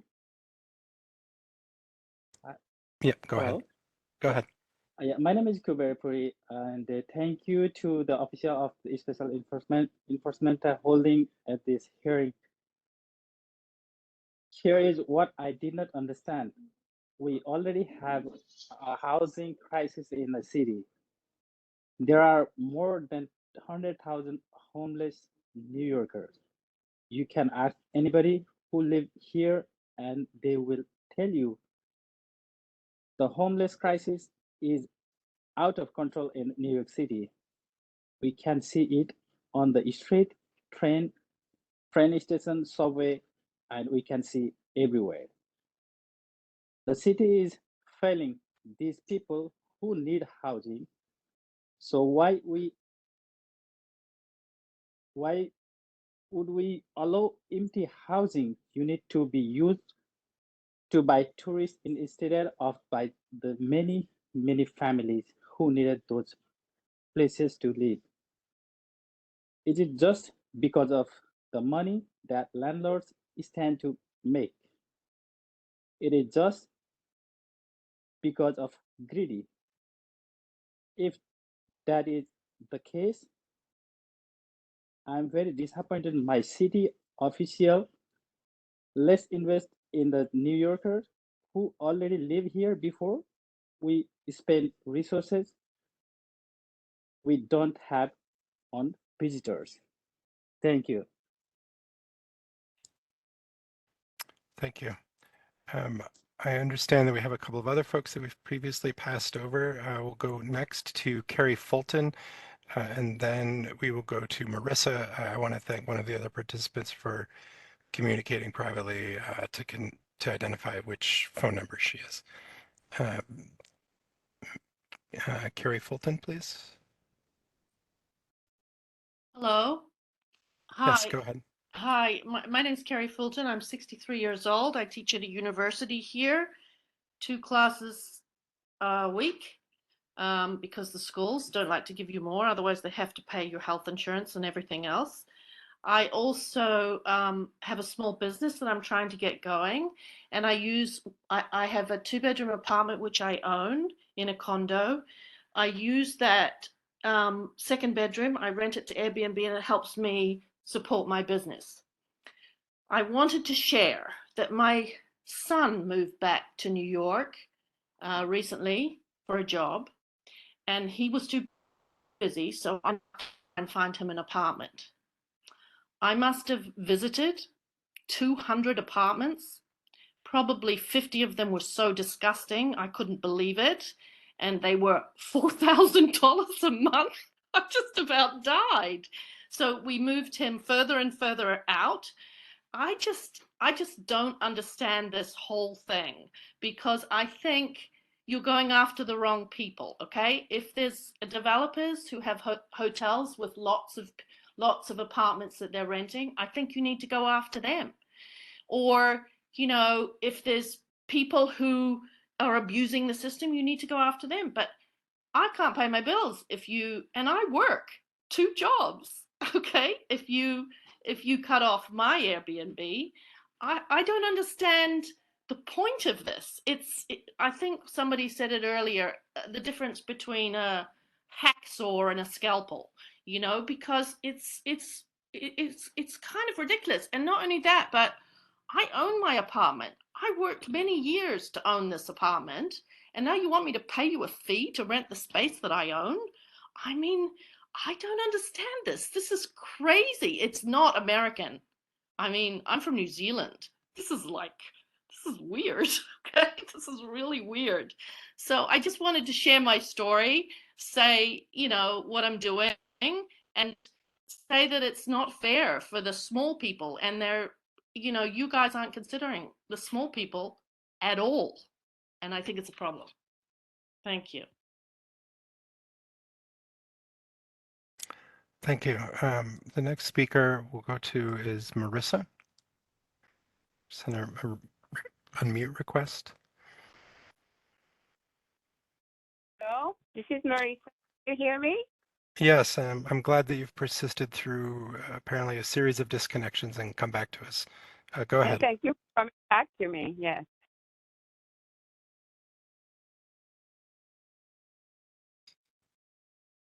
Go ahead, Marissa. Okay. I'm a widower, elderly, retired teacher, and I'm in a 2-family house. And I don't see how my Airbnb is really affecting the housing problem. I think instead we are really, truly helping tourism and also the economy. There are small stores, bodega, cafes, laundry room, all these are really being supplemented by the guests who come from all over the world, because I'm a linguist. So they're very happy to hear you speak their own language. And they're so happy. They're delighted to share my home. Like their privacy. How in the world you to leave their apartment? So it seems that the regulations are not fair, and they should not be grouped into one category. The current law should really differentiate, you know, from a owner-occupied building with a hotel, and they cannot be compared. Airbnb apartments cannot be compared to hotels. So we should incentivize, not penalize, the Airbnb people who are following rules and regulations, because our guests are delighted. They want to come back. They want to come and visit their families. They cannot afford the hotels. And they tell you that themselves. They discuss, they mention that it's wonderful that I'm able to come visit the city because I cannot afford the hotels.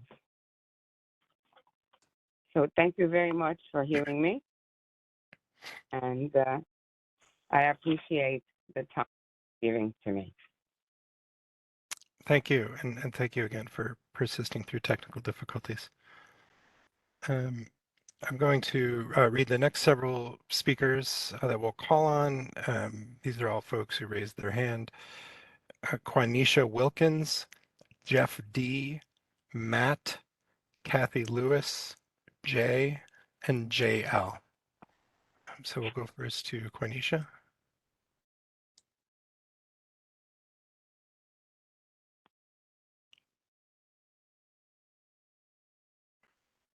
Well, it appears we may have lost Quenisha. Jeff D.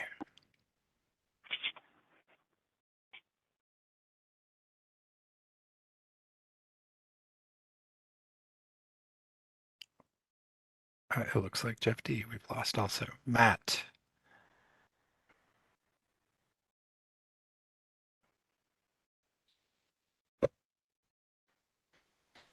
Okay.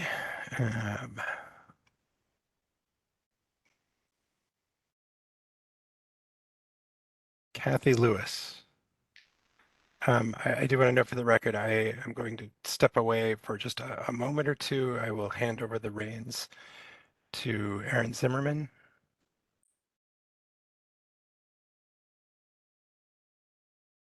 Oh, okay. I take that back. I'll be here for a few minutes more. I am going to take a short break. In a moment, I'll hand it over to my colleague, Aaron Zimmerman, to call on speakers. I will personally review any testimony that I missed. Kathy Lewis? We've sent a request on mute.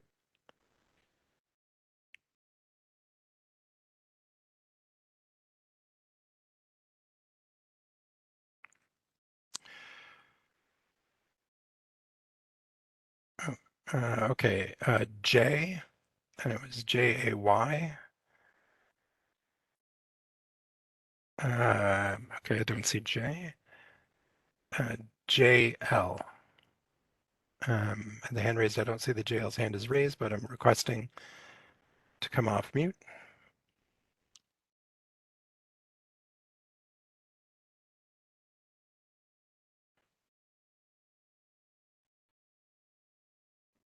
Okay.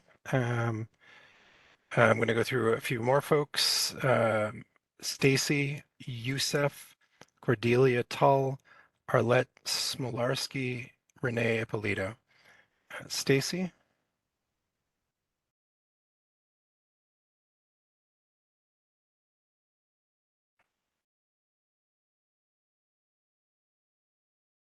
Stacy, we've requested an unmute.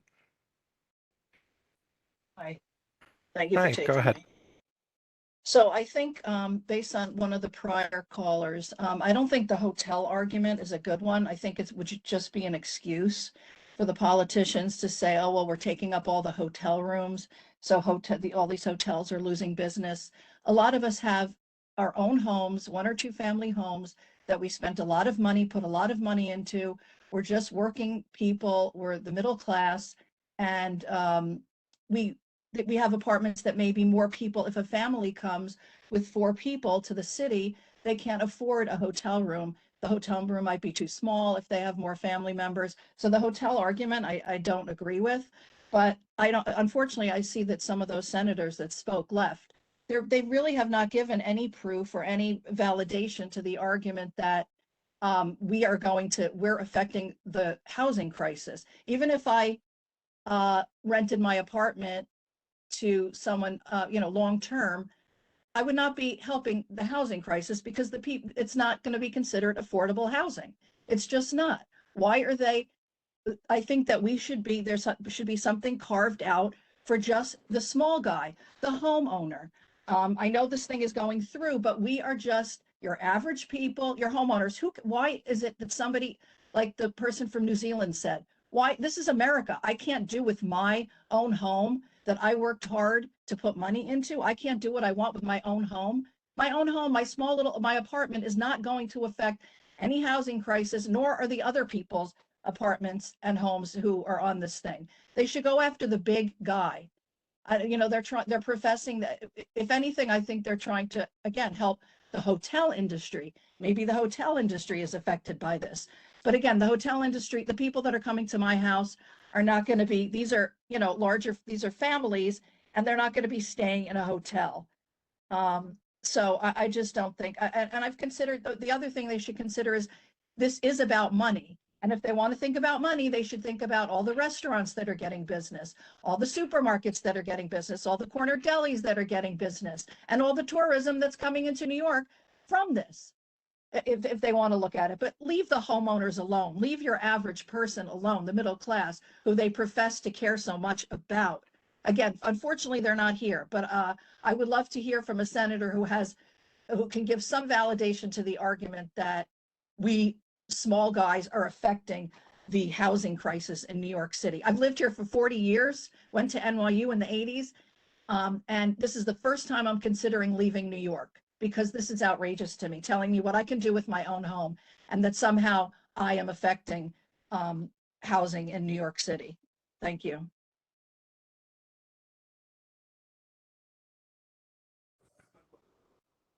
Thank you, Stacy, for your comment. The next person on the list is Yusuf.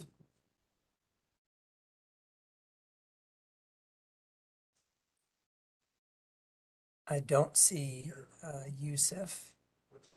The next person is Cordelia Tull.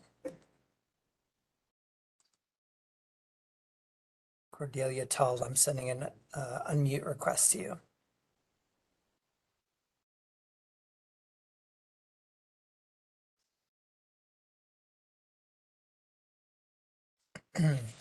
Ms. Tull, I see your image and your hand raised, but maybe we'll go on and come back to you.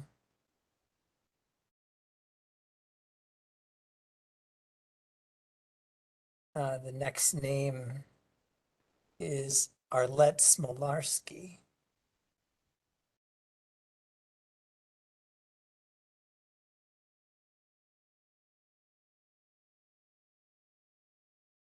Okay, Arlette Smolarski, I've sent you an unmute request.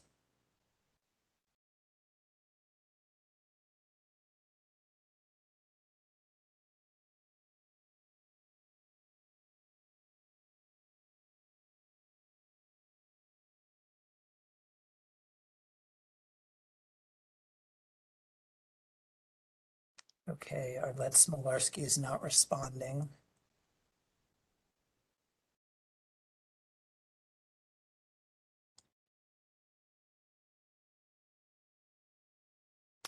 Okay, folks, I'm back. Thank you very much, Mr. Zimmerman, for standing in. Kathy Lewis, I see that you've returned. We'll request you to unmute. Hi, thank you for unmuting me. I've listened to most of the input from the people on the phone, which all were very valid.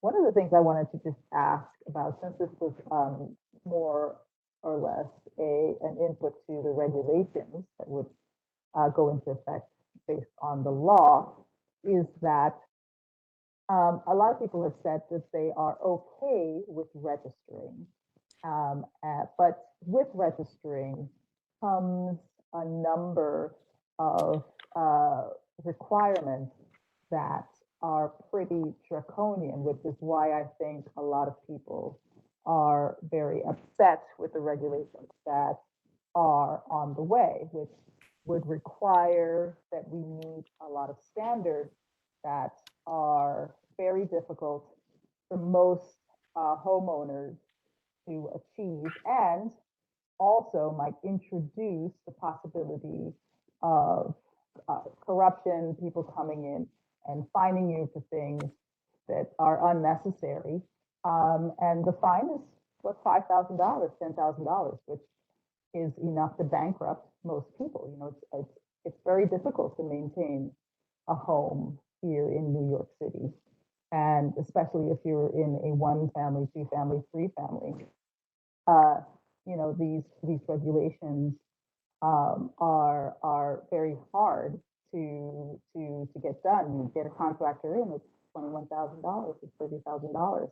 Is there a way that in bringing on these regulations, we are, of course, being registered by the city so that you can then address the issue of things like illegal hotels or people bringing on Airbnbs in apartment buildings where there should not be Airbnbs.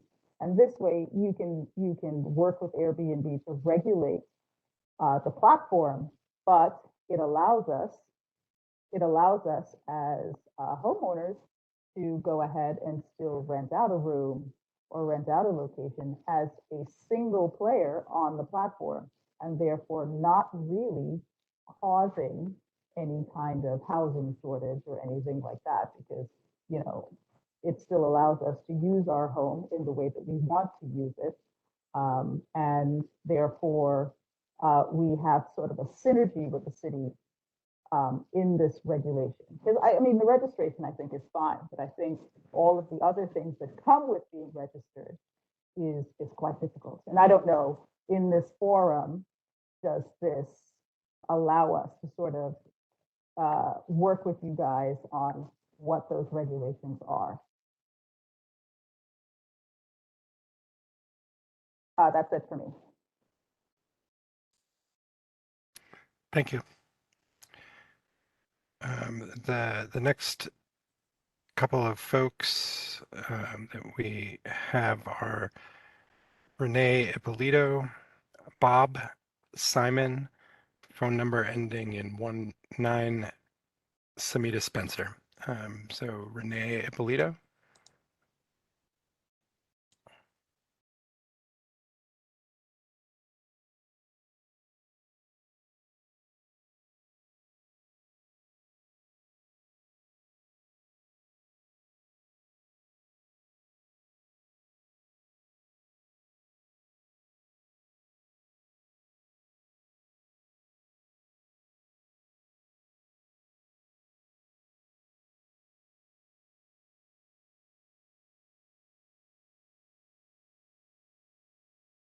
Okay, thanks. Okay, I guess Renee is not responding. Bob is no longer on. Go to Simon.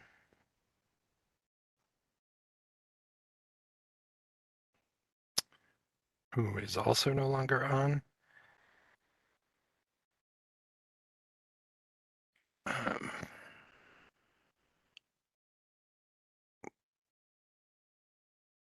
That's not on. Samita Spencer.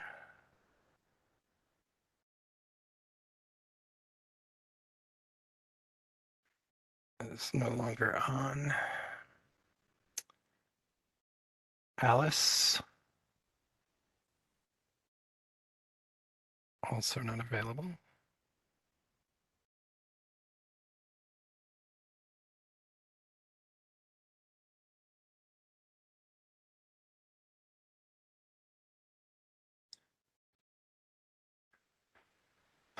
Eva.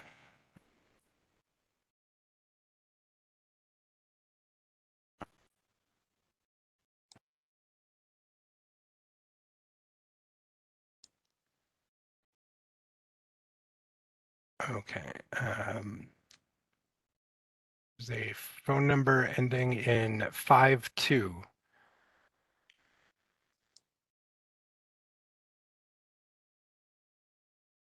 I've sent an unmute request. 973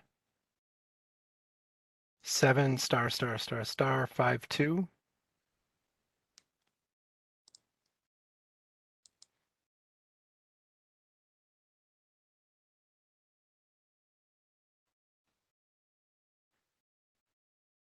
Okay, no response. Hello. Oh, yes. Hi. Can you Hi. hear me? Yes, it is your turn to give a comment. Okay. A little disturbed about what's going on. I do Airbnb, and I've been a super host for the past 2.5 years. I started Airbnb 2019, never had a problem. And I'm very disturbed that, should I say, the senators or whoever is involved, the mayor, to do this to us. I'm a retiree. I'm 73. Can you hear me? Hello? Yes, we can hear you. You know, and that's how I make my money, by doing Airbnb. and I'm very disturbed about what's going on right now. I live in the Bronx. There's a lot of entities here, restaurants. The subway is right here. And it's, hello? Can you hear me? Yes, we can hear you. We're listening. Oh, okay. So yes, you know, I'm really not feeling this, you know. I mean, we're trying to make, you know, our little money. It helps me with my Social Security to pay my bills. And this is what we're hearing now, that, you know, I don't know what to say. It's very disturbing, very disturbing. You know, I do my best, again, being a super host and get bookings, and for this to happen now, it's really very touching.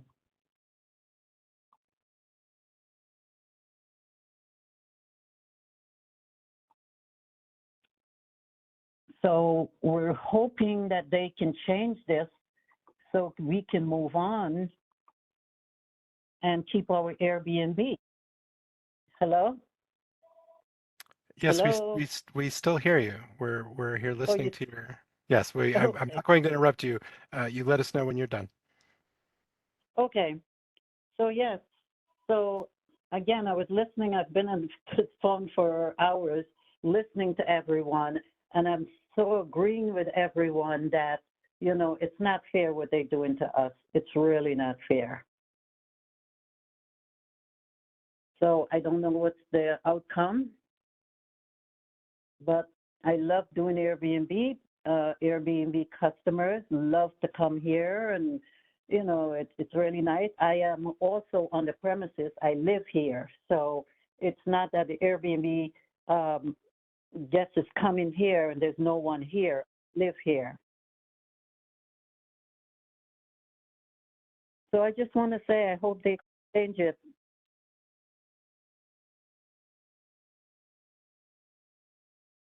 And that's all I can say is that I hope they can do something better for us. I don't know what I'm going to do when I don't have Airbnb.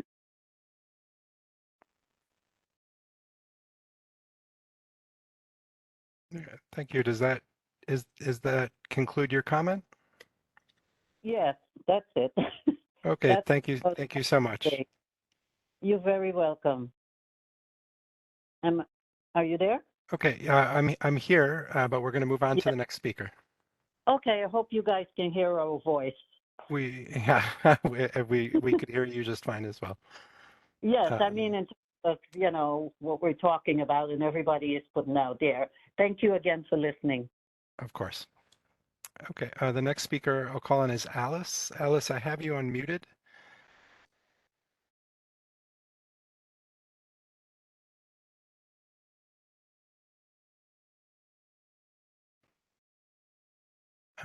And perhaps Alice, I can, if your audio is on a phone, please let me know what number, and we can unmute.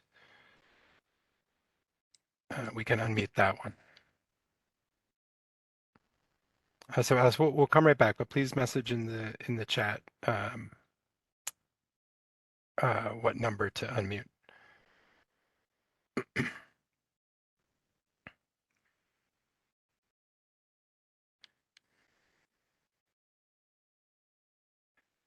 Okay, phone number 917 ending in 76.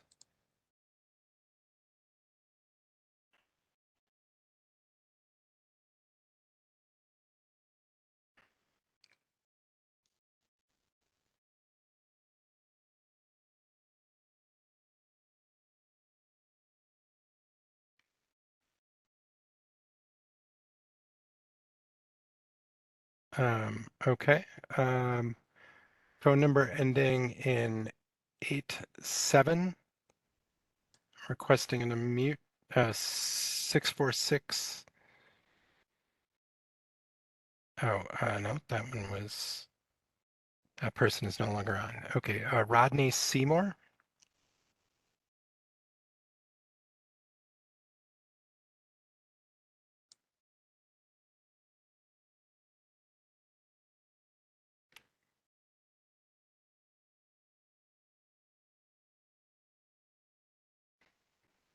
Rodney Seymour, I've requested an unmute.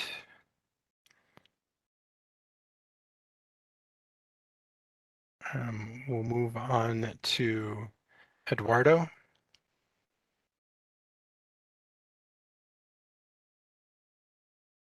Eduardo does not appear to be here. Linda Ortiz.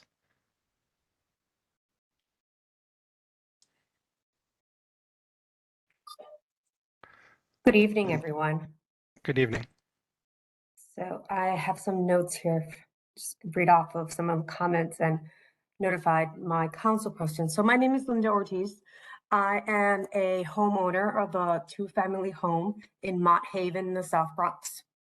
I am a native Bronxite, born and bred in the Bronx. I didn't come from anywhere else to fix a house and gentrify. This is my home. This is my community. So as everyone else has stated here, I'm really disappointed in the guidelines that your office has set forward thus far.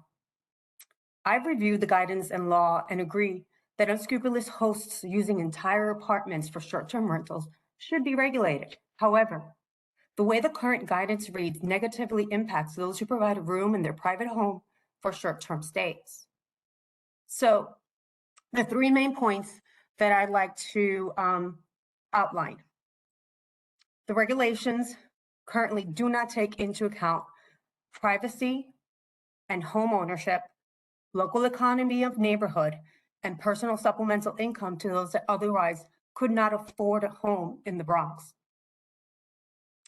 Number one, as everyone else has stated, it brings tourism to areas that otherwise would not benefit from a tourism economy. I've hosted Airbnb guests in Mott Haven for over 5 years. Tourists from all walks of life all over the world have come to Mott Haven and dined on 138th Street, learned what bodegas were, and visited areas in the Bronx that were most likely never part of their itinerary. Number two, help keeps rents from rising. We've heard and we've talked about from senators, elected officials, and others about the increases in rent and unavailability or unaffordability of apartments. In my case, in my home, I have a full-time tenant. Participating as a host via Airbnb has also benefited my full-time tenant, as I have never raised the rent, which is currently under market. My tenant, an immigrant, works in Port Morris here in the Bronx. In one of the only remaining textile industries in the area, I'm able to keep a good tenant who works and shops in the neighborhood by subsidizing any future increases by hosting Airbnb in my own home. Helps me keep a good tenant in place. And lastly, helps, as everyone else here has stated, definitely helps with maintenance and repairs.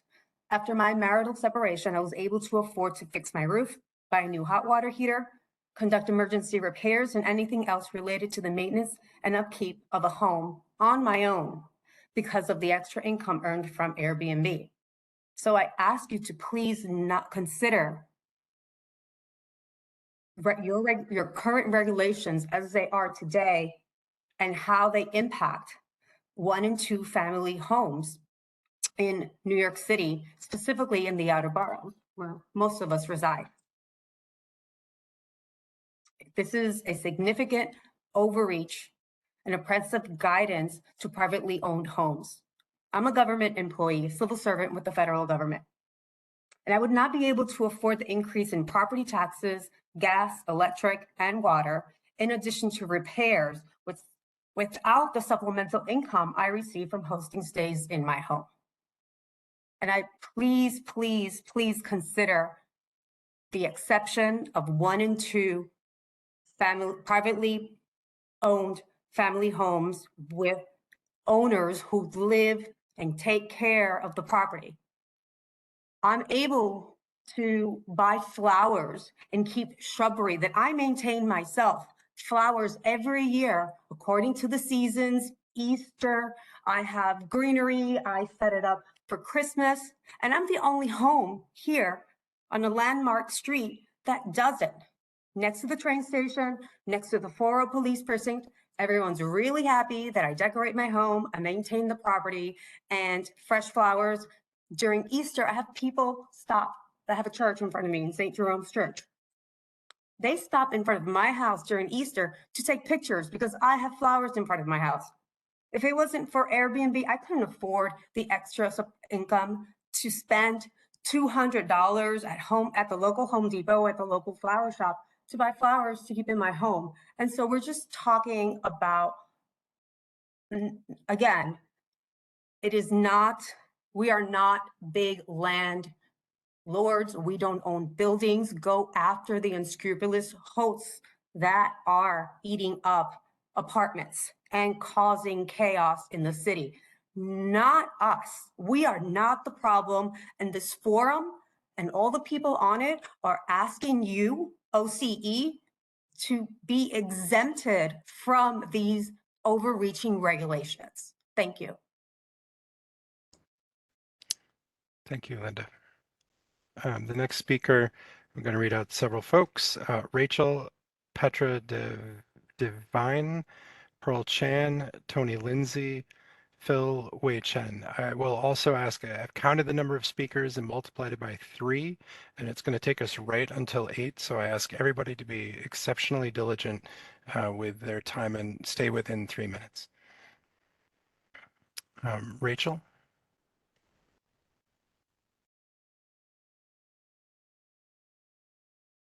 Oh, and right after Rachel, I apologize, we'll go to Taz, who was called on much earlier, and it seems as though they have come back.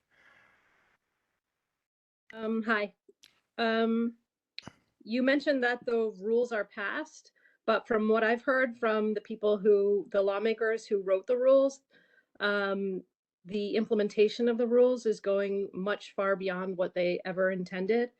Some of those lawmakers had specifically stated that the laws do not affect 1- and 2-family houses.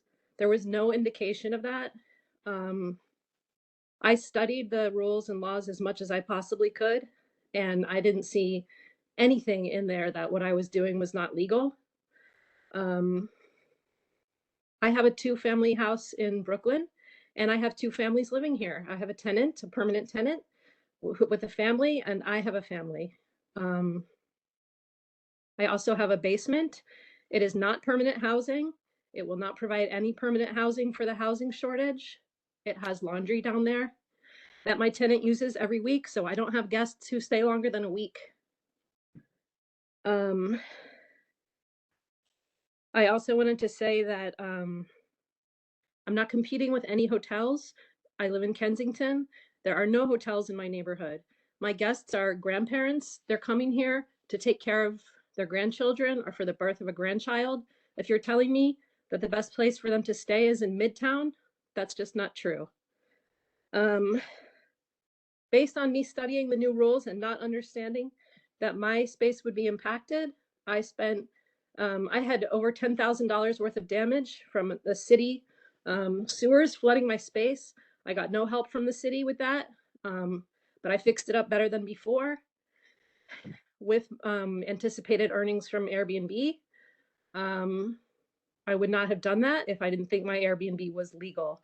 I've made it better than before, safer than before. Hopefully it would not be flooded again due to the changes that I made. But again, this is not permanent housing. I'm proud of, what I do and the guests that I host. I don't appreciate being made to feel like not only like I will be a criminal if I continue to do this, but that somehow I've been a criminal all along. That makes me very upset because I've studied the laws and I did not understand that this would be the case, that this would be considered illegal. I think that the 1- and 2-family homes need to be exempted from this rule. The lawmakers who wrote it never intended that. So for you to say that you're just implementing the laws that already were passed, that was not understood to be the law. Thank you. Thank you. Next, go to Taz, T-A-S. Requested an unmute. Okay. Go ahead, Taz. Hi, thank you so much for the opportunity for let me speak.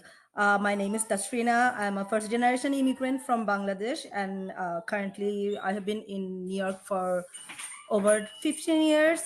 Currently living in Brooklyn. I own a 2-family house. This is my primary residence. So there's one apartment where I live with my husband and my 2 kids, and in the first floor apartment, I occasionally house my parents. So my parents, they are from Bangladesh. They are permanent resident here. They come here probably every 2-3 months for 2 months to stay with me, to help me with my kids, and just to be with me. And they are old.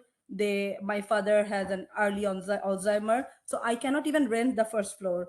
The only way I'm able to house them in the first floor apartment, and they call the first floor apartment their home, is when I do Airbnb when they are not there. So when you say 2-family home falls into this rule, this is very upsetting, because if I cannot do Airbnb occasionally when my parents are not there, or when the family is not visiting, then how do I subsidize my mortgage payment and the payment that that's how I support my parents. So they live in my house more rent free.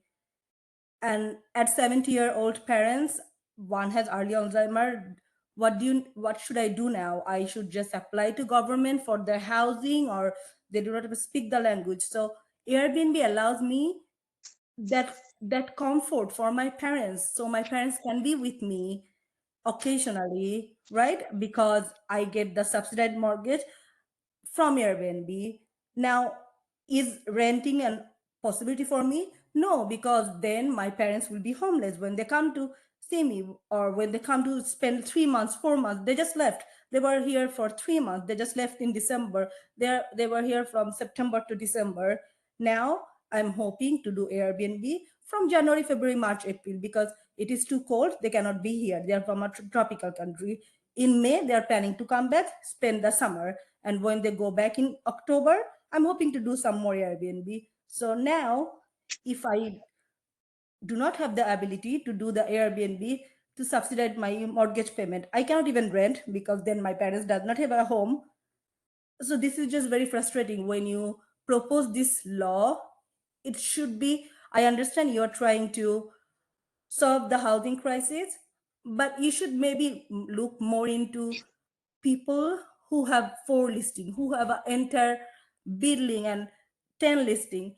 We are a small middle class homeowner who live in the house and just have another apartment that we share with guests occasionally, and renting is not an option for us. So I will just hope, and I don't even know, when you look to this rule or law, if there was enough survey was done, what kind of data you have, from where you come up with this conclusion. So I just hope there's some real data, real survey, and you take these situations into consideration. Thank you for the time. Thank you. The next speaker, thank you. The next speaker is Petra Devine. Forgive me if I'm saying it wrong, please. Send a request to invite or to unmute. Okay. Yes, go ahead, Petra. Yes, I'm Petra Devine. And sir, without Airbnb, I'm being honest to you this evening. Without Airbnb, I don't know if I will ever have a home. I rent people my first floor, and every time they move, I have to do renovation. It was hard. It was hard owning a house. My mortgage this year, it went up $760. Because, and I don't know why the taxes is going up like that, because the situation with the escrow. And I pray God this evening that Mayor Adams and every one of you can do something to help us. I don't even consider myself. I don't even consider myself. They say the people that own a house, they are middle class. But I don't even consider myself a middle class. And like someone rightfully said, if I can take someone from Japan, whatever country, to come into my house, is it because I really want someone in my house? But I need the finance, because without that, I will not be able to make it. And I pray in God that He will touch men's heart today to help the poor people, because there will be more homeless people. There will be more people going to the government. I'm wondering now if New York City, the people who are making the law, if they're considering this, there'll be more people going for help. There'll be more people going to get the help for the kids to go out to school. Because without this Airbnb, whoever is the person that came up with the idea concerning this Airbnb, and so far, if you guys look at what is happening in New York, you don't even hear any bad situation out of it. I have people from different countries. They cannot afford the hotels. And if you guys cut off the one days that we get, I don't know what we're going to do. So I'm praying that God will touch your heart and other people's heart to intervene on our behalf. Thank you for listening to me. Thank you And for sharing your comment. I pray that Mayor Adams too is listening and understand New York have a lot of poor people. And we're just trying to keep our heads above the water, because I'm living in this house 17 years. I'm here 17 years. And this is the best time in my life where I can pay. I was able to pay my mortgage during the pandemic. It have its rough time, but without this Airbnb, I will have to just do it out of house. And I don't know if Mr. Adams and other people, if this is what they really want. I don't know. Okay? Have a blessed evening. Thank you. Thank you for your comment. We're going to circle back to a couple of folks that we believe have come online. Cordelia Tull, we've sent a request to unmute. Ms. Tull?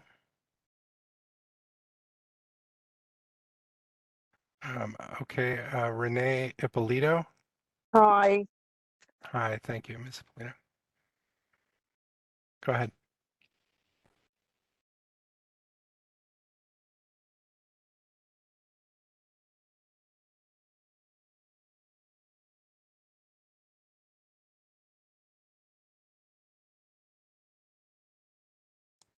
Renee Ippolito.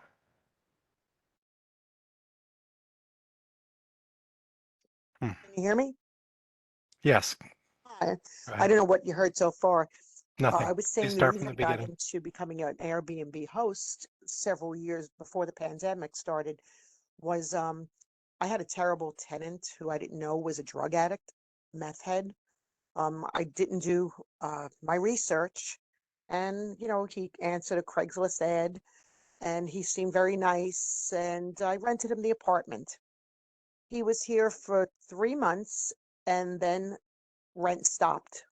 2.5 years he lived here, and I didn't get any rent after that. But while he was living here, he was destroying the apartment, retaliating against me because I reported him to Child Protective Services because he had a young daughter living in the house with drug addicts coming in and out, and it was terrible.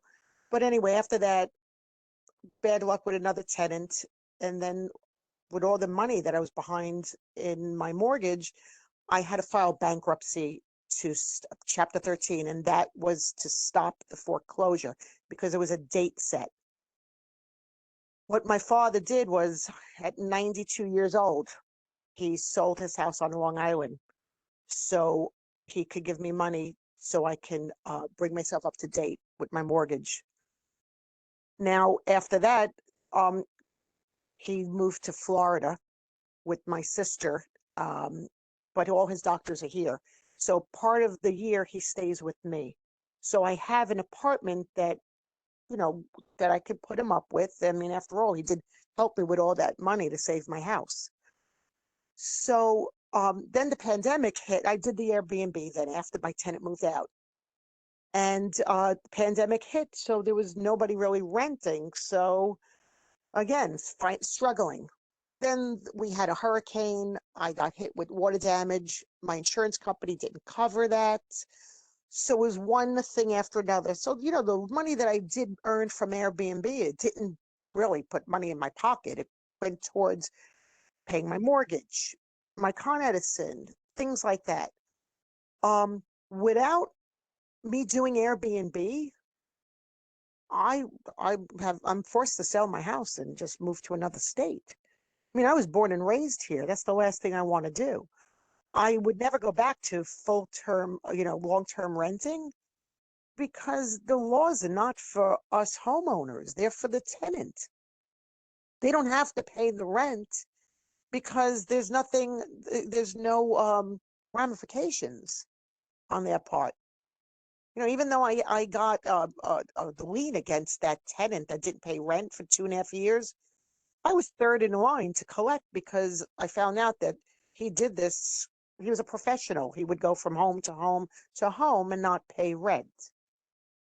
So, I mean, I don't want to lose my home. And I think I'm speaking for a lot of people that are probably in the same position as me. Um, I don't know. I just hope that they, and I do understand about the housing crisis, but I own a 4-family. I only do one apartment as an Airbnb. I'm not doing 3 of them. So go after, these corporations that are taking apartments away from tenants. It's not the small people like most of us here that are in this meeting. And as far as parties, for people saying that Airbnbs, they throw parties, I'm sure a lot of people had that experience during the pandemic, where most of these people had nowhere to go because the venues were closed. And when people try to do that, I was like, sorry, you got to go. I once had to have police escort them out because I don't allow parties. And as far as if my upstairs tenant was here now, the good one who's been with me for 28 years, he's so much happier with the apartment that I rent as an Airbnb on occasion. He says because he doesn't have to deal with the deadbeat tenants that have lived here that were trouble. It's nice that they come for a few days and then they leave. So then it's just my good tenant and myself here with my father. So hopefully, something, will work in our favor for all of us Airbnb hosts that are struggling to make ends meet and to keep our homes. That's really about it. Thank you, Renee. Thank you. We'll call again on Cordelia Tull. Ms. Tull, are you available to speak?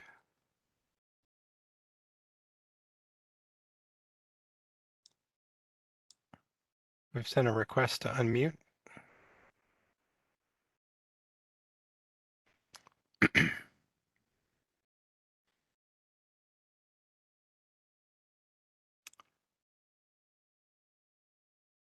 she just hang up?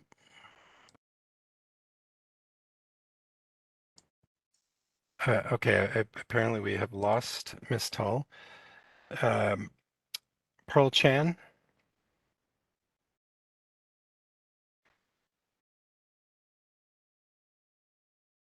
Hi, how are you? Great. Please move right into your comment. Thank you. Okay, so I've been listening the whole day. So, and all of us here are small business owners, small homeowners that really appreciate this Airbnb business short-term rental.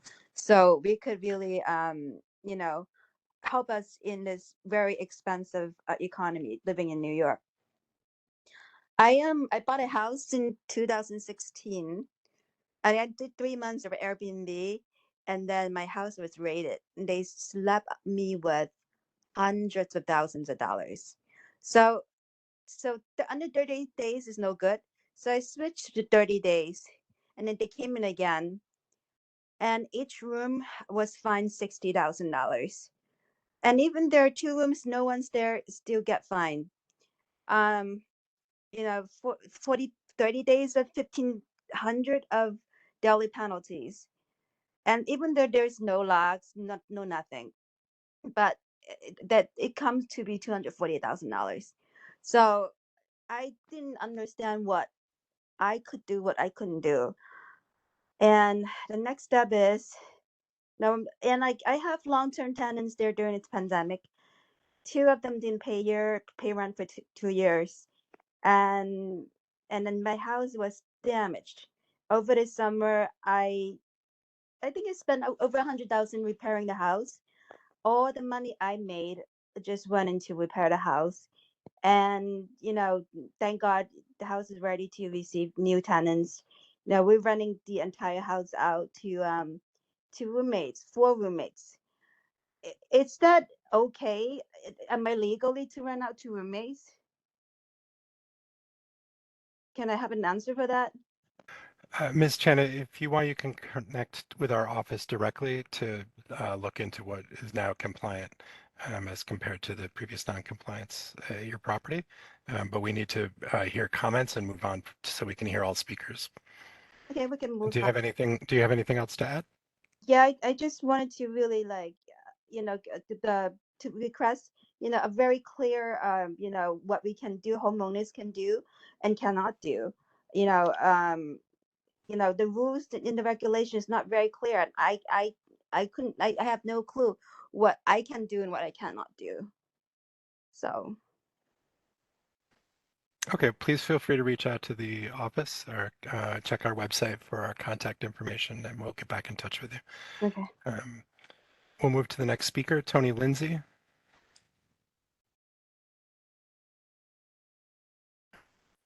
Yes, hello, can you hear me? Yes. All right, yeah, I'll get right to it. So we heard a lot of people in this call, many of them elderly, say that they're going to lose their homes as a result of this law and these unreasonable policies that are being proposed. We also know that the majority of Airbnb hosts can't even afford to maintain their homes with the rising costs to live in the city. We also know that they're not going to be forced to rent their apartments to people who have squatting rights after 30 days with no protection to the landlords. So this whole thing seems like they're just like you guys are just passing the buck of responsibility for years of bad policy upon working middle class homeowners. On top of New York City having the most anti-landlord housing court system in this country, we had more than 2 years of our tenants being told that they can't be evicted, which led to them paying 0 rent payments. Now, after all of that, we have our elected officials passing a law that has led to this very hearing where changes are being proposed to financially cripple a very large segment of the remaining working middle class homeowners in the city. This is clearly a hostile attack on working people, sponsored by the hotel industry that has added money to the coffers of our elected officials, including many of them who briefly joined this hearing with bad faith arguments. I also find it really insulting to hear so many of our elected officials and non-Black people using my community, I am a Black person, as some sort of an excuse for this legislation and enforcement. It's disingenuous and it's false. Do you know who lives in Black neighborhoods? Black homeowners. I'm one of them. Also, Airbnb brings a lot of new traffic to our neighborhoods from all over the world, contributing to the economy of our communities and the local businesses and New York City. So scapegoating small homeowners and landlords for the violations of extremely wealthy, multiple dwelling buildings owners, it's an insult to the intelligence of everyone here and to all New Yorkers. The affordable housing problem in New York has absolutely nothing to do with Airbnb and everything to do with corrupt politicians who've been taking money over and under the table from developers and corporations. We know that while redefining the AMI of our local neighborhoods. I would suggest that every person in this hearing file a lawsuit immediately because this is an abuse of authority and governmental office to deliberately drive middle-class homeowners into poverty or to at least sell their homes and leave this city. Now, that's real gentrification. And lastly, I'd like to know what the true purpose of this hearing is. Like, do you listen to our sob stories and, trying to explain to you why we need our income? Is this some sort of a groveling session, that's just going to end in these measures passing anyway? You said the law was passed. So I'm trying to understand the purpose of this hearing. Is it to appeal to the conscience of individuals who made a decision about our ability to support ourselves without our input, or at the behest of the hotel industry? Like, it's very disrespectful and disingenuous to treat working people this way. And I strongly suggest that every person in this meeting consult with an attorney immediately. Thank you. The next speaker is Monica Cradle.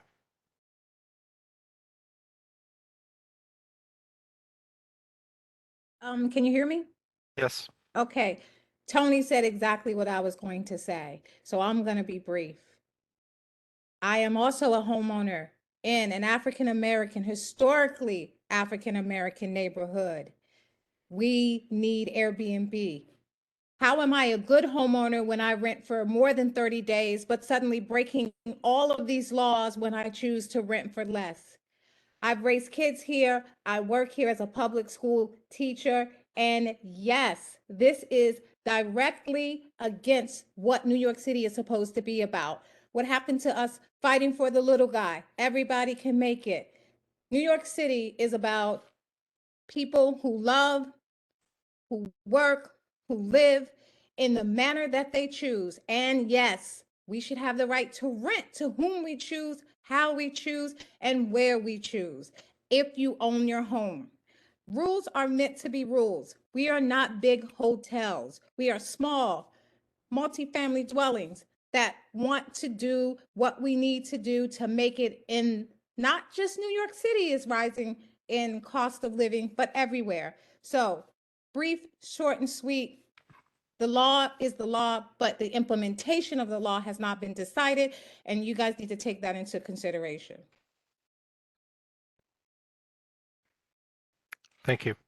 The next speaker is Everett.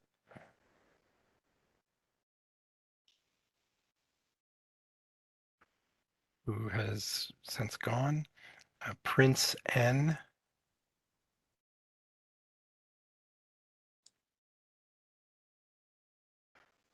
Prince N, we've requested you unmute. Hello. Yes, go ahead. Hi, Christian, and I know Aaron, you guys are the representatives of the city. Thank you for being here. We're going on to like what, 5 hours now of you listening, so I really appreciate you being here. As I understood from everyone and what they've said, is that the law has come into effect, whatever that means.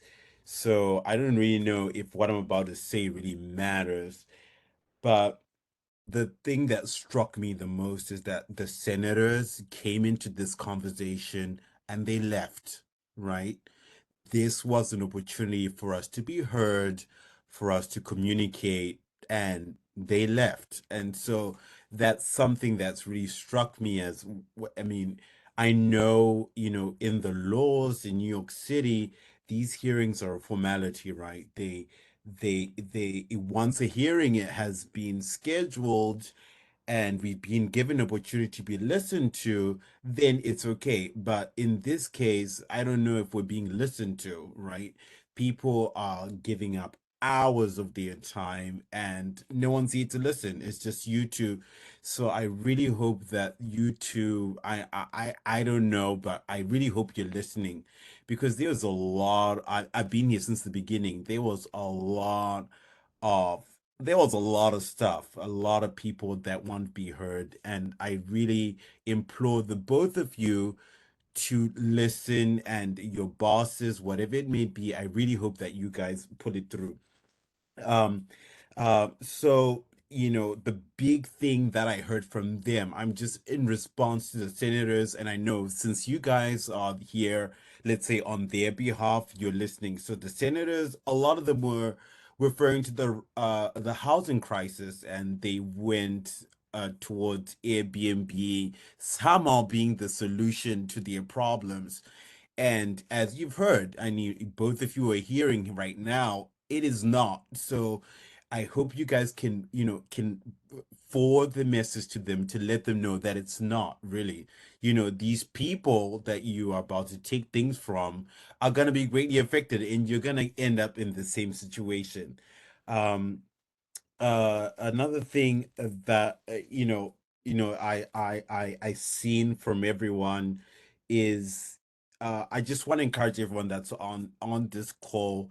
If you feel, I think we do need to organize in some kind of way, and the New York Airbnb Facebook group is a start. We've got, so if you're on this call and you feel, we can do something, let's all coordinate. The Facebook group is there. Aaron and is it Christian? They're just doing their jobs. But if you guys want to be heard, if you want to take this further, that's a start. So join the group and let's see what we can do. They're just here relaying information or not. No one knows at this point, because another confusion in this thing is the rule came in effect on January 9th or 8th, right? You go on the website, you don't get any information. So we are all in limbo at this point. So it's very important that as a community, we band together, understanding what the city is offering us, understanding what we're offering the city, and get together and move forward. I don't think also it's any help for us to attack or Christian or Aaron in this case. None of that is gonna help at this point. What really helps, and I know Tony Lindsay, I know Muwali Olivieri, I know a lot of speakers that spoke here today. Their thing is, it's in our hands moving forward, right? Like, what do we do? Like, you each have a story, you each have something to say. I've lived in New York City for over 20 years, right? And what I'm seeing now is we are losing power, right? Slowly, and it doesn't have to be that way. And so what happens is, it's a time for us. They have given us this platform as a formality, and we need to, see that as a formality, accept that we've been given, but it is also a chance for us to realize what else is going on in our community and band up, and they can help us.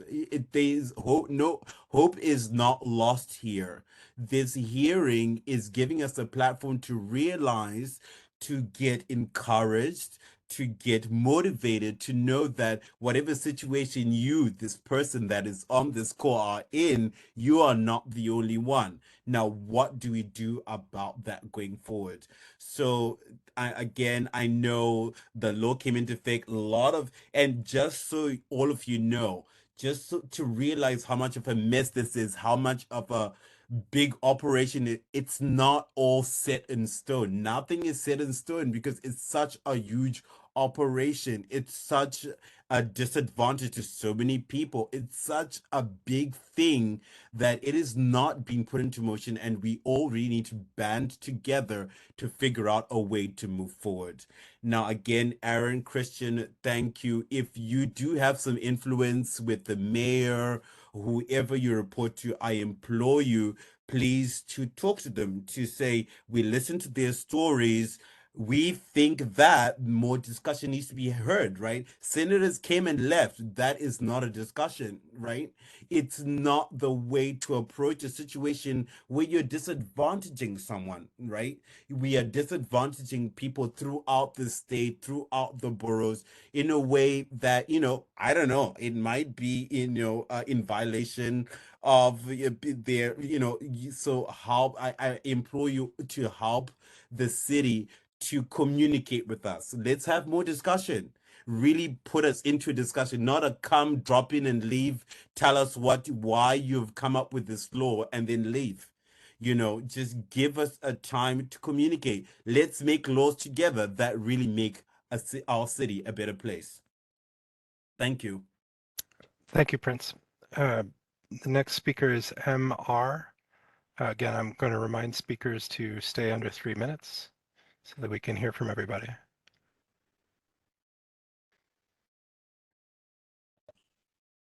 Oh, I'm sorry, Amar, please unmute again. Can you hear me? Yes, go ahead. Thank you. I'm going to talk about from my perspective as an attorney, as a woman, as a Jew, as a Latina, as an immigrant, as being a minority. So first, before I get to my point, I want to point out three things. Mr. Bochner, Ms. Glegg, Mr. Rivera, Mr. Jackson, Ms. Crower, they all mentioned that this is not to affect people who are renting a room in their own house. These are all people who, according to them, they proposed and drafted this regulation. They have no idea what they wrote because they are actually impacting people who rent room. So it is outrageous that they would consider that we should understand the regulation and we should comply with the regulation that they drafted and do not understand. They do not understand the implications. They do not understand what they are doing to us. So I wanted to point that out. I would also wanted to point that out that Mr. Klausner said that we should not take the fact that many of these Congress people and city council people left as an attack their character. I just want to point out that they are civil servants. We are not civil servants. So if a host leaves, understandable. However, a public servant is here to listen to its constituents. They are not here to say, well, this is my opinion and take off. This is not appropriate. This is actually the character that they should be proving us, saying that we are their constituents and they listen to us. Now I want to point out some things that I find quite egregious about the regulation. I'm going to limit myself to privacy concerns, mostly. As my first concern is about this having to provide the name of all people living in the residence and the nature of their relationship to the homeowner. There's significant implications aligned with this request, most of which are the city would have access to our children's name. They would have access to our full address. This information can be lost. It can become public. It can create substantial risk of injury to every person whose information is leaked, right? As an immigrant, as a Latina, I do not want people to know where I am. I have been told multiple times to go back to my country. I do not want people knowing my address and coming to me and harassing me. Yet this is a requirement. Not only I have to provide my address, I have to provide the longitude and the latitude of where I'm living. You might as well put a target on every single minority group. I would also like to point out that giving this information about minors in a way that it can become public, it's concerning. It's concerning to parents. You should be concerned. What happens if a child offender moves nearby? You're giving them where you are, where your child is, what type of child do you have. It is concerning. And even though the regulation doesn't say that it will become public, it doesn't say that it won't. So technically, this could all be released publicly. And I want to point out that that can be evidence of that is that Mr. Klausner, throughout this talk, has mentioned the name, the full name, and the end of and the provider of an email account regarding multiple speakers who can be found. So if we're allowing people to be exposed, even when they decided that they didn't want to provide their own names here, do you think you can trust them with the information about your children? Do you think you can give them the information about your children and feel safe that they are going to care about it and they're going to keep it private. I want to also address the fact that we cannot have locks. Most of us, we work from home. We have confidentiality agreements with our employers. I have attorney-client privilege information. What they are requesting is that I leave my home office open for everyone or anyone to enter. This is putting my livelihood and it's making me risk being disbarred because I'm making private information, privileged information available to other people. And it will cause my husband, who's under an NDA, to be fired with cause if they were to find this information. I also want to point out that many of us are disabled, have medical issues, have medical information that can also be leaked. I also want to point out that if you are taking medicines, let's say that there's a person with taking insulin or has painkillers or have any other kind of medicine in their home, they will not have a way to secure them. They will have to be carrying their medication around every time they leave the house. And in the same manner, there are medications that cannot be touched by someone else. For example, people going through IVF, their medication should be private. They shouldn't be touched by anyone. They risk ruining an IVF cycle. Yet here we are telling everyone, yes, sure, come into my house, go into my room, do whatever you feel like, to strangers in reality. We don't rent any room that is here that we are renting through Airbnb. It's not going to go to a market. It's going to go back to our house because we use it for family as well. So the fact that we are putting people at a risk of harm, injury, at a risk of being sued if somebody else takes their medication and it's ODs or something, it's outrageous. This is not the regulatory purpose of any regulation. You cannot say in a regulation that here, you need to keep the door open and you need to make sure that everything is accessible, and within the things that are accessible are medications that are prohibited for distribution without a prescription. And yet tell them, and at the same time tell the homeowners, if somebody takes your prescription and ODs, it's your fault. So it is ridiculous.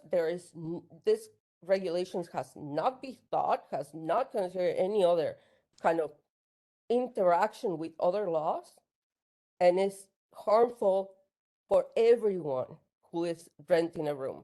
It is risky for women, it's harmful for people with disabilities, for people from minorities. And I posted a longer comment, so if you want to read it, it's on the website. I'm going to let other people continue. Thank you. We're going to circle back to a couple of people that we called on before. I'm going to call on Alice, send her request.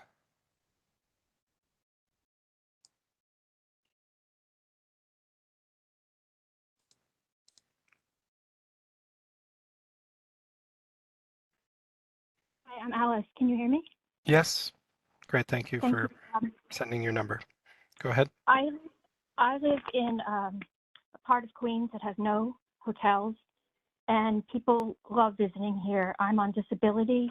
I'm completely dependent on Airbnb at this point. I've been listening all day, and I don't believe that our politicians have been listening. It's very clear that they represent the special interests, because if problem is, as we've heard all day long, that the problem is bad actors. So the law should go after bad actors, period. And all the people who showed up to speak today are not the bad actors. So there are plenty of us who need Airbnb. And we're not making money, we're staying in our home. And I wanted to suggest that Airbnb is an economic model for keeping people in their homes.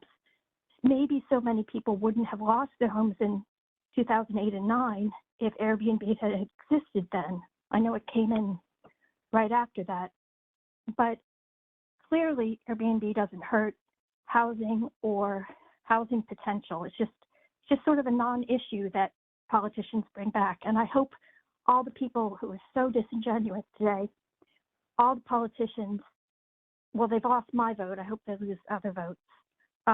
They didn't come up with this model, but this is sort of an option for them to come up with a way to curb what they see as a problem without hurting small homeowners and people who are dependent. Thank you. Thank you. The next speaker is Arlette Smolarski.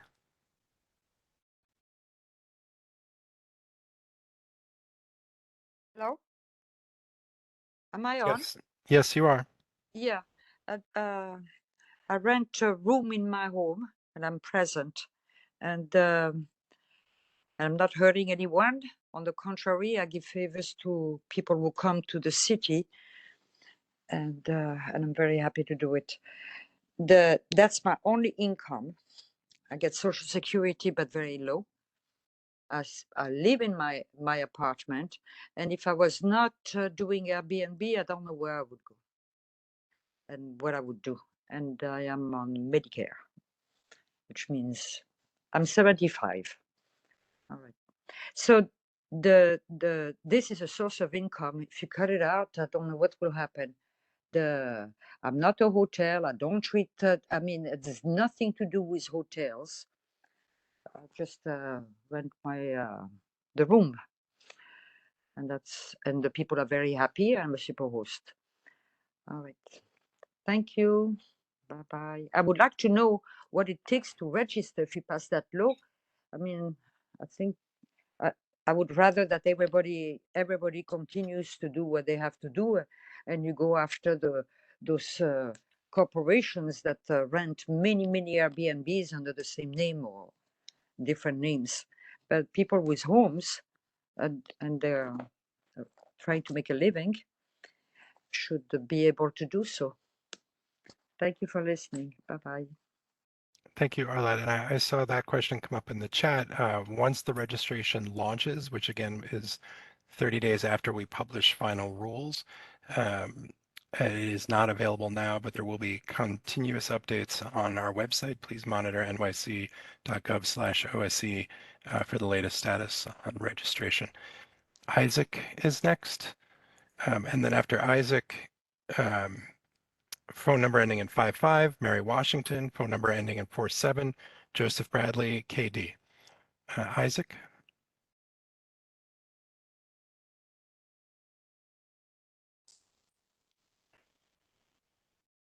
Hello? Yes, go ahead. Hey, forgive me for my appearance. I'm actually working, and so this isn't easy to kind of set up. I'm trying to get it set up here. Almost everyone here said, touched on things that I wanted to touch on, such as, the income obviously is important. The biggest flexibility for me, or the biggest gain for me, is the flexibility to be able to use it, my whole entire house, for my family.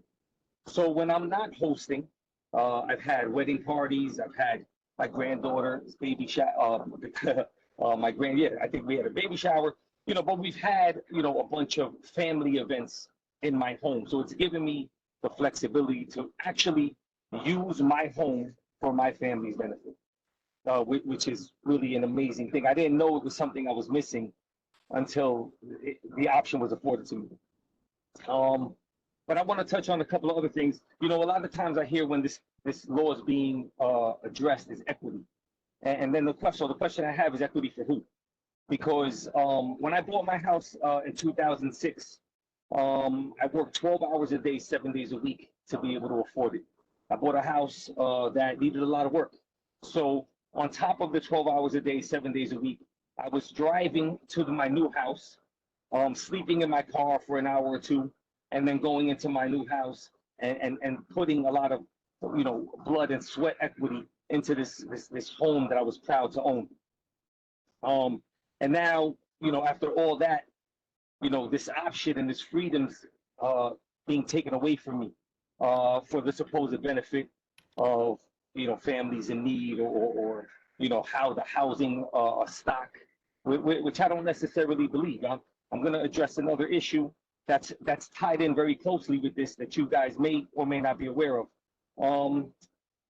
Unlike other people, I really haven't had much issues when I rented it normally, but I did have my last tenants moved out in 2021, and they moved out in the beginning of 2021, and I spent the entirety of 2021 trying to find a Section 8 or a voucher tenant. That was my goal, to get a voucher tenant and help a family in need into my house.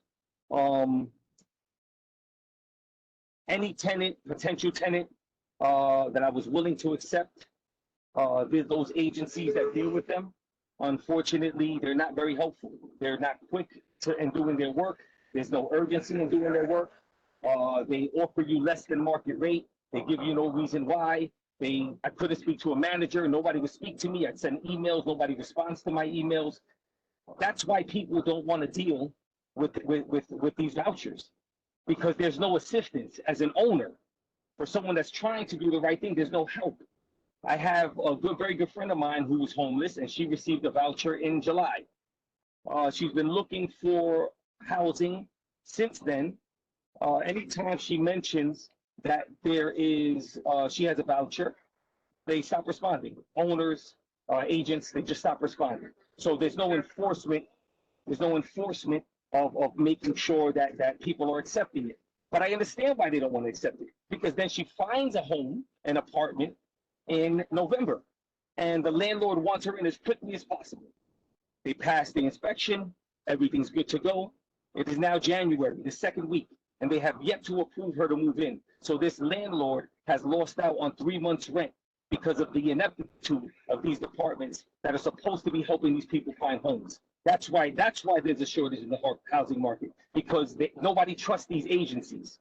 Nobody trusts them to do the right thing by the owner, or even for that matter, for the tenant, potential tenant as well. A single and a two-family home does not an illegal hotel make. Okay, I have a two-family home that I've owned for going on 17 years, that I raised my family in. I have a granddaughter. My family is growing, and I use that space. And it's now and you're trying to take it away from me. I think you're going after the wrong people. I think that the way to do it and the way to approach it is those, the people that have full, complete buildings that they're all renting these illegal. I get that. I understand there's a need for a law, absolutely. But attacking small owner-occupied homes is not the right answer. I think everyone that came before me, you guys all spoke a lot more eloquently than I did, but I appreciate your time, and I hope you guys listen and really take heed, because a lot of people will be affected and may be losing their home at the expense of this. Thank you so much. Thank you, Isaac. We'll go to phone number 352 ending in 55.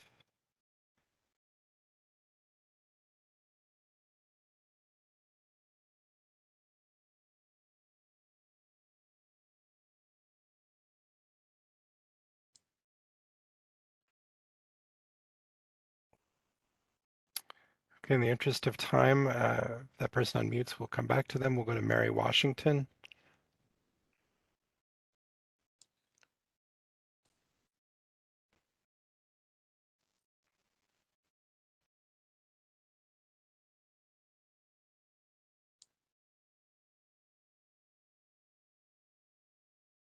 Good evening. I just have a couple of points. Can you hear me? Yes. Good evening. Okay. I've lived in New York City for over 40 years.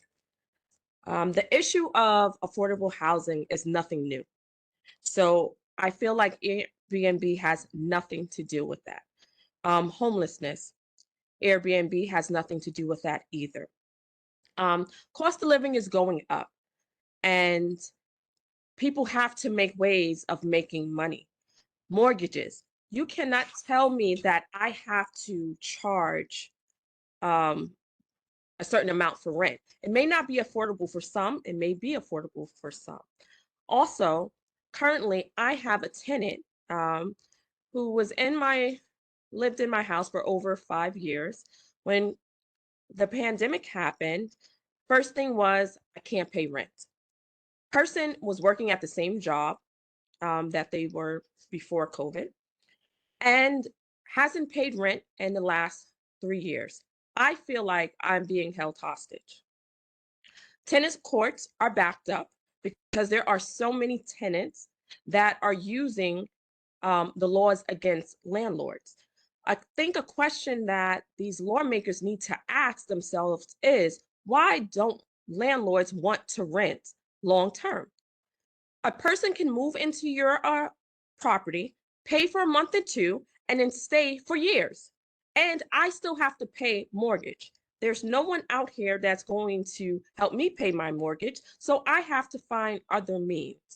Also, I have a problem with hotels complaining about business. In my neighborhood, they have built multiple hotels, and I've seen in other neighborhoods, and they're being used for shelters. So that means that there is space in these hotels. So the city is making money off of these hotels. So that must mean there must be too many hotels if you have space to put people in shelters in hotels. Another thing I have an issue with is during the pandemic, Airbnb was fined for New York City to reach out to all the hosts to host traveling nurses, also to help people during quarantine. But now that the pandemic is over, now you want us to shut down. I feel this is so unfair, and there should have been more outreach from us about regulations. Yes, there should be regulations on certain things, and we could have helped with it. Thank you. Thank you. We'll go to phone number 917 ending in 47.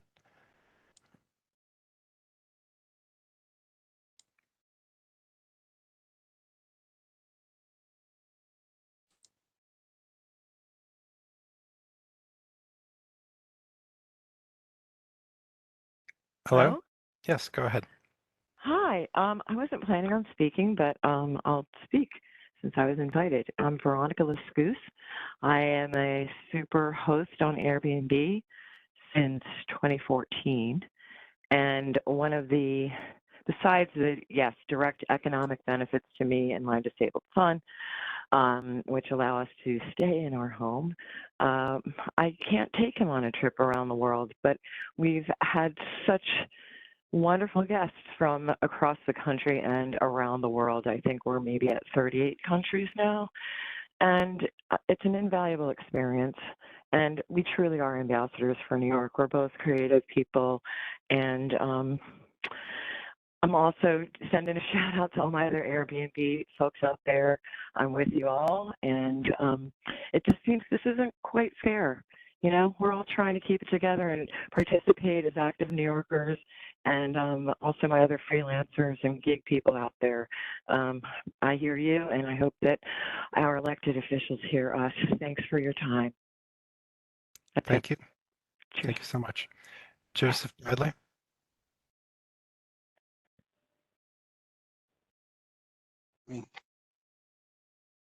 Hello. Yes, go ahead. Yes, good evening, everyone. I'd just like to make a few comments. I am an Airbnb host. I have been for several years, and I find it to be a viable way to not only pay my bills, but to offer other individuals who may not be able to afford to stay in a hotel in the city an opportunity to come to the city and reside for whatever length of time, those monies that they bring with them, they spend in local communities. And I feel that to take this away would be unfair. As someone else spoke earlier, in the community in which my building is, there are no hotels. So if someone comes to town to visit a relative that may live in the community, they have to stay in Manhattan or way across town. The individual said that, there are elderly people involved, and it's not a viable way for them to, visit their relatives. So, the governor said that she's going to create 1 million affordable housing units. Well, I feel that this is a long, ongoing process, something that we should not be blamed for when our elected officials get themselves elected by making all of these promises and then falling back on them and not delivering. So our elected officials need to get off their behinds and stop making their problem our problem. Thank you for the opportunity to speak. Thank you. Next several speakers are Nikki Montez, Mike Scott G, Eldar, I, Carolina Medina, Ruby Cato, Melissa. Nikki Montez.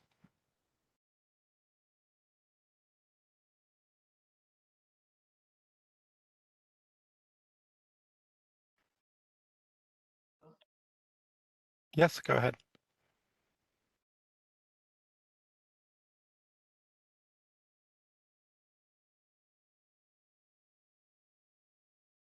Nikki Montez.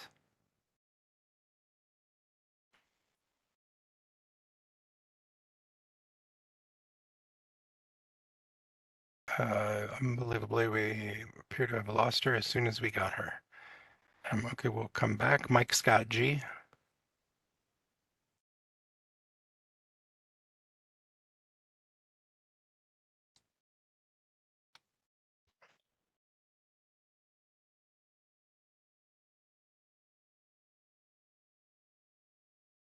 Mike Scott G, it looks like you unmuted and then went right back on mute.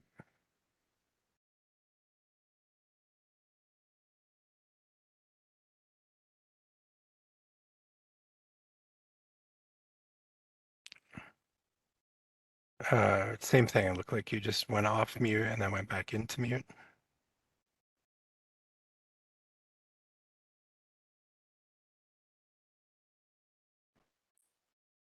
Can you hear me? Yes, go ahead, please. Okay, great. I can barely hear you, but I'll try to be as quick as possible. Sure, and we can hear you fine, so go ahead. Oh, perfect. Good night, everyone. My name is Mike Gittens. I'm a first-generation American. My parents are from the West Indies and worked many years to own property in New York City. Still small landlords. My dad and mother's flagship property was in Crown Heights, a 12-unit building, about 1 block away from Eastern Parkway. At any given time, by the time I was, this is about 15 years ago, in my early 30s, when I was helping to manage the property with my dad, at any given time, he would have one tenant owing him in excess of $10,000. And eventually that person would move out of the apartment, and then somebody else would be up to $10,000.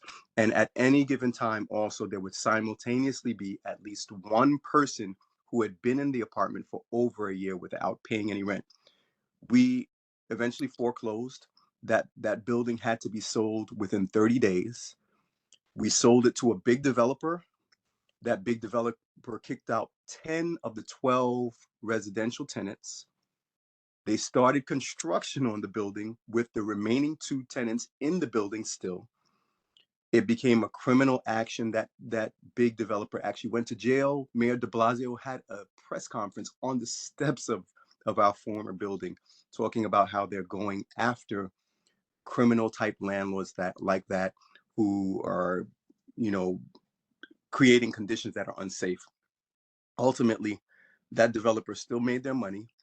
All of the units that my father was able to offer at affordable rates went sky high as far as the amount that is being charged now and what's being charged afterwards.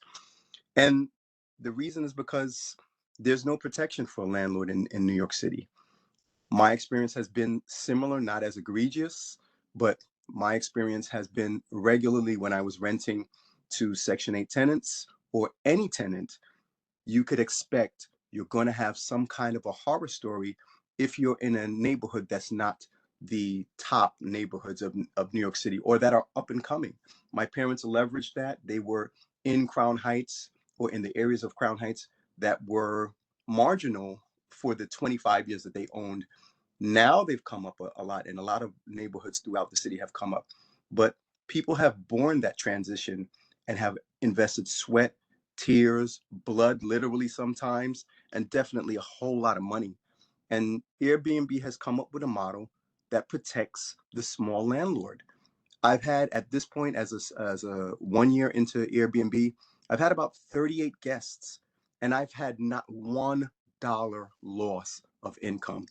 And in the 13 years of being a landlord, I've lost thousands and thousands of dollars. And I went into foreclosure more than one time on one property that I had because there's no protection for landlords, small landlords in New York City. And that lack of protection is a loss for tenants as well, because when you lose your building or you're forced to sell it, you're selling it to big developers very often.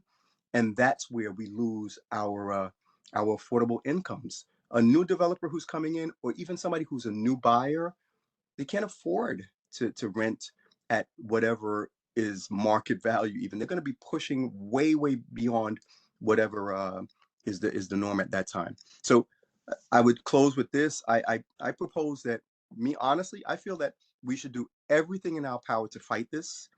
And I agree with every the person who spoke earlier that we should get onto that Facebook page and use this forum, whether we're being listened to or not by officials. We should band together and fight as much as we possibly can, because this is unfair for us to be thrown back into the mix, to be ravaged by a New York City housing court system. The only system in America that's like this. There is no other system throughout all of the United States that allows the type of abuse that New York City housing, New York City housing courts allows to owners and landlords in the way that we experience.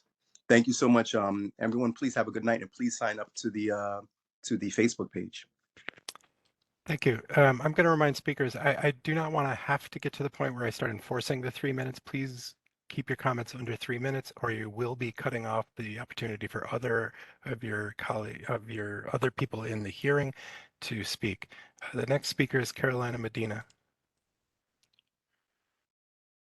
Hi, everyone. I understand that part of the argument of the city enforcing the long-term rentals is that it's contributing to a housing crisis. That is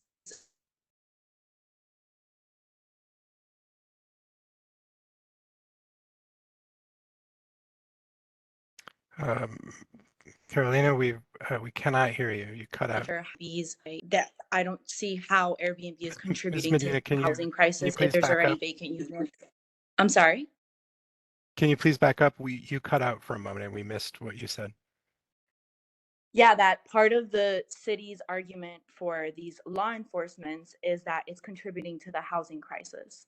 But that's very interesting to me, considering the fact that there's 88,000 vacant units in New York City that aren't in use. Like, why isn't there regulations pertaining to that? Other than that, over 80% of the Airbnb listings in New York City could generate more earnings if rented on a long-term basis. So obviously, like, if we know that if they can generate more income, we would have done that already. It has nothing to do with earning more money. It has to do more with the flexibility that Airbnb gives us more than the earnings. Next point would be that 79% of New York City voters believe that Airbnb rentals should be allowed in private 1- and 2-family homes. I completely understand the regulations having to do with big buildings and that contributing to the housing crisis, but I don't understand how regulating private 1-2 family homes is going to make the problem of homelessness in New York City any better.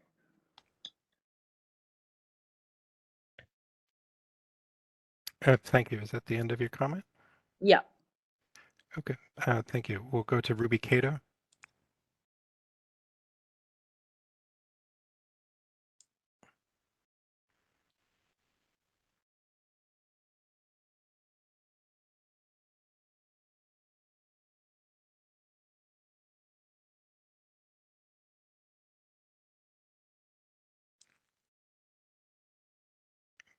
Ruby, we saw that you were off mute. Can you, and then you muted again?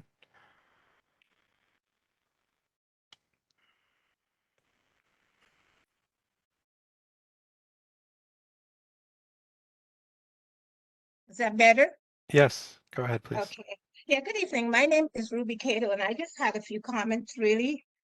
Just to give a little background, my family and I migrated to the United States, to New York City, actually back in the mid-70s.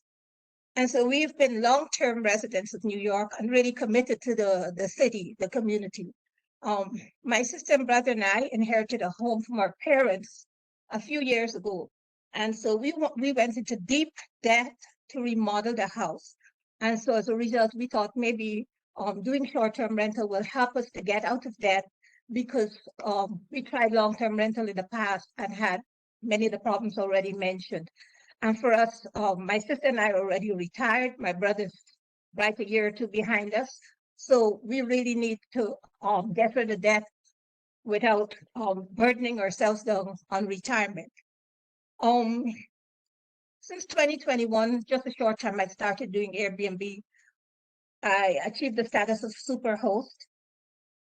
We have not had any of the problems mentioned by one of the speakers earlier about people with drugs or being robbed or crazy parties. We have had good people that came and visited us, great reviews, and everybody's happy. What's interesting for us is that when we moved there in the neighborhood in the 70s, it was drug infested, boarded up buildings, and nobody came knocking to help us get out of that. And now as we've rebuilt that community, suddenly, you know, City Hall is at our doors. Like many of the previous speakers, we think that Airbnb short-term rentals benefit our community in terms of the small businesses, in terms of the service providers, housekeepers on the lot. And as far as hotels, I don't see how our business with a 2-family house is doing any damage to the hotels. Actually, I think the Airbnbs has opened up a whole new dimension of New York, because in the past, people just visit, when they said they're visiting New York, it was Manhattan. But what Airbnb has allowed is for people to come into the outer boroughs. People are going to Queens, to Brooklyn, to the Bronx now, even Long Island. So Airbnb has helped the let's say, the tourist industry. It's not that I'm unsympathetic to tenants, because I realize there is a shortage of apartments. And I've worn both hats. I've been a tenant and I've been a landlord. And so I am sympathetic. But as Ms. Washington said earlier, we did not create the housing shortage. We did not create the high prices in New York. In the area where we are, there are many multiple dwelling apartments locked up. You pass them, every window is black at night. The rent for these places are $3,000, $4,000, $5,000. And so every month end, you see moving trucks in and out. People are coming in and they can't pay the rent. So I think that the energy can be best spent trying to make affordable housing and not hurting the small business owners. We want to do our business in the correct way. We want to pay the taxes. We want to register. We want to do things right. We're not trying to get over in the city, but we want to be able to rent our house and have an income that would help us in retirement, because like many people said before, we're not looking to sell our building, move to another place. And so because we become a problem for the city too if we cannot sustain ourselves. And so I'm hoping that, you know, whatever rules have come up with, that the city would have a more even-handed approach to ensure that all stakeholders in the short-term rental arena will thrive and continue to contribute to the city's growth. Thank you. Thank you. I see that we've been joined by Alfredo Franco, who had previously signed up.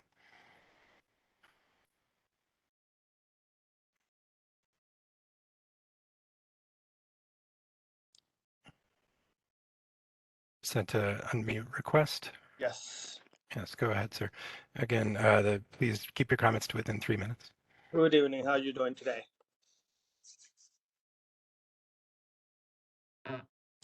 Yeah, great. Please go right into your comment.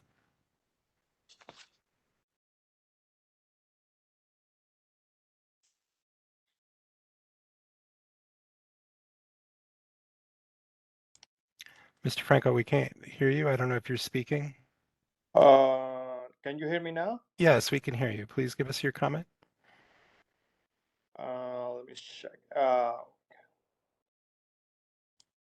If you like, we can come back to you if you're not prepared. We're Uh, very short on time and we want to keep things moving. Okay, just give me 1 second. Let me see my glasses. I'm sorry. No problem. We'll come back to you right after the next speaker. Okay. Okay. The next speaker is Sunny.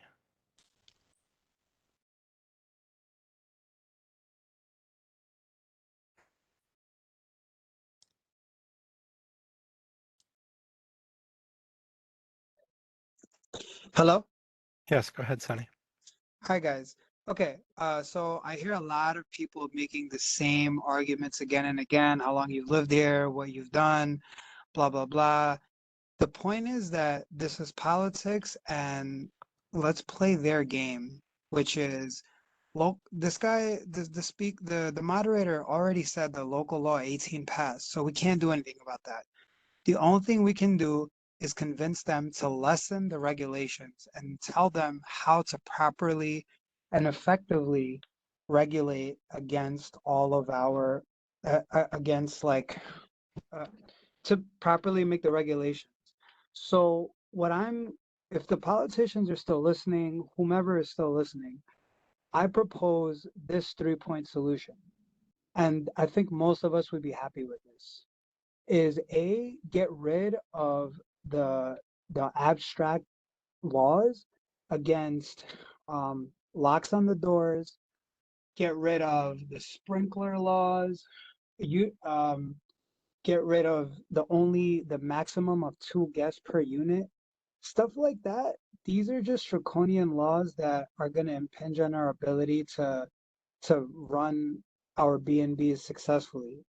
And that's even if we're allowed to run them. These little nitpicky laws, they're going to be hard to enforce, and they're also going to be difficult for us. It's going to be a pain. It's going to be a thorn in our backs to be able to abide by these laws. That's number one. Number two, I would tell all the politicians, please let the homeowners, the people who have bought their own apartments, you should get out of their business completely, because I'm not one of them. I actually, my management company told me I could do this, but I don't own my own home. But this is for the people that are owning their own home. You should get out of their backs completely, because they own their own house. So the city can't impinge on them like that. Also, I have a question. I have 2 rooms that I rent out. Can I, if I'm gonna listen to these laws, then is it okay to do one of the rooms as a long-term rental, which is more than 30 days, and then have another one as a short-term? Does that Sunny, work? you have to, we don't have time to answer questions, and this isn't the No, forum. that's fine. That's fine. Please But I'm contact just our office and I'll work with you. But if you're done with your comment, we need to get to the next speaker. All right, cool. Just guys, talk about the regulations. The local law is already passed. Just talk about what regulations do you want them to either pass or to change or to amend or to eliminate. That's how we could get them. Let's play their game. Okay, thank you. Thank you, Sunny. We'll go back to Alfredo Franco. Hopefully you're ready.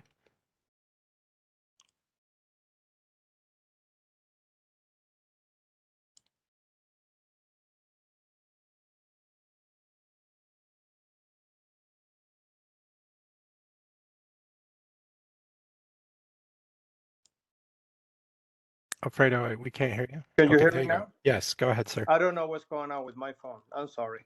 That's fine. Yes, actually, I would like to know is that I live in the property, so is I gonna have any problem if I get more than 3 guests when I live in the property for the new regulation? I mean.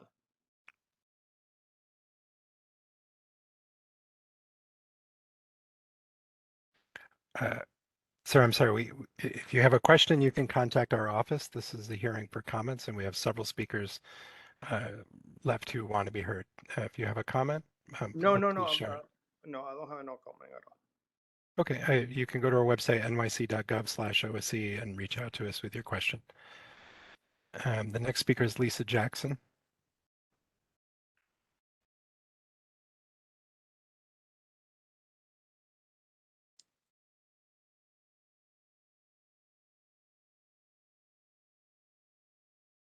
Good evening. Good evening. Can you hear me? Good evening. Yes, we can. Okay, good evening all. I just wanted to thank the many people that made many comments that were very true. I also seen where we've had senators, because I was in that situation at one time, that made laws come into effect. They passed bills and they didn't even know what they were doing. So I definitely agree with the young lady, Emar, that said that. I approached the senator and asked about a particular bill, and his response to me was like, "You're right. Oh shit, that's a bad law." And meanwhile, it was already passed. So we have to keep that in effect. Keep that in mind. Also, I joined Airbnb in 2019. I'm a super host. I love doing it. I've been able to meet people from all over the world. In order to be a super host, you have to keep up with certain standards. So most of us online know that. And yes, I would not rent again my unit. I do a studio apartment that I have. I live in my home, and I also have, it's a 3-family home. So I have a regular renter and myself in the studio apartment. And I would never, ever put it back on the market for tenants, because they tear up your house. They come in with halos, and most of them leave with horns. And yes, the courts do not corroborate the landlords. They go with the tenants, and it can take years, and you're losing funds. And yes, Airbnb has afforded me to be able to do the repairs that I need to have done in the house, and just to be able to supplement my income. So I'm pro Airbnb, and that's one of the reasons why I just wanted to speak up. Thank you for all the other hosts that have spoken, and I pray that things will go right for us. Thank you.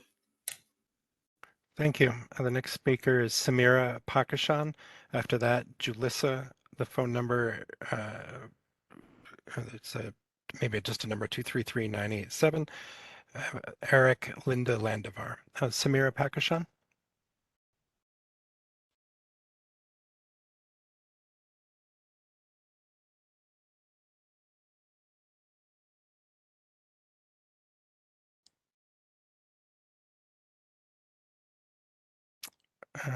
Okay, well, I guess we'll try to come back. Julissa.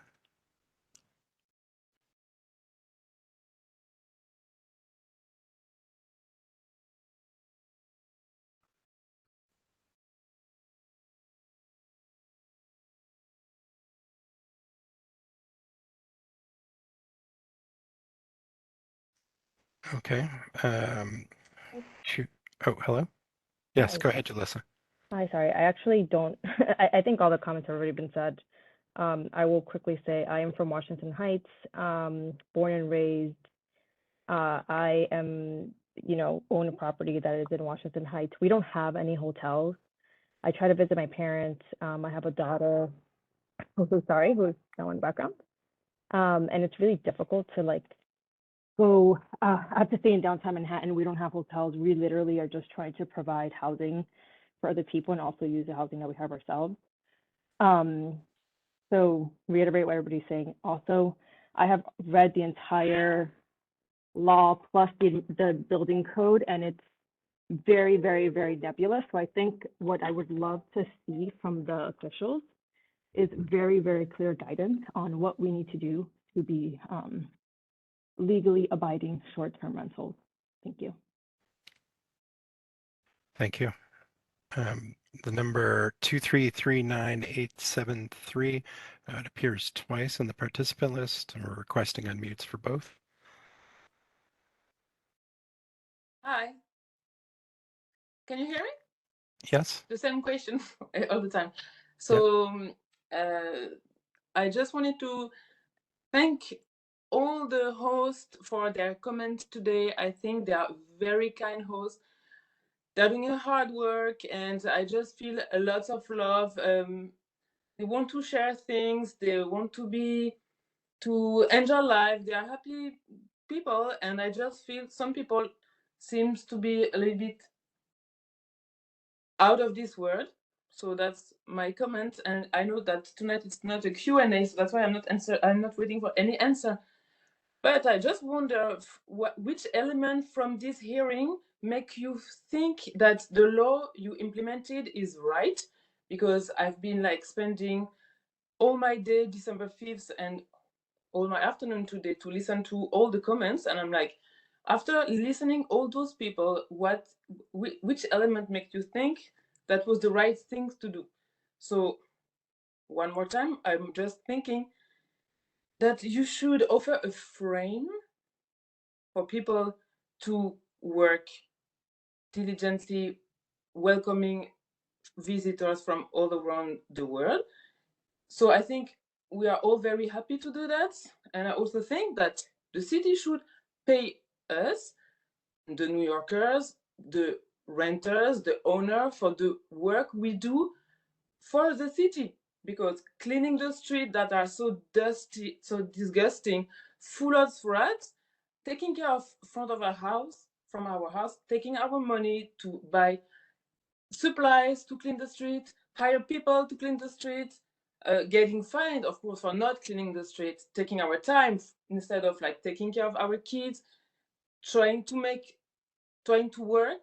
I think the city should say, thank you guys. We really appreciate the effort you are providing to keep the city nice, clean, and I don't know, in good shape. So now what I'm feeling is that we are lying to our visitors and tourists. New York City is dirty, full of rats, lots of, it's just not safe. So just make it clear. So either we play together and we welcome tourists in a right way, or we just like tell the truth. Don't come to New York City. Nobody is going to be nice. It's unsafe. Nobody wants to take the subway anymore. Sidewalks are dirty. I mean, what should we do? So yes, we bought houses. Why? Because for me, it was cheaper to buy a house in a very like so neighborhood than renting an apartment. So I'm foreigner. I'm happy to welcome my family anytime they want to visit me or anytime I need them to help me with my family. But yes, for sure, I'm not taking any apartment out of the market because nobody wants to live below my apartment. Try 1 week with a family with 3 kids, nobody wants to stay. So yes, I have to do short term because after 1 week, everybody wants to leave. Nobody wants to stay. So you have to be aware that nothing is perfect. New York City housing is just so crappy that you have to find a way to still make it work. So that's Please it. conclude. That's all I have to say. Oh. Thank you. Great, good timing. The next speaker is Linda Landivar. We saw your children waving earlier. We welcome them as well. Hi. We just wanted to show you the face of Airbnb because I've been on here since 1 o'clock and I haven't seen any kids. And I've been doing Airbnb since before the kids were born. So all they've ever known is Airbnb, and we've met so many wonderful people. Yes. Okay, so just say hi. Hi. I understand that this is not a Q&A, but I just want you guys to see who your rules and regulations. Hi, Martha. I just want you to see who you guys' rules and regulations will be affecting if I have to take my listing off the market because of Airbnb, I have been able to raise my kids, not my parents, not after school, not daycare. I raised them, and they met a lot of people. Now I live in a 2-family home. It's my father's home. I'm the caretaker of the home. And we rent a downstairs apartment.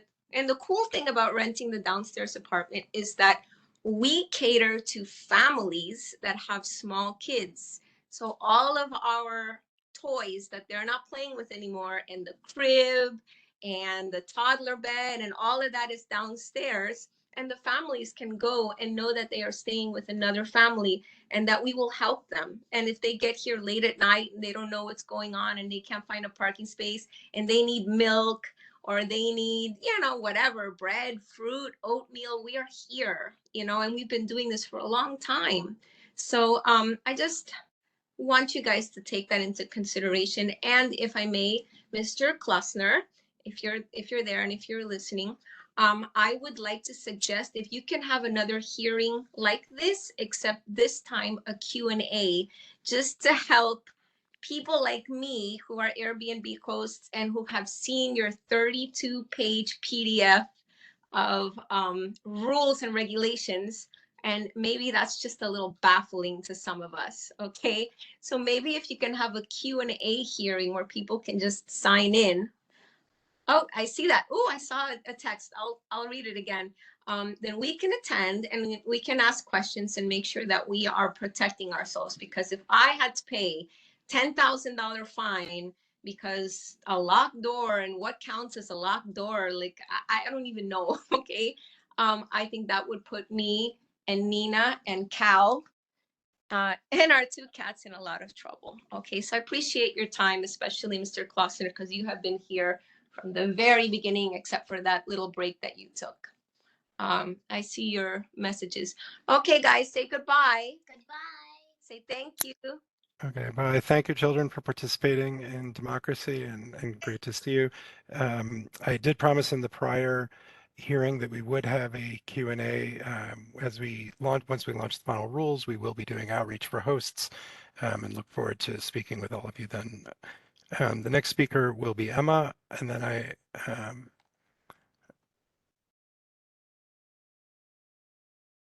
Emma appears to be gone. Marta.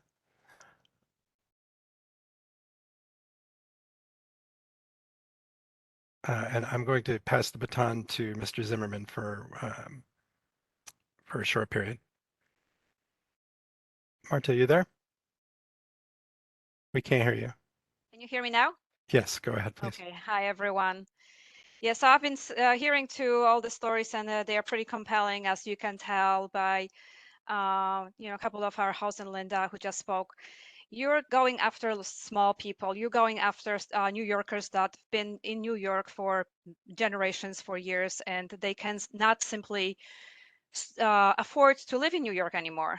And who created that situation? The legal entities, our government that we trust and supposedly trust and vote for. It's a big problem you guys have to tackle, and we all understand that. We're all intelligent individuals. However, you are going after the wrong people. This is a David and a Goliath situation. We are small people going after the big entities that have deep pockets, that have money to build buildings on pieces of property that used to be somebody's lawn. And now you see buildings skyrocketing, and the rents in those buildings are exorbitant. And actually, I'm originally from Poland. I came to New York in '88, and bought my house in shortly after, because I could afford it at that time as an immigrant who worked very hard. Now my kids cannot even afford a small apartment. I've been trying to sign them up for low income. And actually, low income in New York City turns out to be $75,000 to $125 for some properties. This is absolutely absurd. And who created that situation? The lawmakers. The lawmakers and the senators and people who were here very briefly trying to pretend they are listening to us. They are not listening to us at all.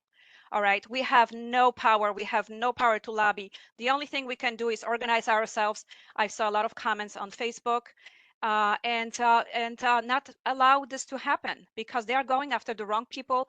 This is not going to solve the problem. The Airbnb on top of it is a global entity. And you know what? It's a very well-run entity. They actually protect us. They protect our interest. They make sure we abide by their law. And they make sure that people who come to visit our homes and people who come to visit New York abide by the law as well.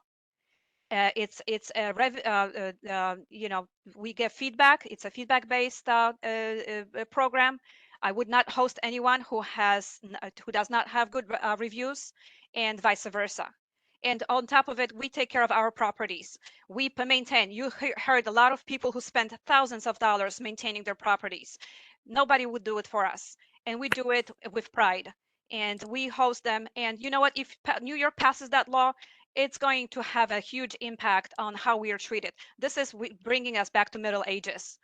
There's a lot of, we are enraged hearing what happens in Iran or Ukraine. You know what? It's happening at our doorsteps. Same things are happening. They're taking our laws bit by bit. They're fining us. There are cameras everywhere in New York City. You cannot drive 26 miles an hour because you're gonna get fined. You're gonna guys put cameras in our homes to see if we have locks. I mean, this is beyond ridiculous what's happening. So let's face it, it has no merit. I don't know whose interest it's serving. It's not serving the city interest. But we're bringing a lot of great tourists into New York, showing them the areas, the boroughs that they would never step their foot in, and actually promoting small businesses and helping small businesses grow. And these people come back. They come back to New York. It's not one time. They don't want to be in the corporate tiny little hotels for $500 a night. There are people with kids. There are people with elderly people who we serve. So this is a niche business you guys are killing. You have to understand you're not doing yourself a service. If you want to go after the big guys who build those huge high rises and rent them out for Airbnb, go after them. Don't go after a homeowner who owns one home. I own one home with 3 rooms. That's all I own. So my home against 11 million people who live in New York City, you think I'm a threat? I'm not a threat. I'm actually helping. And like somebody said, you should pay us to clean the sidewalks, to scrub our, sidewalks, to put, flowers in front of our premises so they look appealing. New York is a rat hole, and you guys know it. It's a dump. You go somewhere else, go to any place in the world, even developing countries, and you come back to New York and you feel like you're in a third world country. This is very sad for all of us New Yorkers, what's happening. So for you guys to actually go after us that bring just a little bit of revenue, we're not making huge profits. I'm renting my house when I'm actually traveling on business, and COVID helped me because my company now works remotely. So my revenue is minuscule, but it helps me pay my bills, and it helps me, to help my son who cannot get a low income apartment, and he finished college and he's not making money that he can afford even a studio in the New York City. Okay. So that's the situation we're all in. That's the people you're going after. This is ridiculous, and I hope that law will be stopped, and I hope we as a community will lobby against this law and make it happen. Make sure that it's absurd. It's really absurd, and the whole world is watching us and seeing what's happening in New York, and it's not good. It's not building our reputation as a free country, as a democratic country that would allow people to rent freely the homes you own, the homes you put all your money and blood work in, and that the rest of the world is doing freely anywhere in the world you go. You have Airbnb, and nobody is trying to trample this like New York does. Democracy, it's gone. We are not in democracy anymore, guys. Okay, so I don't know who's lobbying, who's those people who are behind those laws. They are serving the wrong interests, and we are not being heard. And I hope you guys are hearing us. I hope you're sitting here, Mr. Klausner, and really listening to us, because this makes no sense. I think I'll pass my 3 minutes. Thank you. You have. We'll move on to EC.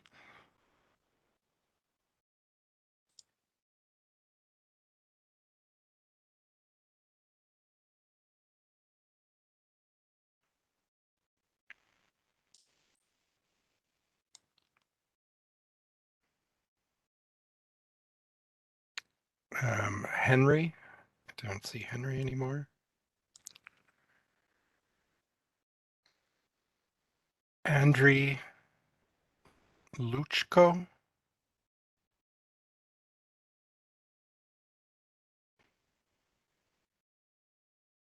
Maximilian Viner.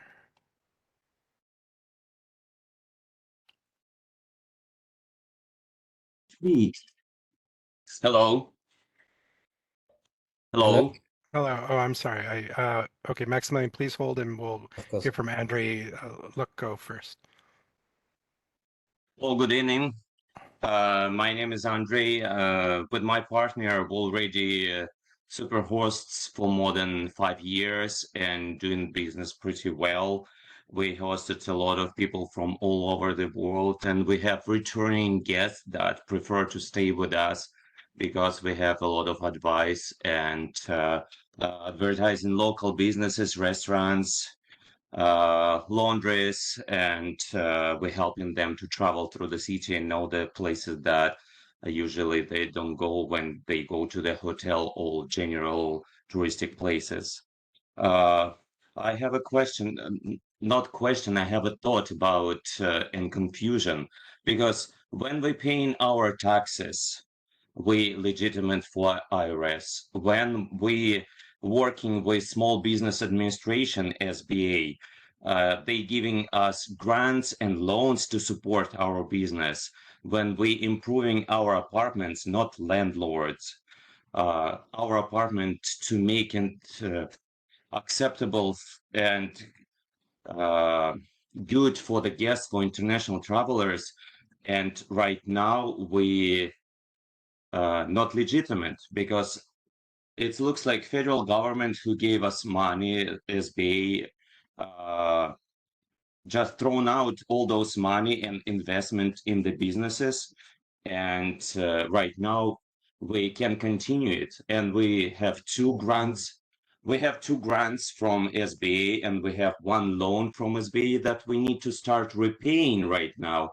And now we can continue our business because of the new law. We got more than $20,000 from SBA to support our business. And right now we need to pay back 7,000 and our business stopped. We both classical musicians, me and my partner. So our income is not big and Airbnb was supporting us very well during all those years. And right now, in the housing crisis in New York, if Airbnb hosts will not be able to continue doing their business, their great business, we will just increase amount of people on the streets who can't afford to live in their houses, to pay their mortgages.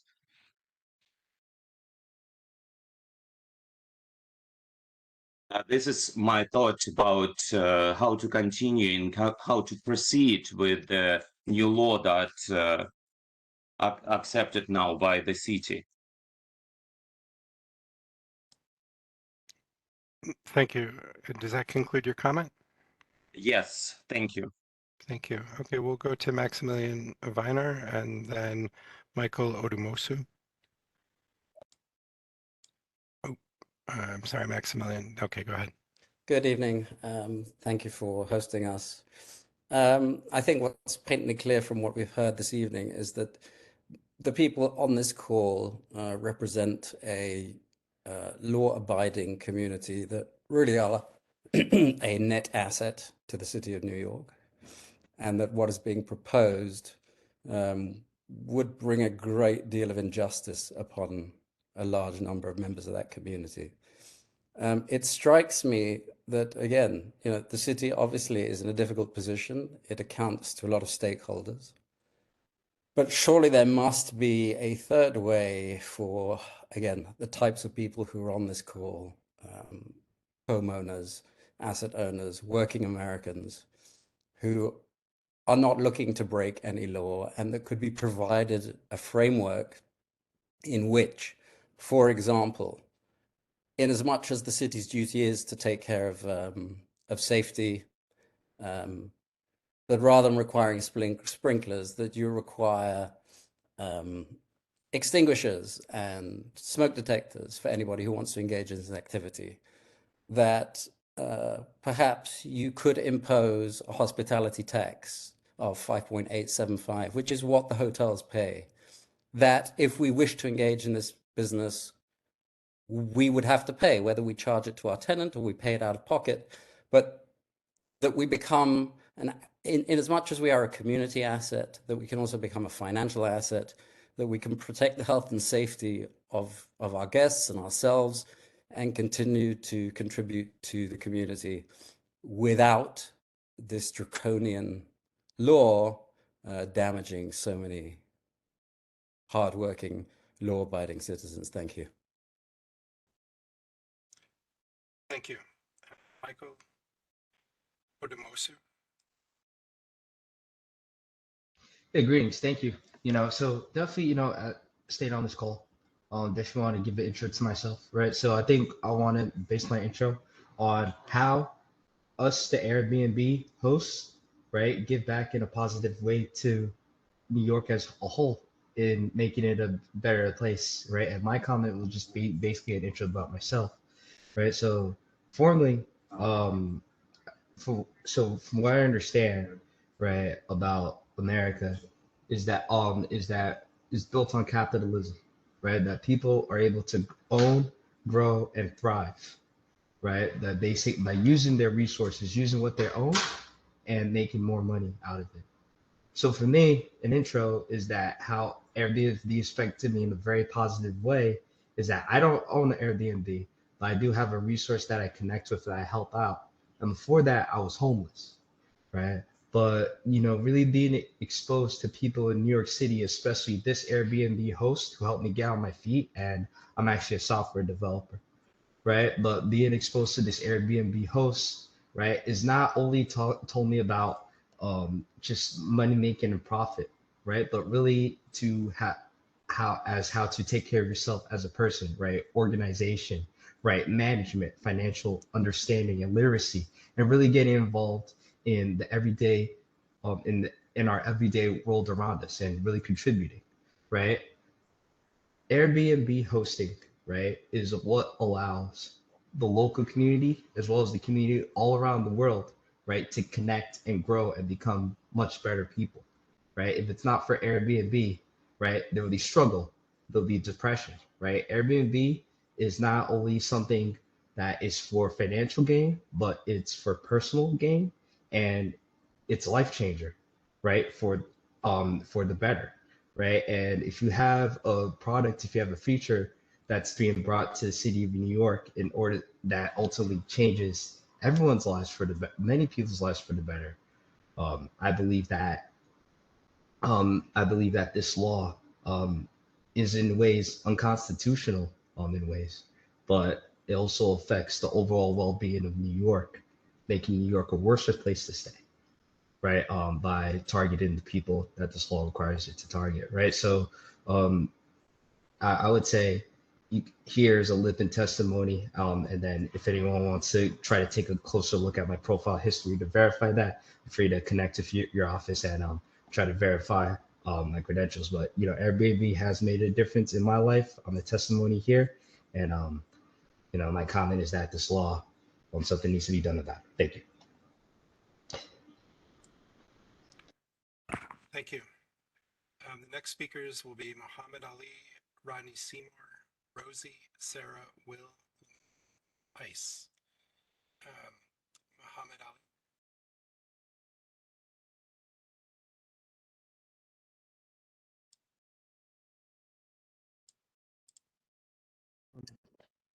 Yeah, hi everyone. My name is Muhammad Ali, and I've been listening to everyone, and it's pretty much, it sounds like we're all saying the same things here. Like everybody comes on and we keep talking, and it just keeps going over and over and over and over again on the same topics. And it's very clear that we that are here, we're obviously not not mimicking the hotels. Like we're not mimicking the hotel industry. It's just like hardworking people who found a way to own a home, and then they're just trying to stay in their homes, right? And if the politicians can't see that, and they're willing to push forward and pass a law that could potentially turn a lot of us into homeless people overnight, further increasing the homeless problem in New York, then I guess it's really up to them, right? But this is a case where us middle class New Yorkers are trying to make a living, and it's like the big guys trying to stomp on us and inhibit our growth. And I think that's ridiculous. Our senators aren't even here right now. Chris, we're talking to you. I'm not sure what your position is, and I hope that somehow they'll listen to this, right? And then they'll realize that what they're doing is ludicrous, right? Because none of us here are like illegal hotel operators. Some of us are renting out a room or like an apartment, or we have a 1 or 2 family. If you want to go after the people that are really causing the problem, go after them. They're the ones that you need to be going after, not the people that are on this platform. And that's all I have to say. Thank you very much. Thank you. Rodney Seymour.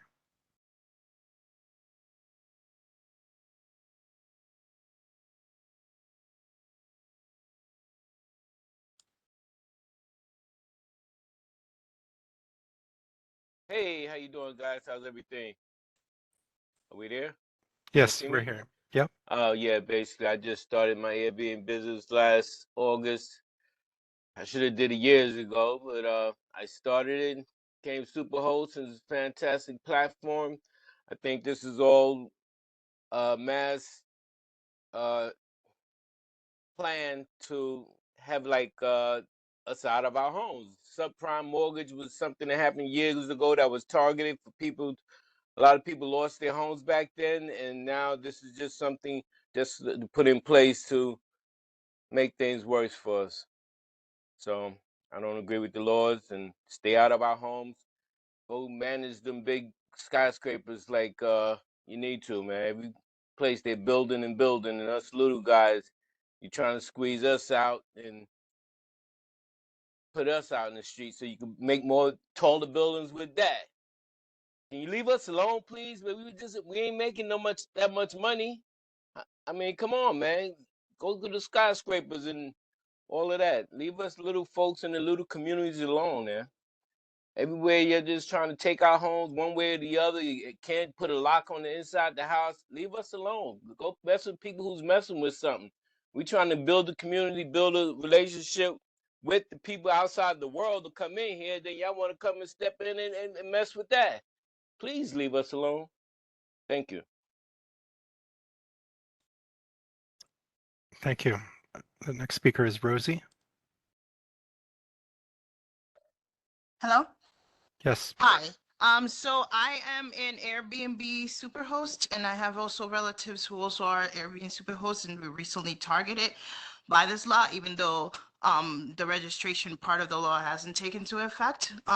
And it's affected us personally because we are now, and he was now in danger of losing his home. So he's actually in danger of being homeless. So instead of, as you guys saying, targeting the big guys, you are affecting people who are homeowners who rely on this income and who essentially will actually create more homelessness. Also, I've heard a lot of comments of people here, and I don't want to reiterate those comments, but one perspective I do want to say is that a lot of people have been talking about the tourism, but we actually house people who are in transition in between homes. I have had a lot of guests, and my family members have had a lot of guests who haven't been able to find housing because the housing crisis is so bad. And we actually have been able to temporarily house those people. During the COVID crisis, we helped medical professionals find housing. People who, I know a lot of other hosts who help people who are in quarantine so that they can be able to safely, social distance. Okay, so I don't understand this philosophy of we're going after the bad actors when all I see is that people like me are just not only struggling to stay in New York as New Yorkers who have lived here for decades and have contributed socially, have contributed financially, have contributed in any way possible. And I see this because I see struggle, and I know a lot of people who because my husband is also a social worker, who are struggling right now in New York.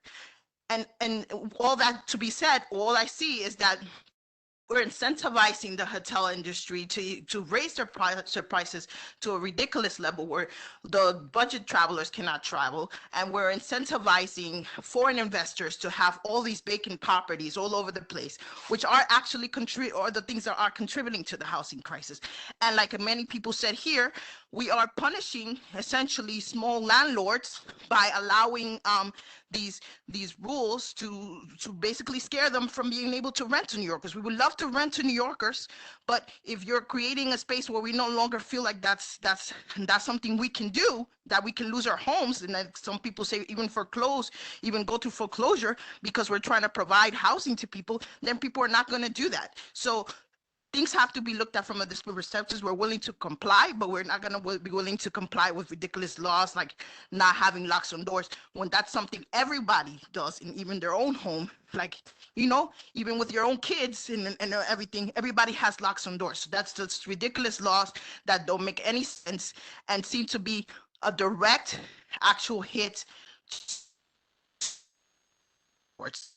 and are not going to be really affected by this because they're going to just bring their big shot lawyers and win every case every time. That's all I wanted to say. Thank you, Rosie. I put in the chat that the comments page for an unknown reason appeared to have closed to comments. It is back open and should remain open until midnight. The next speaker is Sarah.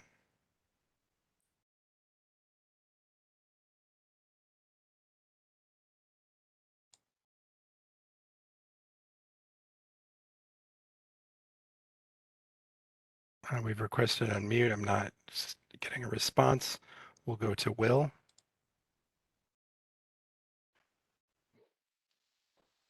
Hello, good evening. Hello. You hear me? Yes, we can. Hello?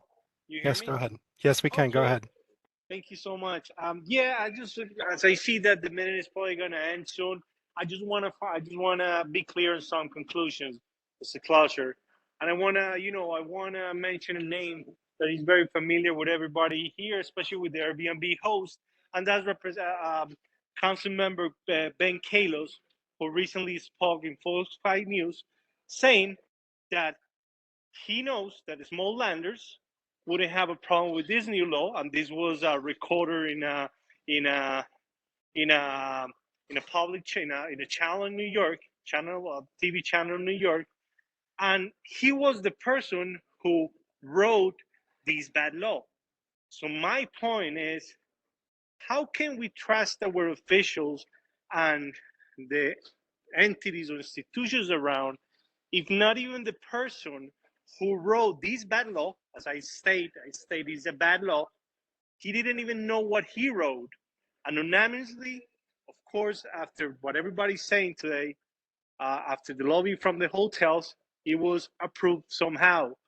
So it is pretty sad as a New Yorker not being able to be free from renting out the house I paid for, that the city didn't help me to pay for. And the city is trying to limit the usage of it, closing the gates to international tourism worldwide. We have a World Cup coming up that, of course, New York is not ready for it.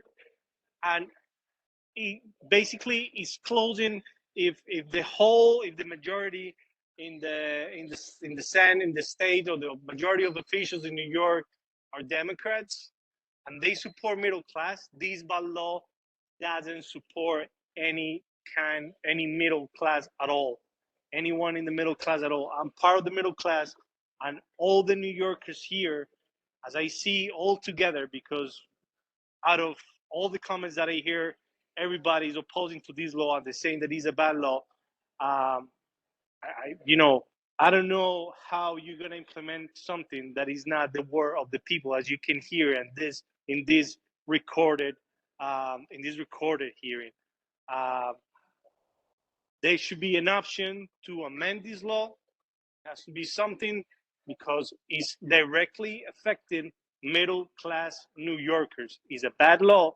It's a law that not even the person who wrote it knows or knew what he wrote, and I think should be stopped, because small landlords are not hurting the housing, and none of the points that the officials that stayed for little in this meeting and didn't have the respect for all the New Yorkers, say this is a bad law. Thank you so much, everybody. Thank you. We'll go back to Sarah.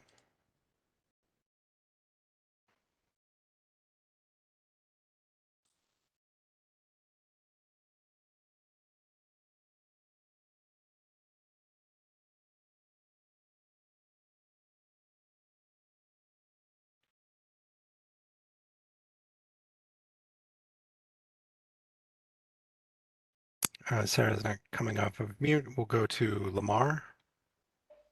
Actually, I'm here now. Oh, great. Okay, go ahead, Sarah. I figured it out. Okay. Yeah, I just wanted to add some of these things have been said, but I think they're worth repeating. First of all, I'm a homeowner in Crown Heights. I have a 2-family house. And I would just like to say that this housing shortage narrative seems to be a red herring. And I know many other people have said this, but since it's being used as the argument, there's no housing shortage in New York City. I tried to rent my home, which is fairly large, last year for well under the market price. And I got so few calls that I couldn't believe it. I mean, there were a lot of other places on the, all you have to do is look and you see there's plenty of places for rent. And that's what led me to decide to try Airbnb, actually, because I wasn't able to rent my home even for less than what it should be rented for. So I don't believe this shortage narrative. And I do understand that there's an affordable housing issue, but that's been the case for the entire time that I've lived in New York City, which is 30 years. So trying to blame it on Airbnb is just not, it's disingenuous. And for sure, getting rid of the short-term rentals on Airbnb is not going to solve the affordable housing problem. So I know that that's been said by others, but I just wanted to say it again because it seems to me, fundamental.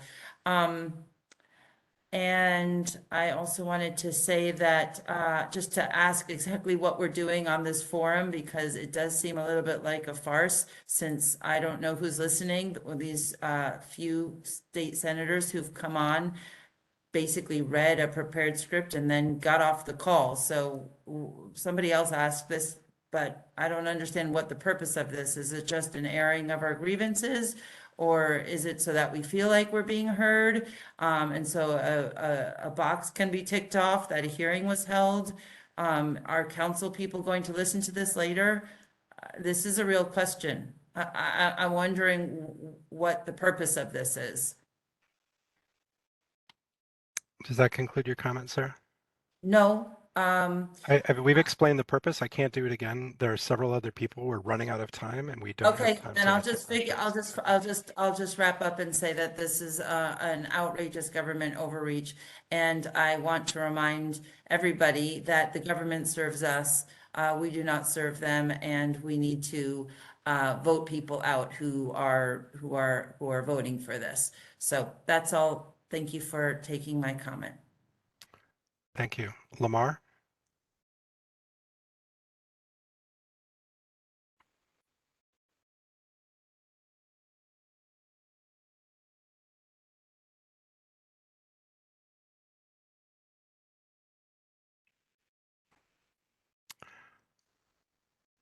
Ice?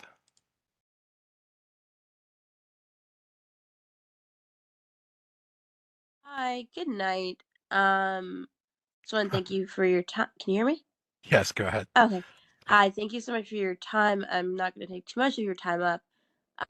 But like everyone has said before, that a lot of people that are Airbnb-ing, it's because they've owned the property for X amount of years. It's been passed down through family, and they've had problems with long-term tenants, and especially during COVID and dealing with back rent, it's been hard for most of these landlords and other property managers to recoup.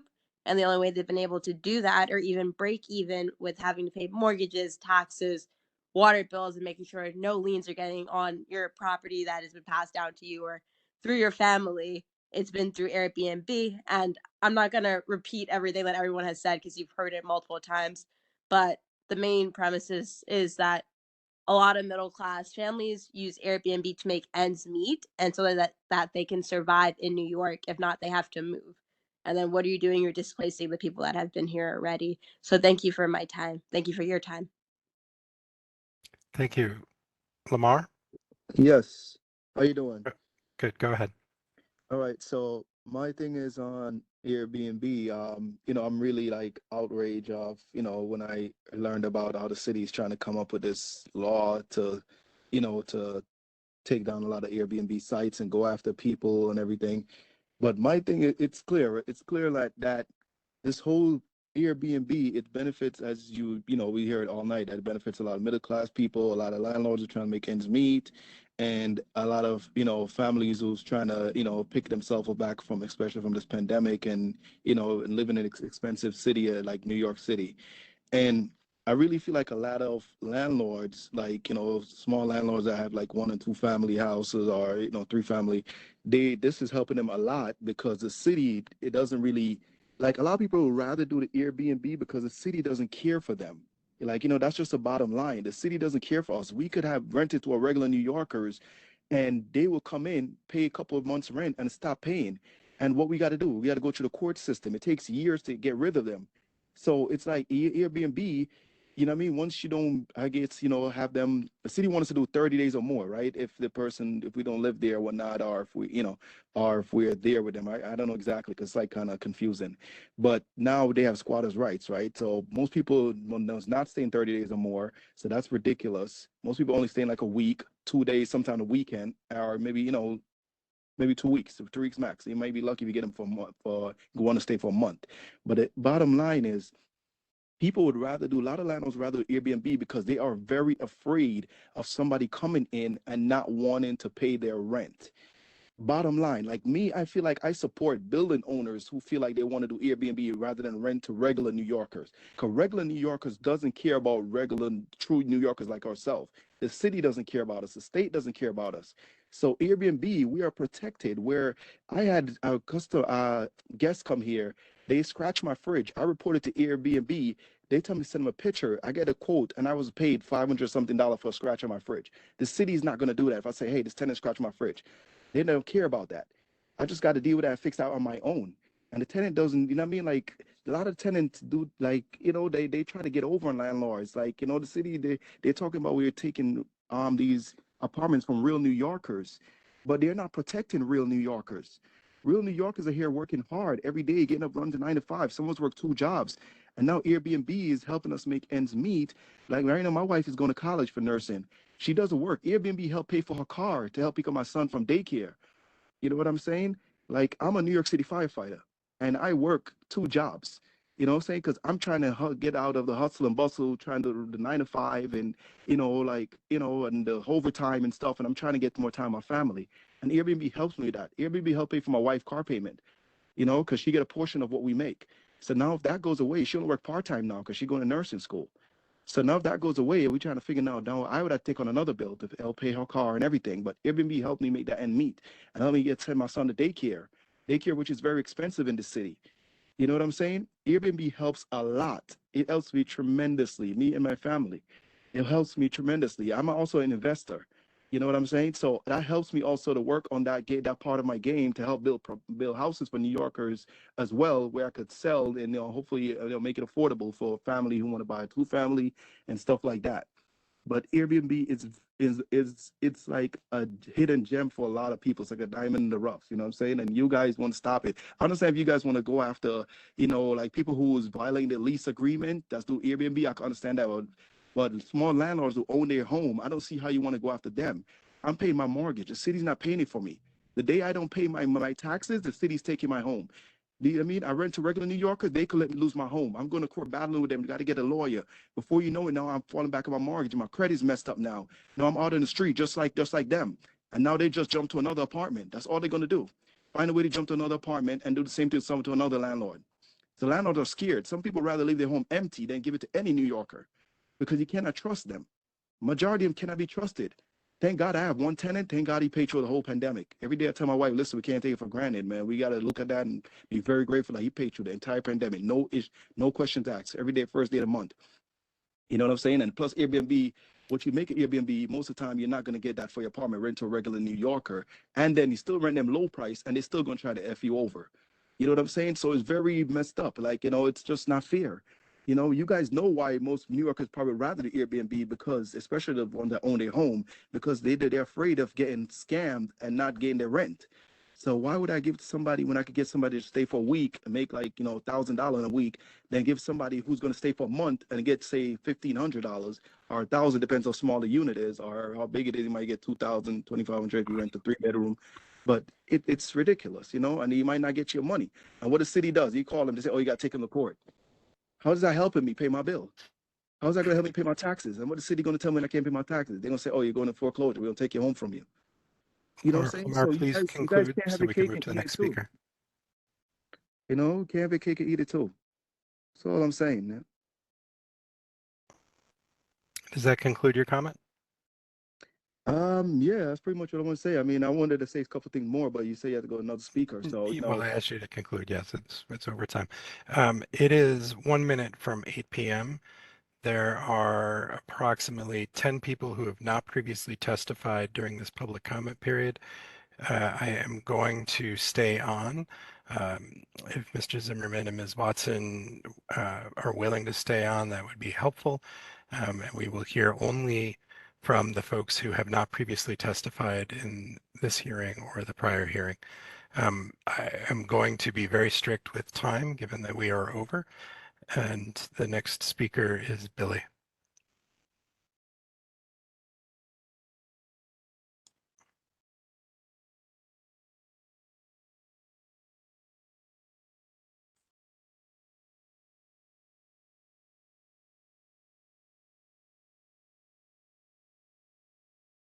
Billy is not responding to a request to unmute.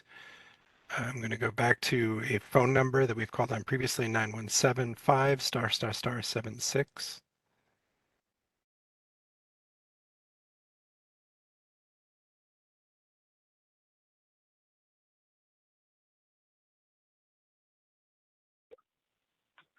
Yes. So Yes, can everybody hear me? Yes, go ahead, Okay. please. So my name is Trevor. I've been an Airbnb host for over 10 years. A little background. I'm going to be quick and try to be concise. Immigrant family, parents came here with nothing. My mom worked 2 jobs all our life, so did my dad. Bought a house, rented it out. The guy paid his rent for 2 months, didn't pay his rent. My parents are retired people. My mom had no way of paying the mortgage, almost sent her to the madhouse for a whole year. Come to find out, I went to college, worked 3 jobs in college, ended up buying a house in Bed-Stuy 11 years ago. To augment paying my mortgage, I got a tenant. He ruined it was a new construction. He totally ruined a brand new construction in a year. And so that was my bad experience. I tried Airbnb. It's been a great experience for me. It's gotten me to pay my mortgage. If I don't have Airbnb, I'm going to be homeless. I take care of my 87-year-old dad. I want you to remember that, sir, because you said you're in charge of setting out the rules, how this is implemented. Remember, you're going to be putting homeless people on the street. How you implement this law. You have to be able to live with yourself and your conscience. Just remember that. My mortgage is $4,200. I cannot afford my mortgage living in New York City and pay my other bills if I don't have Airbnb. So that means my dad, who's 87, who's on Social Security, and myself will be homeless. So that's 2 more people, and I know many people on here are like this. So I'm not sure where you guys are getting this idea that we're making a ton load of money, but it's a farce. And if you guys are in the pocket of these hoteliers, I'm telling you, I will make it a point. I've never been that involved in politics to make sure these politicians never get back in politics. I would spend my homeless life on the street to make sure they never get back at politics, because this is just pure evil. What is going on? This is taking the little man and telling him that you cannot prosper in a city that the name New York means to work hard and make something of yourself. And for politicians who make $200,000 to take that away from hardworking, middle class, working people, that is obscene. It's obscene. It's totally obscene. And right now I'm on my third job, sir. If you don't know, I'm working Spark to make a living, to pay my mortgage. Because the Airbnb, this is a slow time of the year. And you want to take that away from me. And you feel good about that. Sir, please Then you conclude feel your comments. good about that. Thank you. Thank you.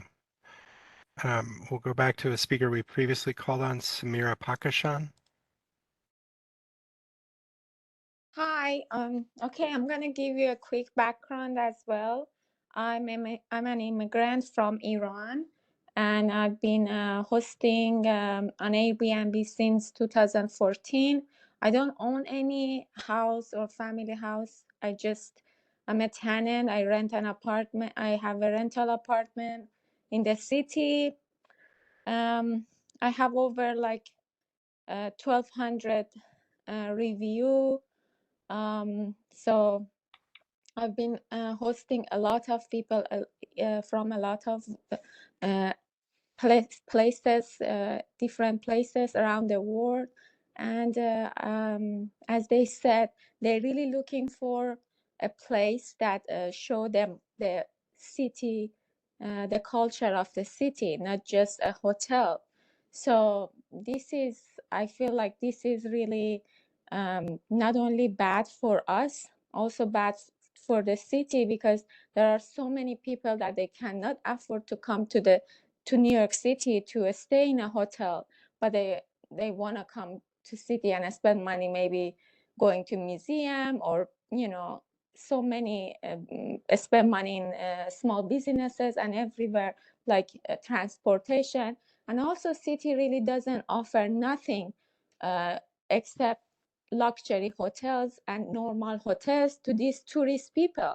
It's just a shame, because as a transportation, they offer Uber, taxi, bus, bicycle, subway. But when it comes to accommodation, it's just a luxury hotel or rat hole hotels.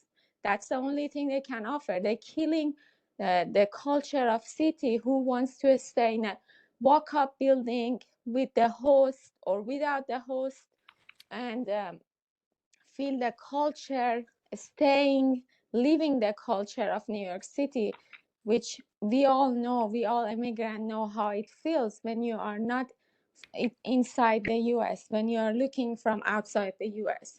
And also, since my mom diagnosed with cancer stage 4, Airbnb was helping me a lot, actually helped me to survive during this hard time. So it's really shame. I mean, hotels at the end, they won't pay the tax really to the city. We are paying the tax of income and everything like that. But still, I feel like shame, and it's just very disappointing. Thank you. Thank you. And the next speaker is Billy.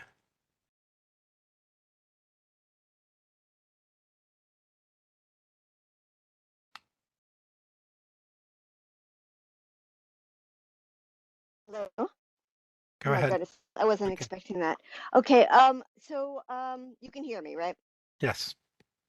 I'm hearing a lot of people speak about their family homes, and although that's completely legitimate, and I appreciate that that's how they're surviving or paying their mortgage, but then there's somebody else spoke about people who rent and that absolutely cannot get a license by the standard that has been set with this law, and can't go to the landlord, can't get a license yet.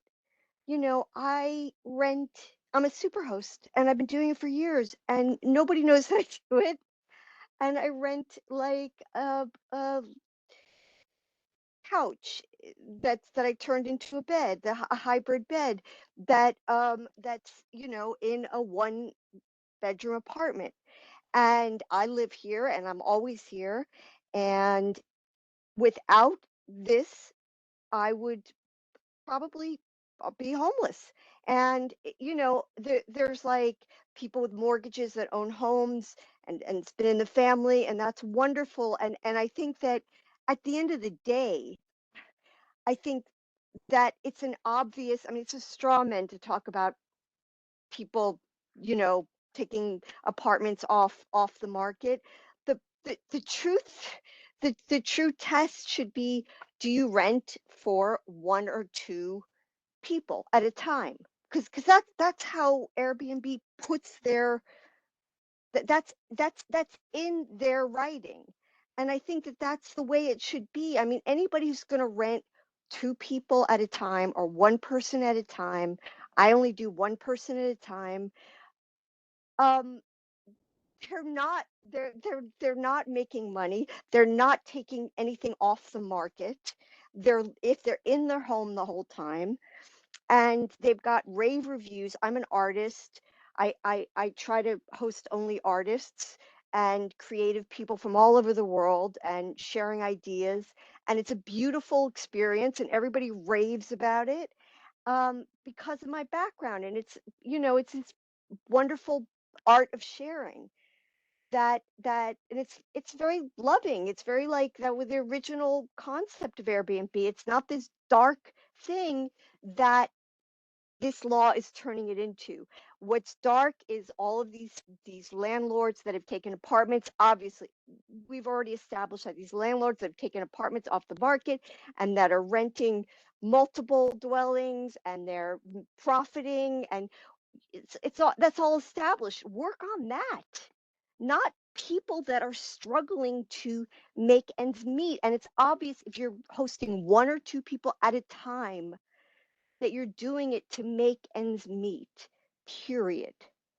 And you know, there's so many unique spaces that people rent, and they bring a very unique experience to people from all over the world, and they love what they do, and I love what I do. And without it, and by the way, I don't even want to go into. I've If been you to could court conclude for your this. comments, please. I'm concluding. I'm just saying that should be the key, is 1 to 2 people at a time.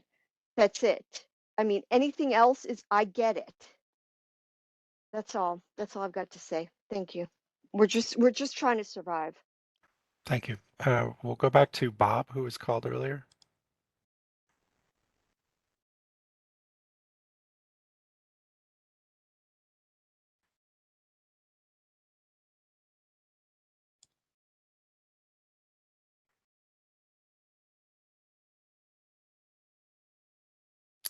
Bob's not responding. We'll go to Nick.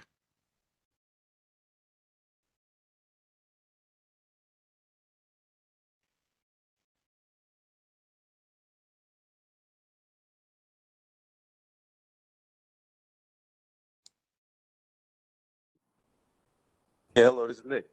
Hi, Nick. Go ahead. Yeah, how you doing? I'm an Airbnb host, immigrant background, similar to a lot of people. And I think it's disgusting that you impose any type of anything on people's personal property. Anybody in here will tell you their home was by far the most money they've ever spent in their life. And this is what they have. They rely on it. Without any assistance, they won't be able to maintain it. They'll be homeless, and they'll be poor, and they'll be the exact opposite of what they wanted to be when they purchased their homes. So a sincere fuck you to everybody doing this. Have a great evening.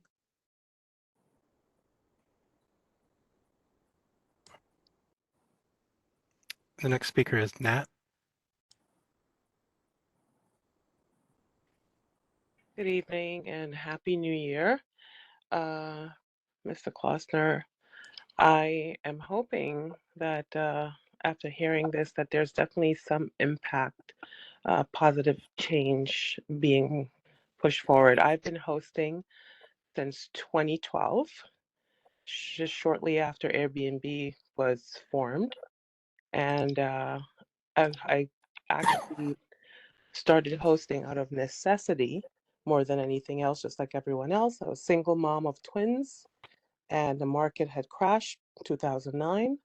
Being in the mortgage and real estate industry had a really negative impact on my finances, and my twins were almost ready for college, and I lost so much money. And a friend suggested to me, why don't you always have people in your home for free, why don't you just start charging? And I searched online, I found Airbnb, and I have to say, and I always tell people, Airbnb literally saved my life, because my twins, I was not only able to send them to college, they excelled, and even end up going to school in Europe, where they were able to connect with some of our Airbnb former guests who we formed friendships with.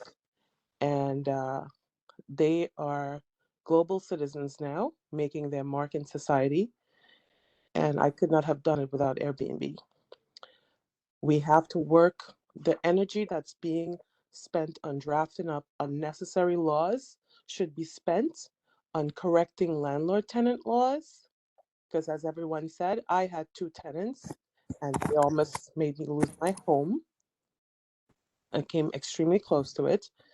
And Airbnb, there was just, it was a no-brainer. First of all, I couldn't believe how many amazing people we have met over the years. This is going to be my 11th year in March. And I can count on one hand a negative impact. We have recommended local businesses, small businesses, places that are not in the tour guide books.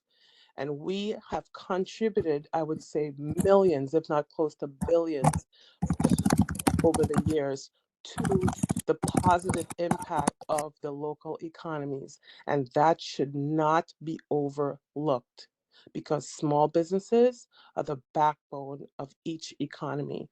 And we as Airbnb hosts have contributed millions of dollars to New York City, hands down.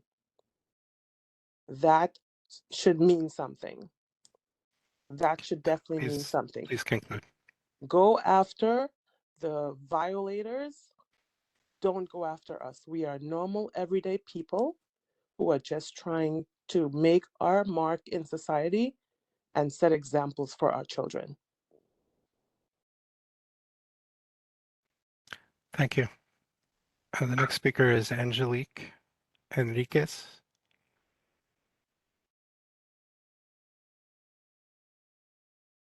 Looks like she signed off.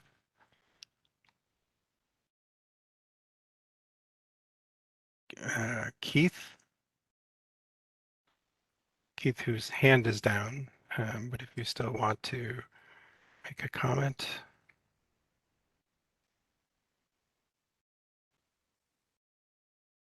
Yes, hello. I'm here. Yes. Hi. Mr. Klossner and Mr. Zimmerman, thank you for your time. You've been very gracious. And Miss Watson. Miss Watson. I just want to know what the whole point of this is, and everybody's telling their story, and obviously there's a need for exemptions to this law. But what is the point of this this forum, and who is sponsoring it? When you have Liz Krueger and the other senators come on and they read a statement that's, been written for them, it's obvious what's happening here, and New Yorkers aren't stupid. So what is the point of all this? And, everybody has a story that can tell you why this law is not good for New York City. And I have one myself. And, You know, some of these stories bring me to tears. And what is the point of us doing this? So I think there's a need for organization. I hear a lot of people here want to take action. And, you know, this has class action lawsuit written all over it. And I don't know who's paying for this, but it's obviously not the people of New York. And there's industry behind this. There's the hotel lobby. There's developers. And this is not what we elect officials to do for us. So the people in New York are not represented here in this forum. And I appreciate you taking the time to hear us, but it feels like it's all in vain. And we have to see what's going to happen after this. I'm a single father, and I bought a house in Rockaway. When I had a child, he was 2 years old. And I said I wanted to have a beach house for my son. And it's a modest house that I put a lot of effort and a lot of money into because I couldn't afford a house in the Hamptons. So I bought in New York City. And now the only way I can afford to keep that house is by Airbnb-ing it. But because it's in New York City, that's not allowed anymore.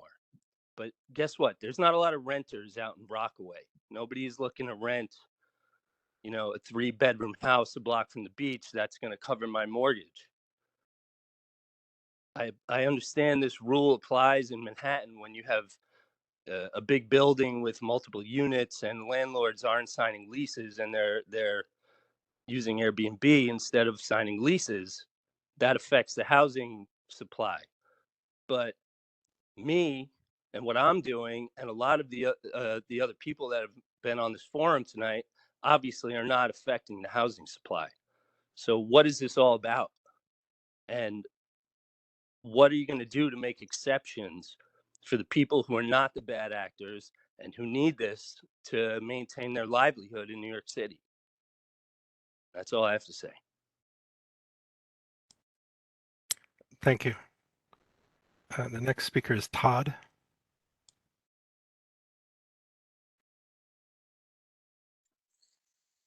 Good evening, Mr. Klossner and my fellow Airbnb New Yorkers. I just wanted to say that it's heartbreaking listening to all these stories. I've been hosting for 10 years, and I met people from over 50 countries. Some of these people are actually my friends now. I feel like some of the bad actors that have 10 units that they're renting should be penalized and sanctioned, and there should be enforcement. But for all the people that have spoken tonight, I think you're coming down on the wrong person. My area of Brooklyn, the L train was closing, and we were going to be cut off from New York City, from Manhattan, for, they said, 2 years, until Governor Cuomo came in and figured out a plan to do it on the weekends and the nighttime. And miraculously, that train didn't have to close for 2 years. So they were able to have a fix, a workaround.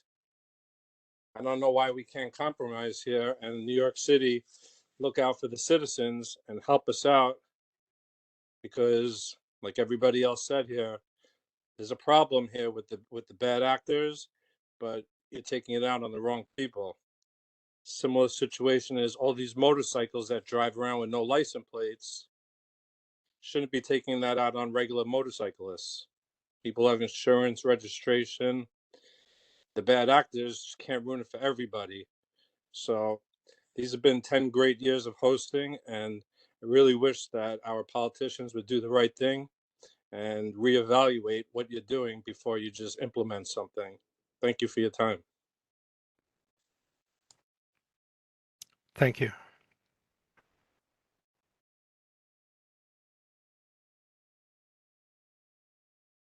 David. And then David K.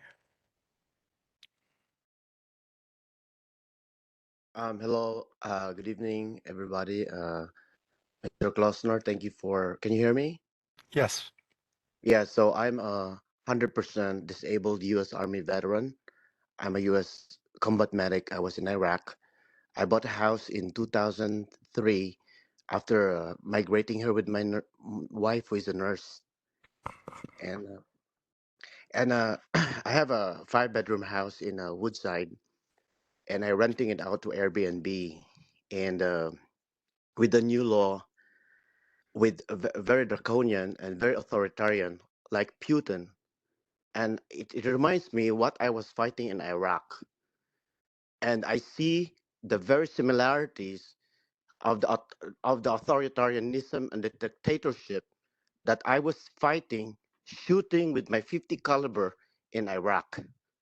And I find it here in New York City, the center of the world culture. And it's just shaking me because I have PTSD and traumatic brain injury when I was hit with a rocket propelled grenade when we were fighting there in Mosul. And now I'm still fighting here in New York City. And the house that I was trying to augment the mortgage is already going to be taken away, the opportunity for me to augment my mortgage and have 2 sons, and especially how hard it is to live in New York City, is taken away from us.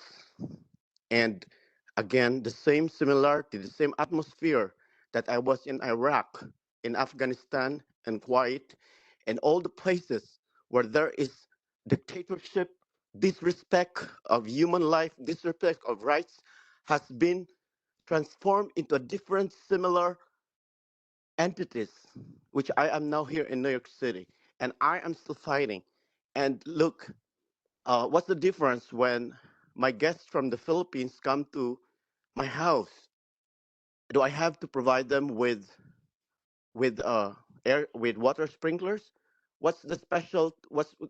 Why are we allowing ordinary New Yorkers to live in their house without sprinklers? And now that we're going to have guests to live in us, you're requiring us sprinklers. And for many years, we had been inviting guests for free. And now that we take the opportunity for them to invite other guests from all over the world to come to New York City for a short time and with a fee, and now you are being swayed by this hotel lobbyist and this rich hotel big businessman, and you are commanded by their behest. So it's very shameful.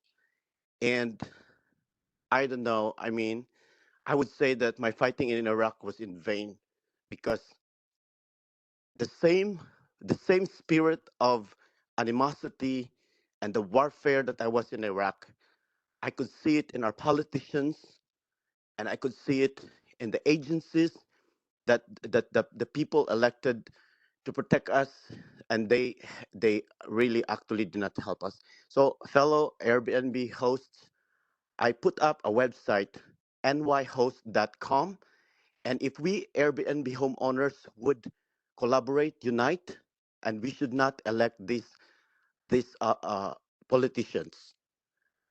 Thank you very much. I hope that we will be united. Thank you, Thank you. David, and thank you for your service. David K. Hi, my name is David Kay. Thank you for allowing the time for me to speak, and thank you everyone who spoke. My wife Rosie actually got to speak earlier, so that's the perspective of a Airbnb host. I'm technically was a co-host, but I wasn't really involved in the Airbnb business. So my perspective is more as a perspective of a.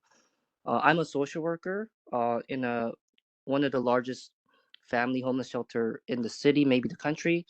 That's particularly my perspective. I kind of analyze um, nonprofits, how government is, in that way. So what I see it as, this law kind of effectively outlaws short-term Airbnb rentals. The law doesn't explicitly say that, but basically saying, hey, if you rent somebody, you have to share your entire home to a total stranger.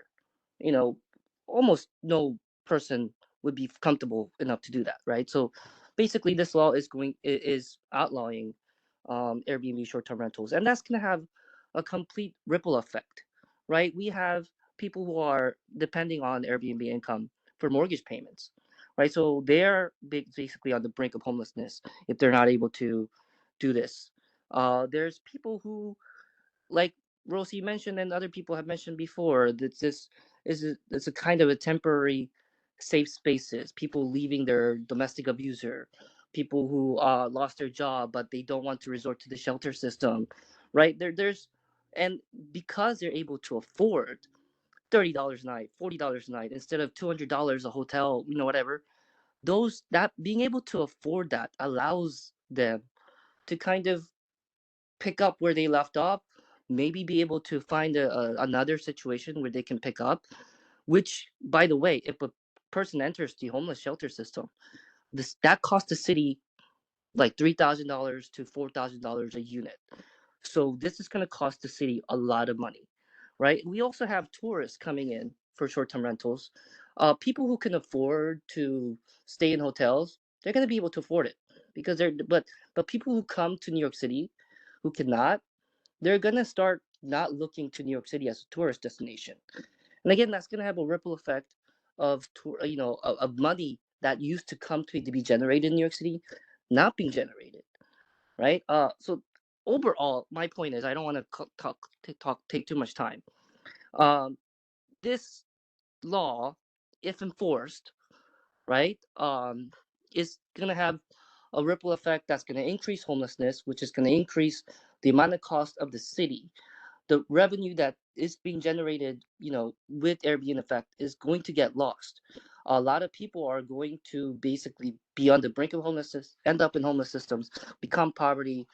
It's not going to have a good impact, right? So unfortunately, this law is passed, but I hope that our voices can be collected so that this law can either be repealed or some other law can be made for more sensible regulation that is not going to cost so much to everyone involved. And that's all I wanted to say. Thank you for your time. Thank you. The next speaker is Levi.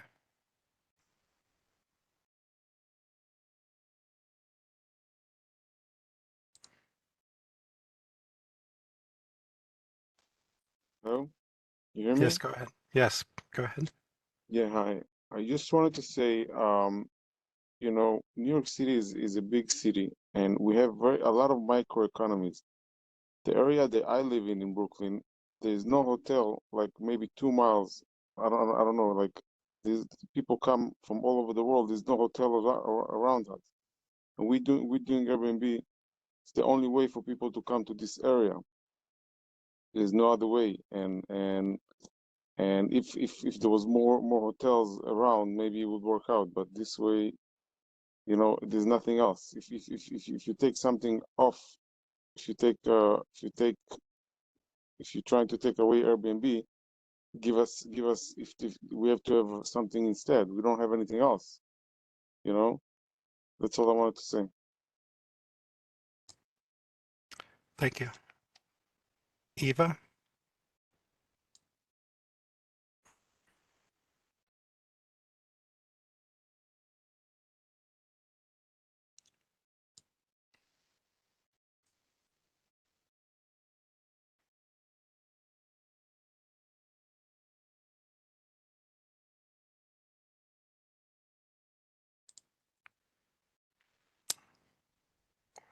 Hi, my name is Eva. So thanks for choosing me. Thanks for letting me speak today. So I'm not an Airbnb host. I'm not a homeowner. I'm just a full-time student. My father passed away on December of last year, December 10 exactly, from cancer. And after my father passed away, I realized that my Burger King job wasn't enough to survive in New York. So one of my friends that was doing Airbnb allowed me and paid me to be his manager. By being his manager, he also allowed me doing is cleaning. And by doing those cleaning, that was the only way that I was able to support me and my little brother that is 14 to stay in our current apartment and not end up in a shelter. I'm a full-time student at BMCC, and being an Airbnb manager and cleaner at the same time was the only way for me to not end up on a shelter. I don't want my little brother leave the situation of shelter, and I know how terrifying and horrible is the New York shelter situation. Being able to do Airbnb cleaning is the only way for me to pursue my education as a full-time student, and it's the only way also for me to put food on the table for my little brother and I. So thanks for listening to me, and I hope like this gonna make a difference. I'm not an owner, and I don't have an Airbnb host or something. This is the only way like I'm able to get a job and a flexible job. If I was working a 15 hours dollar job per hours, a $50 job per hours, it will take me it will take me 8 hours to earn what I can earn in the 2 hours Airbnb cleaning. By doing the cleaning, I can earn 100 and more. And this is the way we are able to eat. We are able to maintain our shelter right now. So thanks for listening to me, and I hope like my voice gonna make change. Thank you. Thank you, Ava. I'm sorry I mispronounced your name. We'll go back to JL, we called earlier.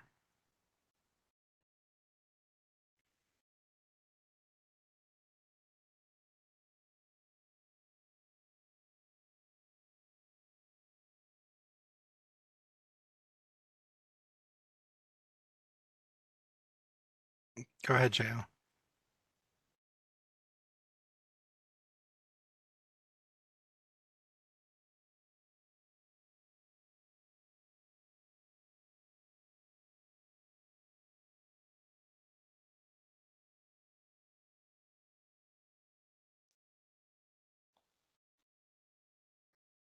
JL, you are not on mute.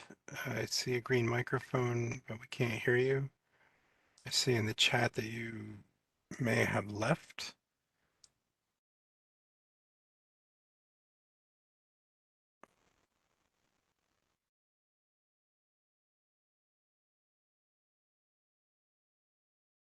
Okay, we'll go to Paul Lee. JL, if you are there, we'll come back to you.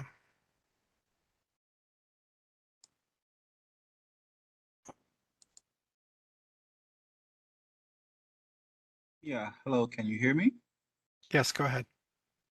Mr. Zimmerman, Mr. Klausner, thank you for listening with an open ear. I've been listening. I'm quite new. I know that this is not a Q&A, but I'm just a little bit disturbed. I have a couple questions. First of all, I'm a taxpayer. I've inherited my grandfather's home, which I am grateful that God has blessed me with that. I've paid my taxes. I worked diligently. I'm a native New Yorker. It seemed as if that you guys are blaming, the platform Airbnb for the homelessness in New York City. That is far-fetched. Homelessness has been grassroots in New York forever before Airbnb was here. I can basically see that maybe this is some politics that's going on here. And I'm asking you guys, please listen with an open ear, because this platform has offered a venue so people can make an honest living, subsidize their income, pay their mortgage, not to go into foreclosure. I can personally attest to that. It's quite clear to me what's going on here, that you have the hotel industry, which is quite huge. They're big lobbyists. And here come a platform that take maybe 1% of business from them. And you guys are implementing these draconian laws that are strangleholding us. For instance, I am a own homeowner. How can you tell me what to do in my own home? Who gives city council the right to tell me to put a lock on my door in my house? What right do you have to tell me in the privacy of my home who can come and go into my home? The key word that I've been listening here tonight is bad actors. Listen to me, Mr. Zimmerman, Mr. Klausner. The key word here is bad actors. There are quite a few big guys in New York City here, developers who have multiple units with illegal, and it's unsafe and fire. And I've seen the news where, the building fell apart and there are 100 rooms. And these are the guys that you guys need to go after. Not a small homeowner with a single family home.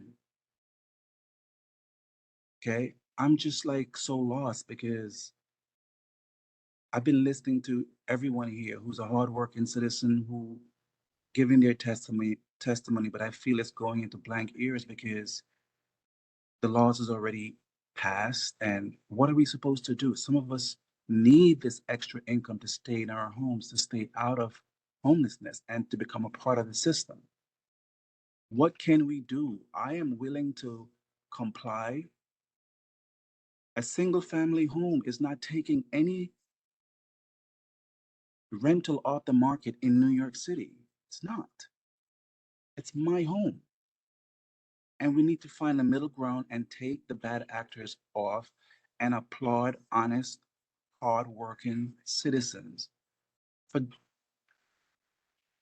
bringing something to the economy. We do a lot for New York City. And I have a lot, but that's just all I want to say, sir. Just please just listen to us and just not let it go through one ear and come to the other, okay? Thank you. Thank you. We'll go back to a speaker 3522 *** 55.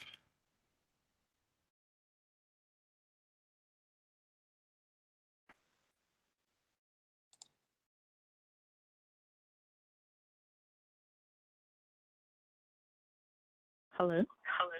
Hello, go ahead. Hi, sir. I'm so happy that I'm able to get in. I was trying to sit on here for the last 4 or 5 hours now. Can you hear me? Yes, we can. Go ahead. Okay, I'm sorry. So as I can tell you from both sides, okay? I have seen it from the Airbnb side, from the rental side, and from everything. What we're dealing with here is not just a problem in New York of home and not being affordable. What we're dealing with is landlords who have dealt with tenants that I've personally placed inside homes that the city has not paid the landlord the rent. We put the program in. They don't pay for like 5 years. I have an owner that sits with tenants inside of her property right now, 8 years, 2 veterans who are claiming her property is rent stabilized. And because of that, she cannot get them out. Each one of them owe her over $50,000 in rent with no able to get anything. She said to me the other day that she is so depressed when the 14th of the month comes and she has to pay her mortgage, and she has 2 squatters that are in her house that the city is yet to pay for, have not made any way for her to come about anything. On top of it, we have tenants who mash up the place, create such havoc for the homeowners. There's nothing they can do, and it becomes an ongoing problem. Now you have these programs. Once you apply for it, the tenants get to stay that extra year. They can't do nothing about it. So all the issues is not Airbnb problem. It is a problem that the city has created that have caused amount of problem for homeowners who have lost their house. I have a lady who lost a 33-unit building in Brooklyn because tenants have not paid her the hard money that she took out. She could not pay her mortgage. So now she had a brain tumor. She had stress. She had issues. She had cancer, and she could not even do anything. So now she have lost her 33 unit. She have lost her mixed use. And mind you, she have people that are staying in her property that have never paid her, and now she's out of property. She's out of everything else with medical issue bills, still receiving bills from the city, and she still don't own these houses yet getting these things. So to me, it's not an Airbnb problem. The problem that is going on, the landlord, the city needs to start paying these homeowners, helping them back out. I have these people who are squatting inside of the place that the homeowner cannot do nothing about, and because of that, they have turned to Airbnb to help them pay their mortgage, pay their rent, help put their kids in school, keep them off the system. The light bill for New York has been crazy. The gas has been crazy. Homeowners are paying these things, and these are what's causing the problem. The city put Section 8 people, they put FEPS program, they put all these programs. They have paid the landlord little or nothing. Landlord have went into foreclosure, and these are what's causing the problem. It's not an Airbnb problem. It's a problem that is city and the mayor needs to go in and look into to pay these landlords their money, to give them what's owed, and all these renters that are in the place that are not paying, to pay the landlord back money for all these years. I've had people who had Section 8 who owed them $30,000, owed them money. The STEPS program, they put the people in for 1 year. And once they put the 1 year program in, you know what happened? The homeowners do not get their money. And what happened? The city now have DHS, right, who have placed clients in rooms for landlord. And after placing the client in rooms for landlord, you know what DHS comes back? Now HPD says, you know what? DHS have placed them now. You know what we're going to do? We're going to give the landlord a fine. We're going to fine them now. They have to get rid of these people out of the property, and that's not fair. Now, landlords are being fined when DHS is the one that approved these clients, and now HPD come and said, now you have to get out. Now you have fines. How are these homeowners are going to pay based on these fines that are just putting on them? I think it's just unfair, and they need to look back on all these different laws, look on everybody's situation, and see what's going on. Also, they're saying Airbnb should Please have one or conclude. two people. Okay, so guess what? I have 5 children. So if I travel to an Airbnb with 5 children, should I leave the other 3 home? Should I leave 4 home and just me and my husband just travel? I mean, they need to really realistically look into these things. How could you limit family? I can't just take one on vacation, just my husband and not the children. I think that needs to be looked at. So that's really important, you know? Okay, thank you So for your these are the comment. things to be considered, yeah. And Ma'am, also one please last thing. conclude. Okay, the last You're over and the time and taking amount. time away from Okay, others. sorry. Okay, so the amount of fine that are going to be put on these homeowners who already have second mortgage on their house, I think that would be a problem. Please consider all these things that I've told you about. Thank you. Thank you. JL? Hi, can you hear me? Yes, we can. Okay. Hi, thank you. Um, so I am an Airbnb host, and I have an in-law suite that's part of my single family home that I list on Airbnb. And so I'm not taking away from a viable rental unit in the city. And Airbnb has allowed me to pay my mortgage for the past, I think I've been a host for 5 years now, but I was going through a divorce, and I wanted to be able to stay in my home and raise my children so they could go to the same school and maintain their friendships and not have a big lifestyle change. And I was able to stay in my home and supplement my income with Airbnb, and it's been great because Airbnb also allows us to see who we're renting to, so we can read their reviews, and personally, I don't host anyone who has less than 5-star reviews, and so I feel like taking away. I feel like this new law and the regulations are prohibitive for people like myself who want to use Airbnb. I want to follow the rules. I want to be a good citizen. I want to pay the taxes, and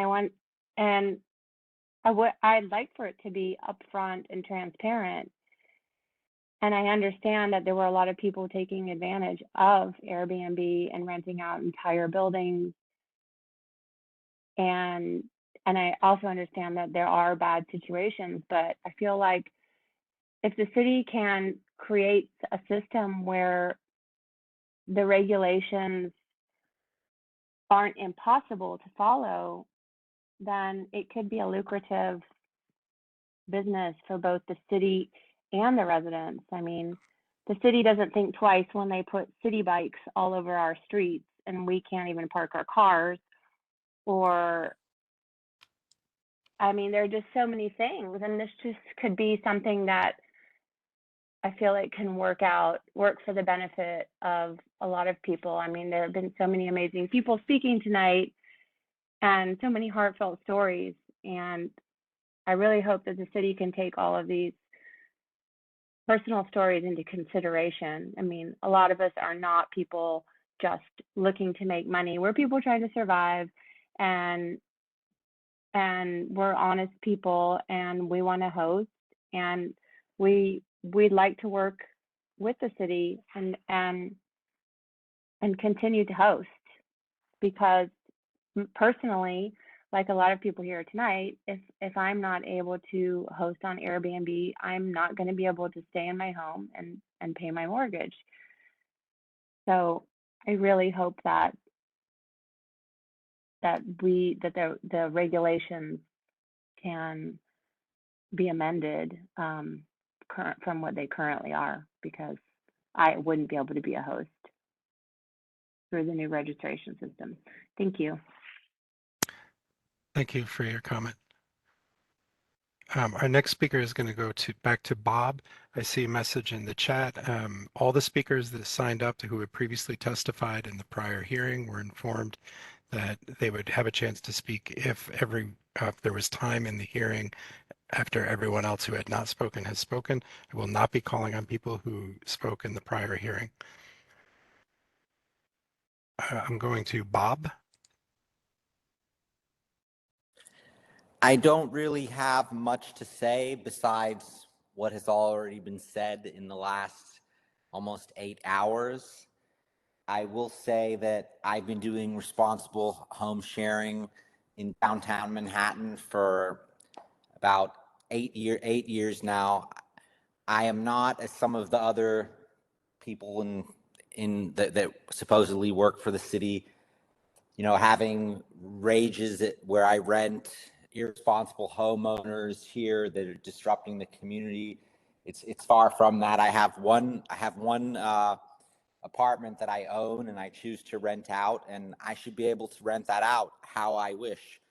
I'm not in Cuba or North Korea under Kim Jong-un's rule, and I should be able to rent out my apartment. I don't see the big issue. And to enforce a law that basically makes it so nobody can do home sharing in New York City, no offense, it means that you failed at your job, because all of what I've heard the Office of Special Enforcement say is, they want to regulate the bad actors. We want to prevent all of these big buildings being taken over for Airbnbs, and I'm all for that. So if you want to go after those people, that's fine. If you want to go after people that are renting out storage units in the Bronx for $20 a night, where it's very dangerous and unsafe, that's great. You should go for that. But you need to find some way to better regulate home sharing rather than just trying to shut down everybody. And I don't know what that idea is. You've been given a lot of ideas. It's not what I get paid to do, but just to shut down everyone, that's not the solution. Thank you. Thank you. Phone number 3475*05.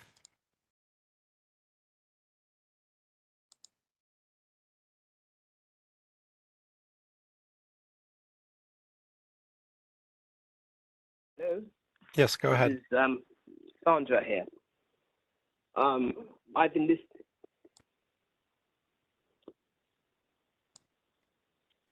You cut out. Okay, a message came on. Can you hear me now? Yes, go ahead. Yes, I've been listening attentively to all that's been said, and it would seem that the city needs to really think about having different categories of home sharing. I don't see how they can have the same rules for people who are renting out one room in a single family or two family home.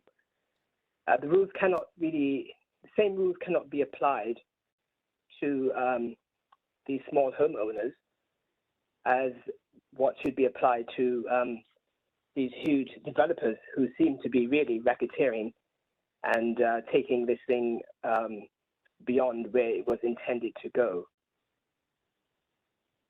I'm really hoping that we have not been sold out by our local politicians and representatives. And as one person said earlier, politicians are there to serve the people are not there to serve the politicians. And it seems to be a great shame that so many people are now being put in a position where they've been affected, on a psychological level, to be worried about how they're going to meet their mortgages and send their children to school and so on.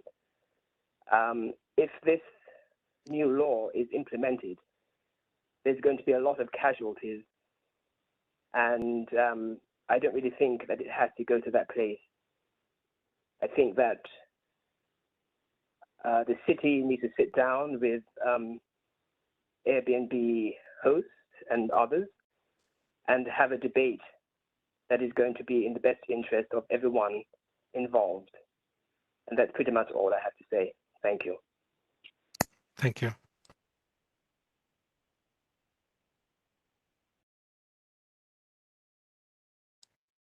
Sorry, the next person is 3475 stars 91.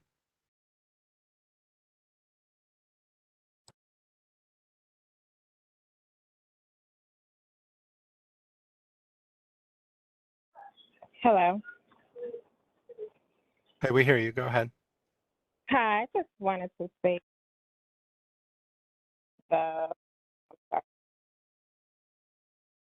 I know the rules have already been assigned, but I am a New York State correction officer, and the proposed rules of the no locks on the doors is just, it really just makes no sense. No one is going to stay in a home with the guests and have doors that are unlocked. And even at your home with your own family, you have locks on doors. So I know the rules are already set, or the law is already set, but I do believe the rules need to be changed to make sense. The two family or one family homeowners are not the cause of the homelessness in New York City, where we're not putting the hotel chains out of business. We're just simply trying to keep our homes. We're creating this for our communities.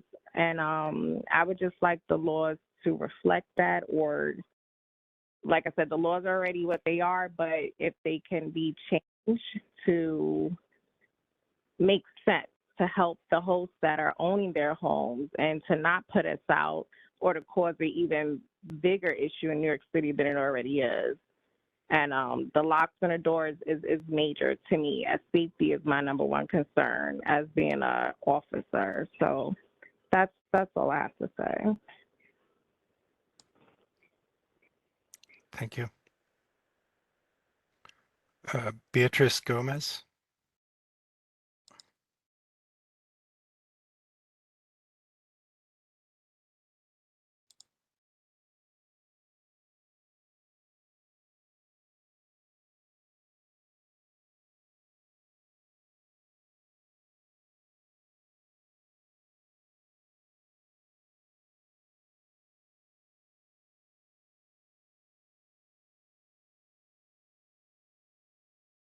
Okay, Beatrice is not responding to the unmute request. And the final person is Hans. Hello. Oh, go ahead, Beatrice. ¿Aló? You'll be next. Yes, go ahead, Beatrice. Buenas noches. Buenas Les noches. pido que me excusen porque voy a hablar en español, pero mi hija estuvo traduciéndome hasta hace una hora y tuvo que salir. Mi hija tiene 17 años con esta situación que no vamos a poder realizar más Airbnb. Con su misma decisión, ella tomó un trabajito porque ahora estamos preocupados cómo vamos a hacer para pagar su universidad. Yo soy una madre cabeza de familia y fui víctima de violencia doméstica. Toda esta situación ha sido muy dura para mí. Yo hubiera querido que en esta reunión hubiera habido una traducción en español para los hispanos que estamos acá presentes.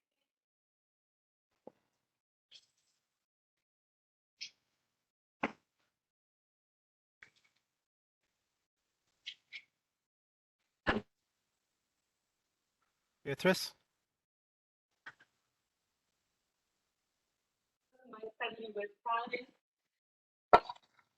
Considero esta situación algo justo.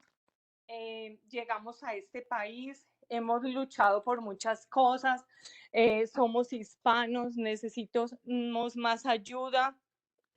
La limpieza yo la realizo con otras chicas, ellas también son cabeza de familia, ellas están muy preocupadas, van a quedar sin trabajo. Ellas también sustentan su familia con el Airbnb. Yo pido por favor piedad de nosotros, piedad. Nosotros no nos estamos enriqueciendo con el Airbnb. Nosotros estamos tratando de sobrevivir a esta situación. Queremos seguir en el estado de Nueva York. Mi hija nació en Nueva York y ama Nueva York. Nosotros no queremos vernos obligados a salir de este estado. Amamos este estado. Por favor, tengan consideración de nosotros. Somos la clase media y queremos un futuro mejor para nuestros hijos. Nueva York es la capital del mundo. Yo a veces digo, estoy soñando que de verdad esto está pasando en Nueva York.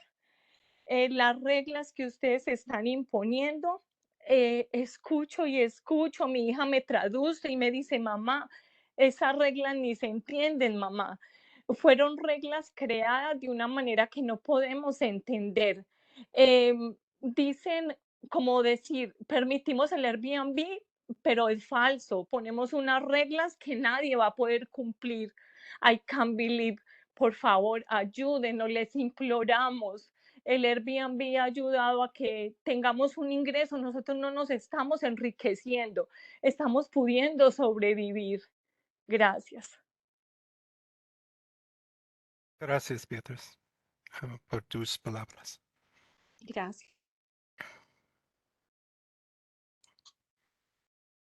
And the final speaker is Hans. Yes, hi. Do you hear me? Yes. Yes, hi. Mr. Klausner, thank you for taking me. Thanks for waiting all the way until an hour past the due time for this. I think the city is doing a wonderful job in, taking care of the big players here that were abusing the system. We're an Upper East Side Manhattan host. We are just hosting, one apartment for Airbnb. We've done it for a few years.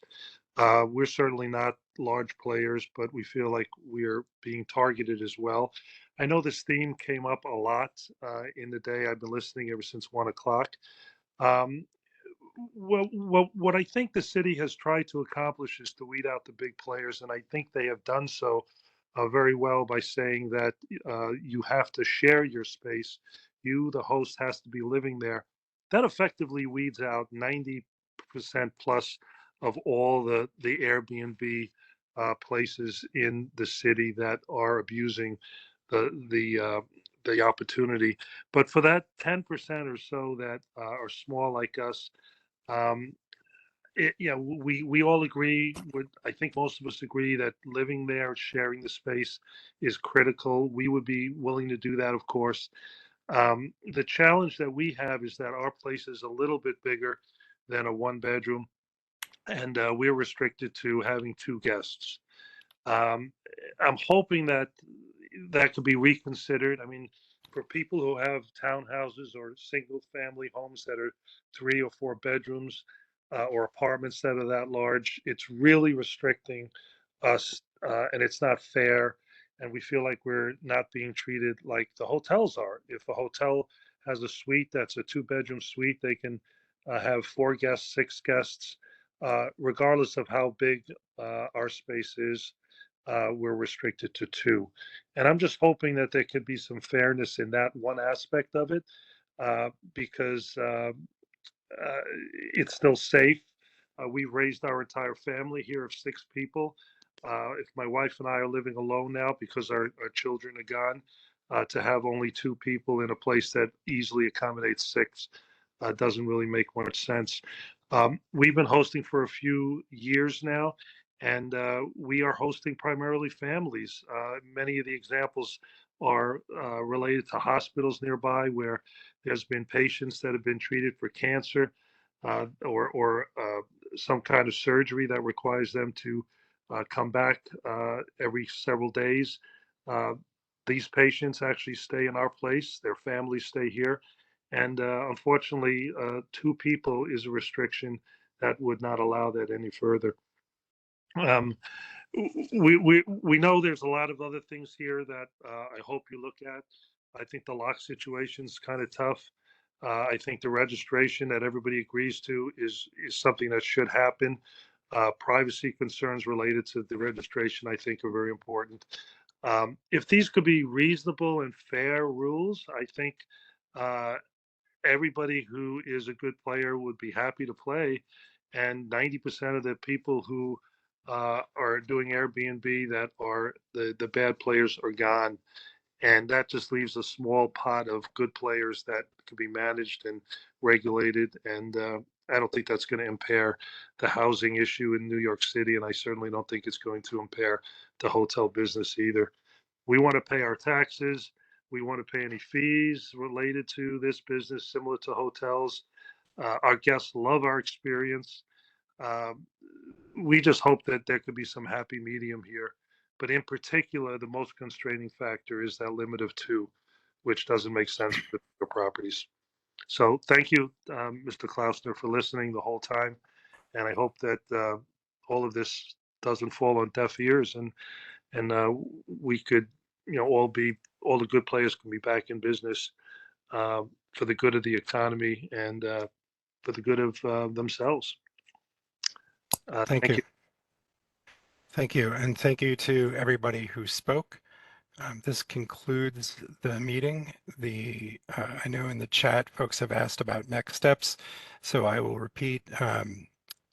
The public comment period will close at midnight. The New York City rules site will remain open until midnight. It was originally scheduled to close, but since it was down for approximately 30 minutes, we've asked to have it stay open until midnight. After the public comment period closes, we will consider all the comments and issue final rules. Those final rules will be published on the New York City rules site. They will be published on the city record, and they will be published on our website. 30 days after the final rules are published, then they will take effect and the registration program will begin. Please monitor the OSC website, nyc.gov/OSE on the registration law tab to stay up to date with any announcements. I thank everybody for their time. I know there were a lot of folks who stayed on all day. I commend everyone's participation and appreciate your willingness to share your stories. At this time, the hearing will conclude. I am stopping the recording and I will preserve the chat as part of the record. Thank you and good night.